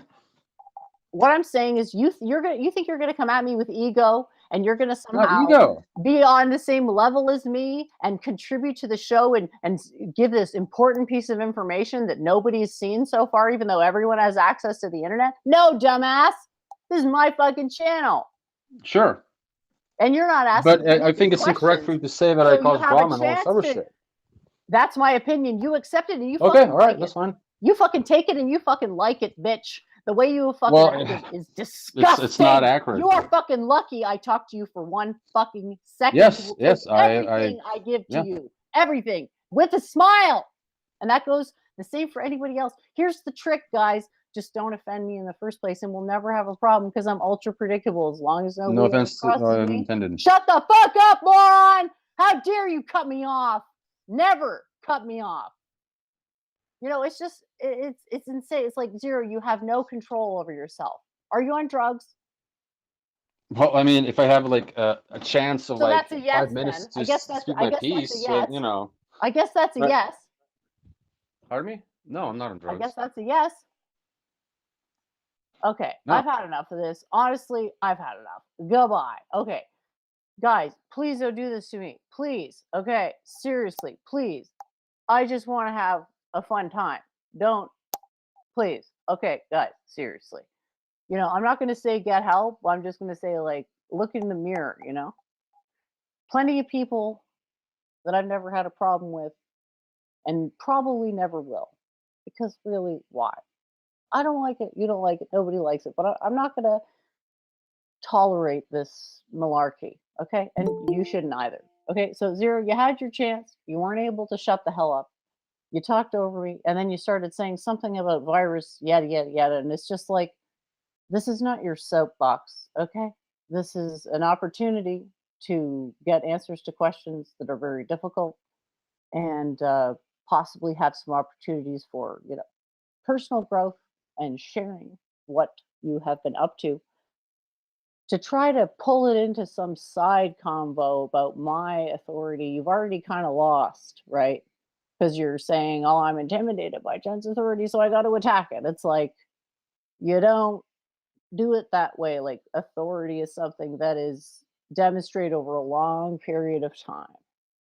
Because even if someone makes the best first impression ever, well, what are you going to do? Trust them with your life from that day forward? I mean, that would be foolish for the most part. So the point of what I do is try to encourage people to see where maybe their assumptions are not 100% correct and why, and to sort of be okay with that fact. Nobody's going to get it right on the first try. And the thing that makes it so hard is that sort of clinging to this idea that you're smart, because we're evolved to believe that we're smart.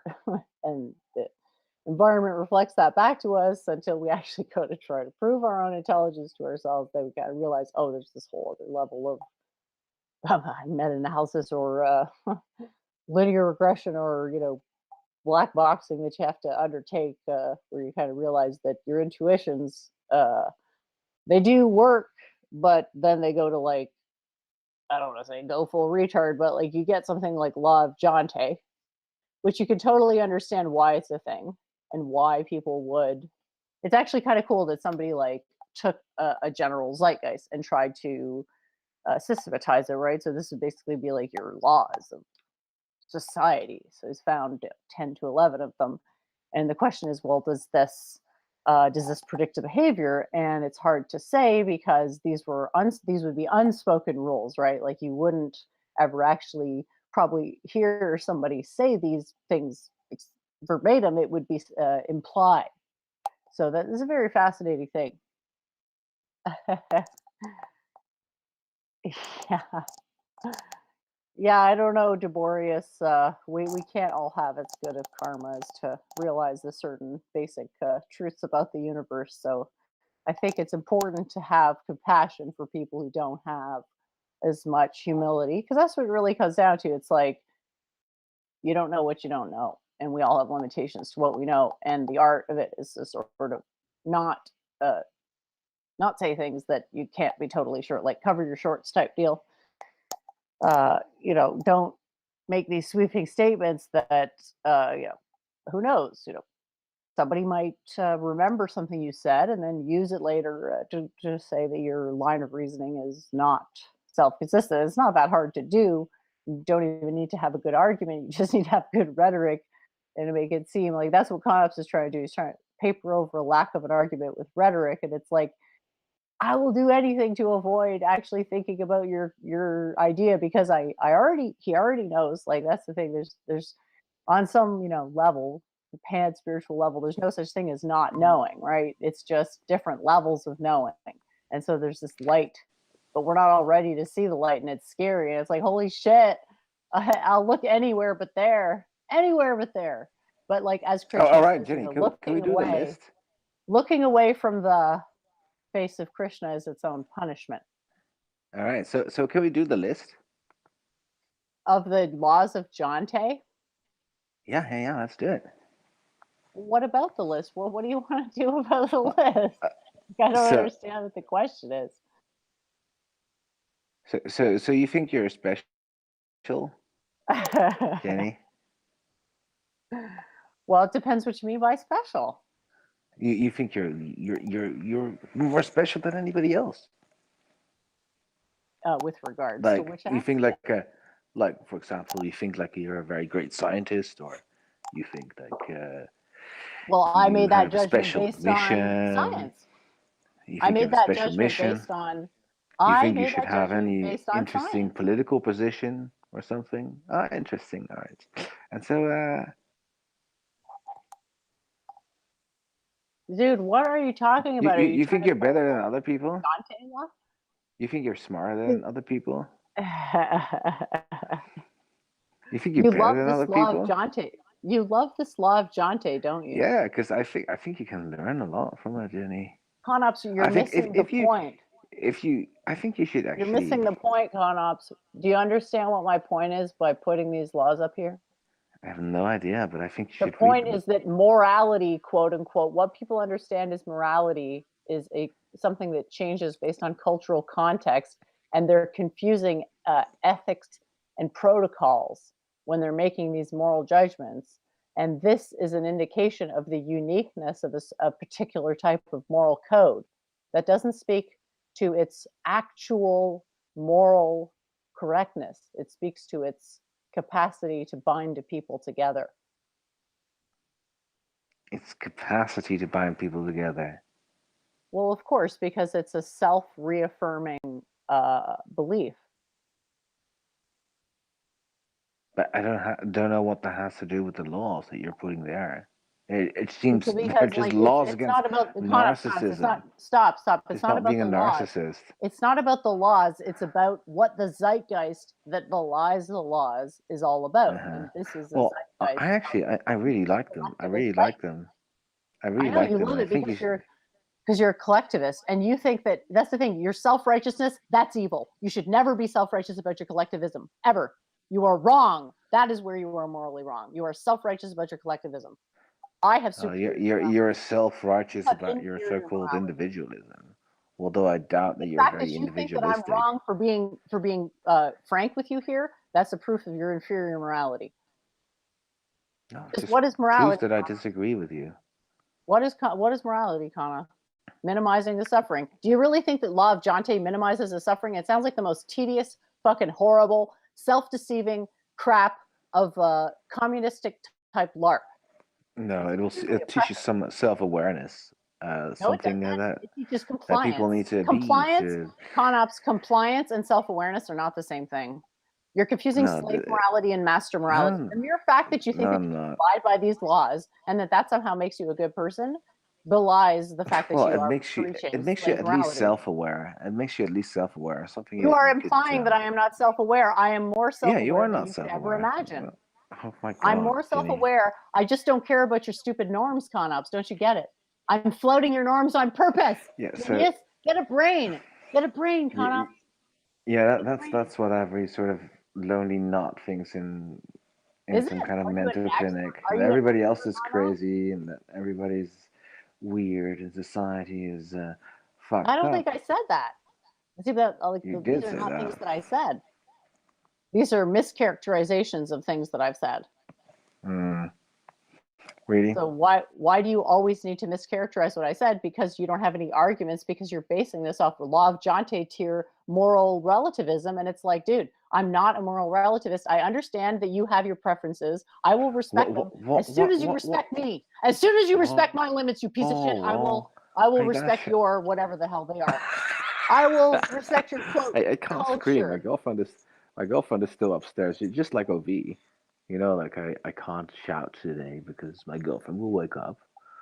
But you go off on a tangent. Just chill out. Chill out, I find this to be the most repulsive attribute of this culture is this sanctimonious, condescending self-righteousness. It's the most despicable attribute of this culture, and you embody it with such perfection that I feel I need to draw attention to that. It has nothing to do with self-righteousness. It has to do with self-awareness, then why are you telling which you me clearly what to don't do? have. I have more than you do. Why are you telling me what to do if it doesn't have anything to do with that? It doesn't have anything to do with self-righteousness. I want you to be self-aware, Jenny. I think it will help you greatly. Oh, really? So now you're concerned about endeavors that's the thing, person. This isn't about me. This is about you. In your endeavors to be productive. You're saying it's for my own good. It's for your own good, Conops. Yours. So don't lie and say that it's for my own good. No, Conops, it's for your good. You are being selfish. Indirectly. That's fine. Indirectly, yes. Code of Jante, I still do the greater good. Work. Still the greater good. It's not going to work on me. I don't come from the Jante people, okay? My people are not the Jante people. We don't work like that. You don't have a people. Who's your people? Who are your people? Who are your people, Jenny? Well, I could tell you none of my ancestors abided by this nonsense. Who are your ancestors?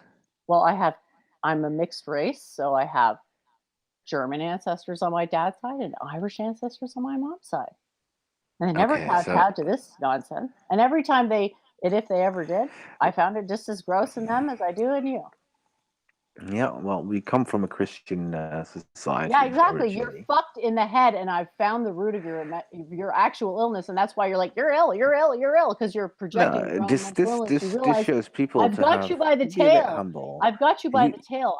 I've tracked your subject-object duality. No, You think you're your just morality is objective. you're On just what shouting basis over do you me. think your morality is Oh my objective, Connor? God, you're just you're crazy, woman. Connor, Yeah. on what What basis you is want your now? morality objective? What basis is morality objective? Is You're the ones my who invaded morality? India. You're the ones who invaded India. On what basis did you justify that? I did not invade India. Who? Your Who people did? did. Your people did, and Oh, then occupied it for quite a no, time and fucked it up quite a bit, and still no, claimed that they helped it when they really it's not fucked it true. horribly. We had some forts. You fucked it Up, horribly, and you basically robbed them, and you're like in denial about it. And it's like it's this false uh, morality that prevents you from moving past all the horrible things that you've done. huh? What? What did you say, Jenny? The bad things that happened to India, how they're my fault? You don't have to accept blame. You have to accept that it was wrong and that you regret it, but you don't because you're still attached to this false morality because it's like, I'm Okay, rich. so I first don't of all, want to lose that. just shut the fuck up for 1 second. Jesus Christ, you're such a cunt. You just keep on talking. You yap on. You At you least I need to have learn something some to say, fuck. unlike You need to you. learn some fucking You need to learn some decorum, fucking Jenny. respect, boy. You think I'm fucking around here, Donna? Come on, what can you do? Oh, you don't want to know. Actually, you already do know. That's why you're so terrified. You're hoping to find Oh something. yeah, come on, give Oh me my give me God! I that hope I pig. can find Give something me that that can piggy. deny this Come horrible in, fate that give I've me set that up for piggy. myself because I'm a fucking idiot. Give me that piggy. You're gonna transform me into a pig. Come on, Jenny, show your magical powers. I think there's This is- probably something more fitting for you, Conops. I think you should get your wish to be the smartest guy in the room. I think you should get it in a way that makes you regret ever wishing for it. And normally I'm not the smartest guy in the room, but you know what, you lot, that's not very difficult. Look, that is some self-awareness, you know. I'm not the smartest. I will say I'm not the smartest guy. I know plenty of my people in my class in university that were smarter than I am. But you know, I don't know the nonsense you guys have been talking. That's just I don't know, not to be taken seriously. Well, I think you're talking about yourself, Conops. Did I say that? Jesus Christ! Yeah, well, it's projection. Why do you That's how result? projection works. Why do you result to repeating this really cheap debate tactics? Like always, oh, this projection. Oh, you're one to talk this about is cheap debate tactics. You're and one then to talk repeat about cheap and debate then tactics. sort of repeating what I said, which is also not very intelligent. You know, Well, you haven't come up with even your managed own to craft. insults. I have a bunch of arguments that I'd love to talk about, but you're too afraid to address my actual arguments, so you have to bring it into a conversation about me as a person, which you always get BTFO'd because I rule, and then you're sad because You you're say like, why are we talking about you as a person? you It's like you rule. started it. Which self-aware person would ever say that they rule? Somebody who has a good sense of humor and enjoys something called dance, something you don't seem to understand whatsoever. Look, this is completely. When you say it's completely unironic, because I have seen. If you say at the same time you're the greatest scientist or you're the sovereign dictator, whatever, Who's a better scientist whatever than me? principality you build in your fucking crazy head. So, you know? who's better scientist than me? Albert You Einstein. should be able to point to somebody. Yeah, Albert Einstein, Max Planck. He's not Who do you alive want right else? now. Fucking And Francis I don't know Collins. how you can possibly say that Albert Francis Einstein Collins. scientist. Lawrence fucking Krauss. Everybody is a fucking better scientist than you are. Okay, so again, you're living in a fantasy world. You think just because someone's famous that they have some sort of prestige. That's how you people are so easy to be led around by the nose all the time. You're pathetic. You can't tell the difference between a movie and reality. Jesus Christ. What do you mean You're you're fucking people? pathetic. I feel ultra sorry for you because it's like you have no inner I identity. feel ultra sorry for this. You have no the identity to Indians. turn back into, so you take your the identity as Indians you movies. Oh my claim to God, movies are represent. reality. The Indians have moved on. Oh, let's not talk about the Indians right now, please. Yeah, let's talk about the Indians. They've moved on. I don't want to hear your bigoted views on India right now. I'm tired of bigoted views. My condescending. bigoted views on India. My views on India are the same as the fucking Congress Party, mainstream And Indian you think that, politics. see, the fact that you think that that's a good thing is hilarious. That is a good thing, yeah. Of course it is, because it's a remnant of your rule over our people's holy land that you decided to piss all over for your own greed. And you feel guilty, but you don't want to deal with your own fucking shortcomings. So instead you project it on me as some sort of bad guy. It's like, what do you think? I'm the fucking embodiment of all the bad things out there? Yeah, especially if you blame me for that. things that neither me or my ancestor, because I'm not an Anglo. We didn't occupy India. What's the Dutch? What is the Dutch East India Company? Yes, what's we had the Dutch East India Company? What's yeah, that? I want to know what that is, you piece of shit.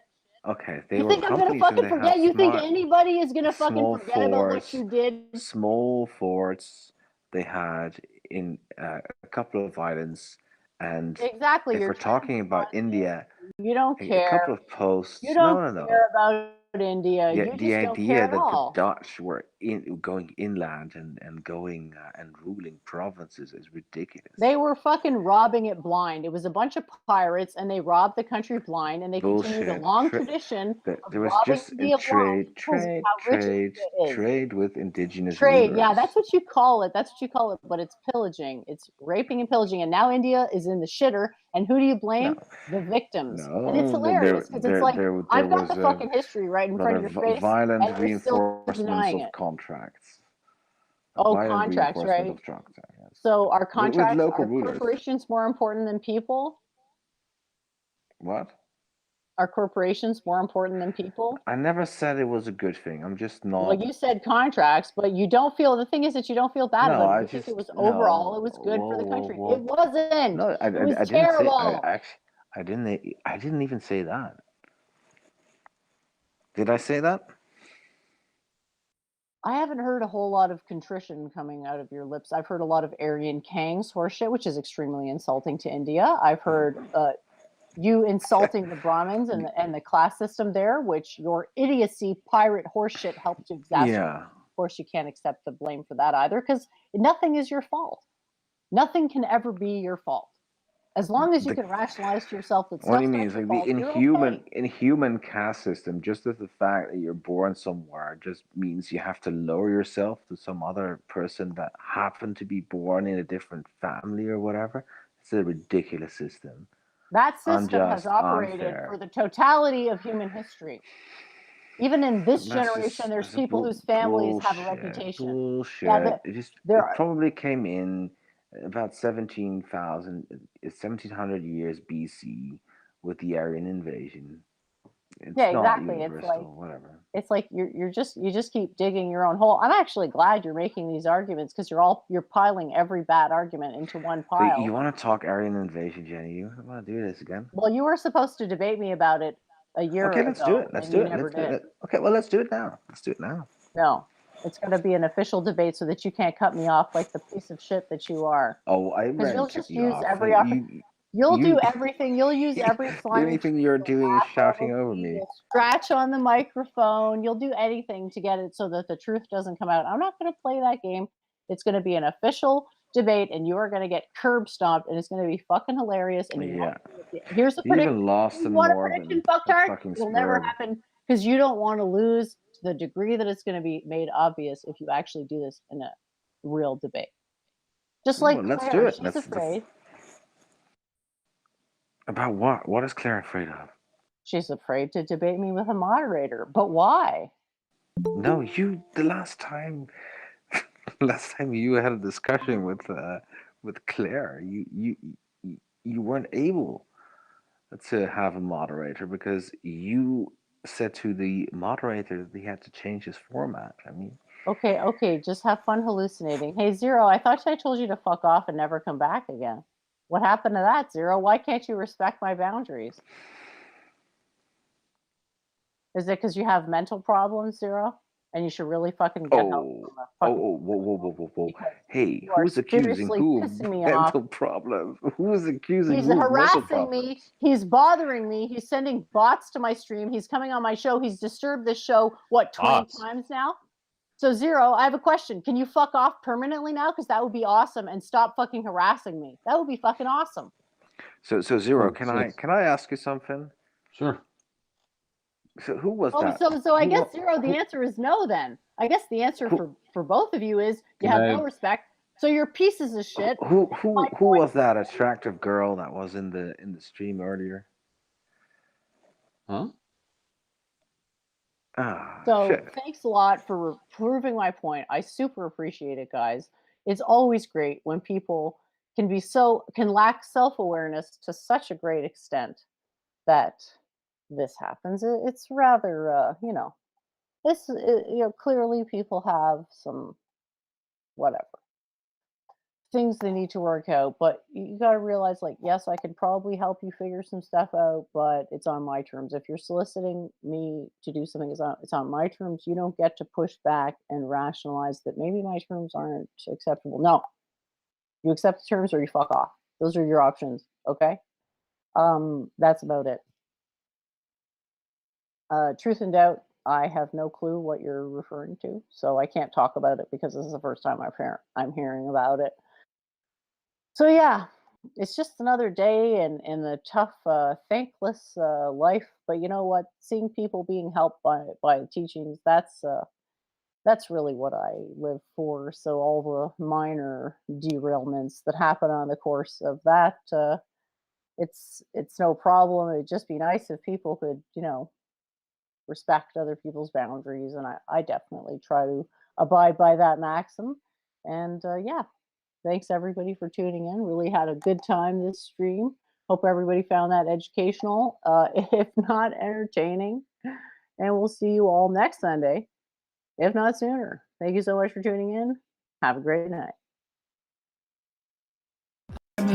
Whoops, I shared the wrong screen there. I mean, so to say, a worthless opinion of. It's so important that she can't be told, she won't be told that it's wrong. And bringing it back to Church of Entropy and her attack dog Gandalf the White. Why don't you learn to shut up and fuck your goddamn logic? They control the media, and the media is capable of making the sheeple believe in anything. Yeah, I don't mind. I mean, we've had these streams, and I've been doing with Church of Entropy, and she's been bringing on new people, and like we did those streams on like stream etiquette. We walked through like the technology. I know. I have like very strongly negative opinions of the kind of Brundle clique. Is she trying to garner herself cult prestige by associating herself with a retard?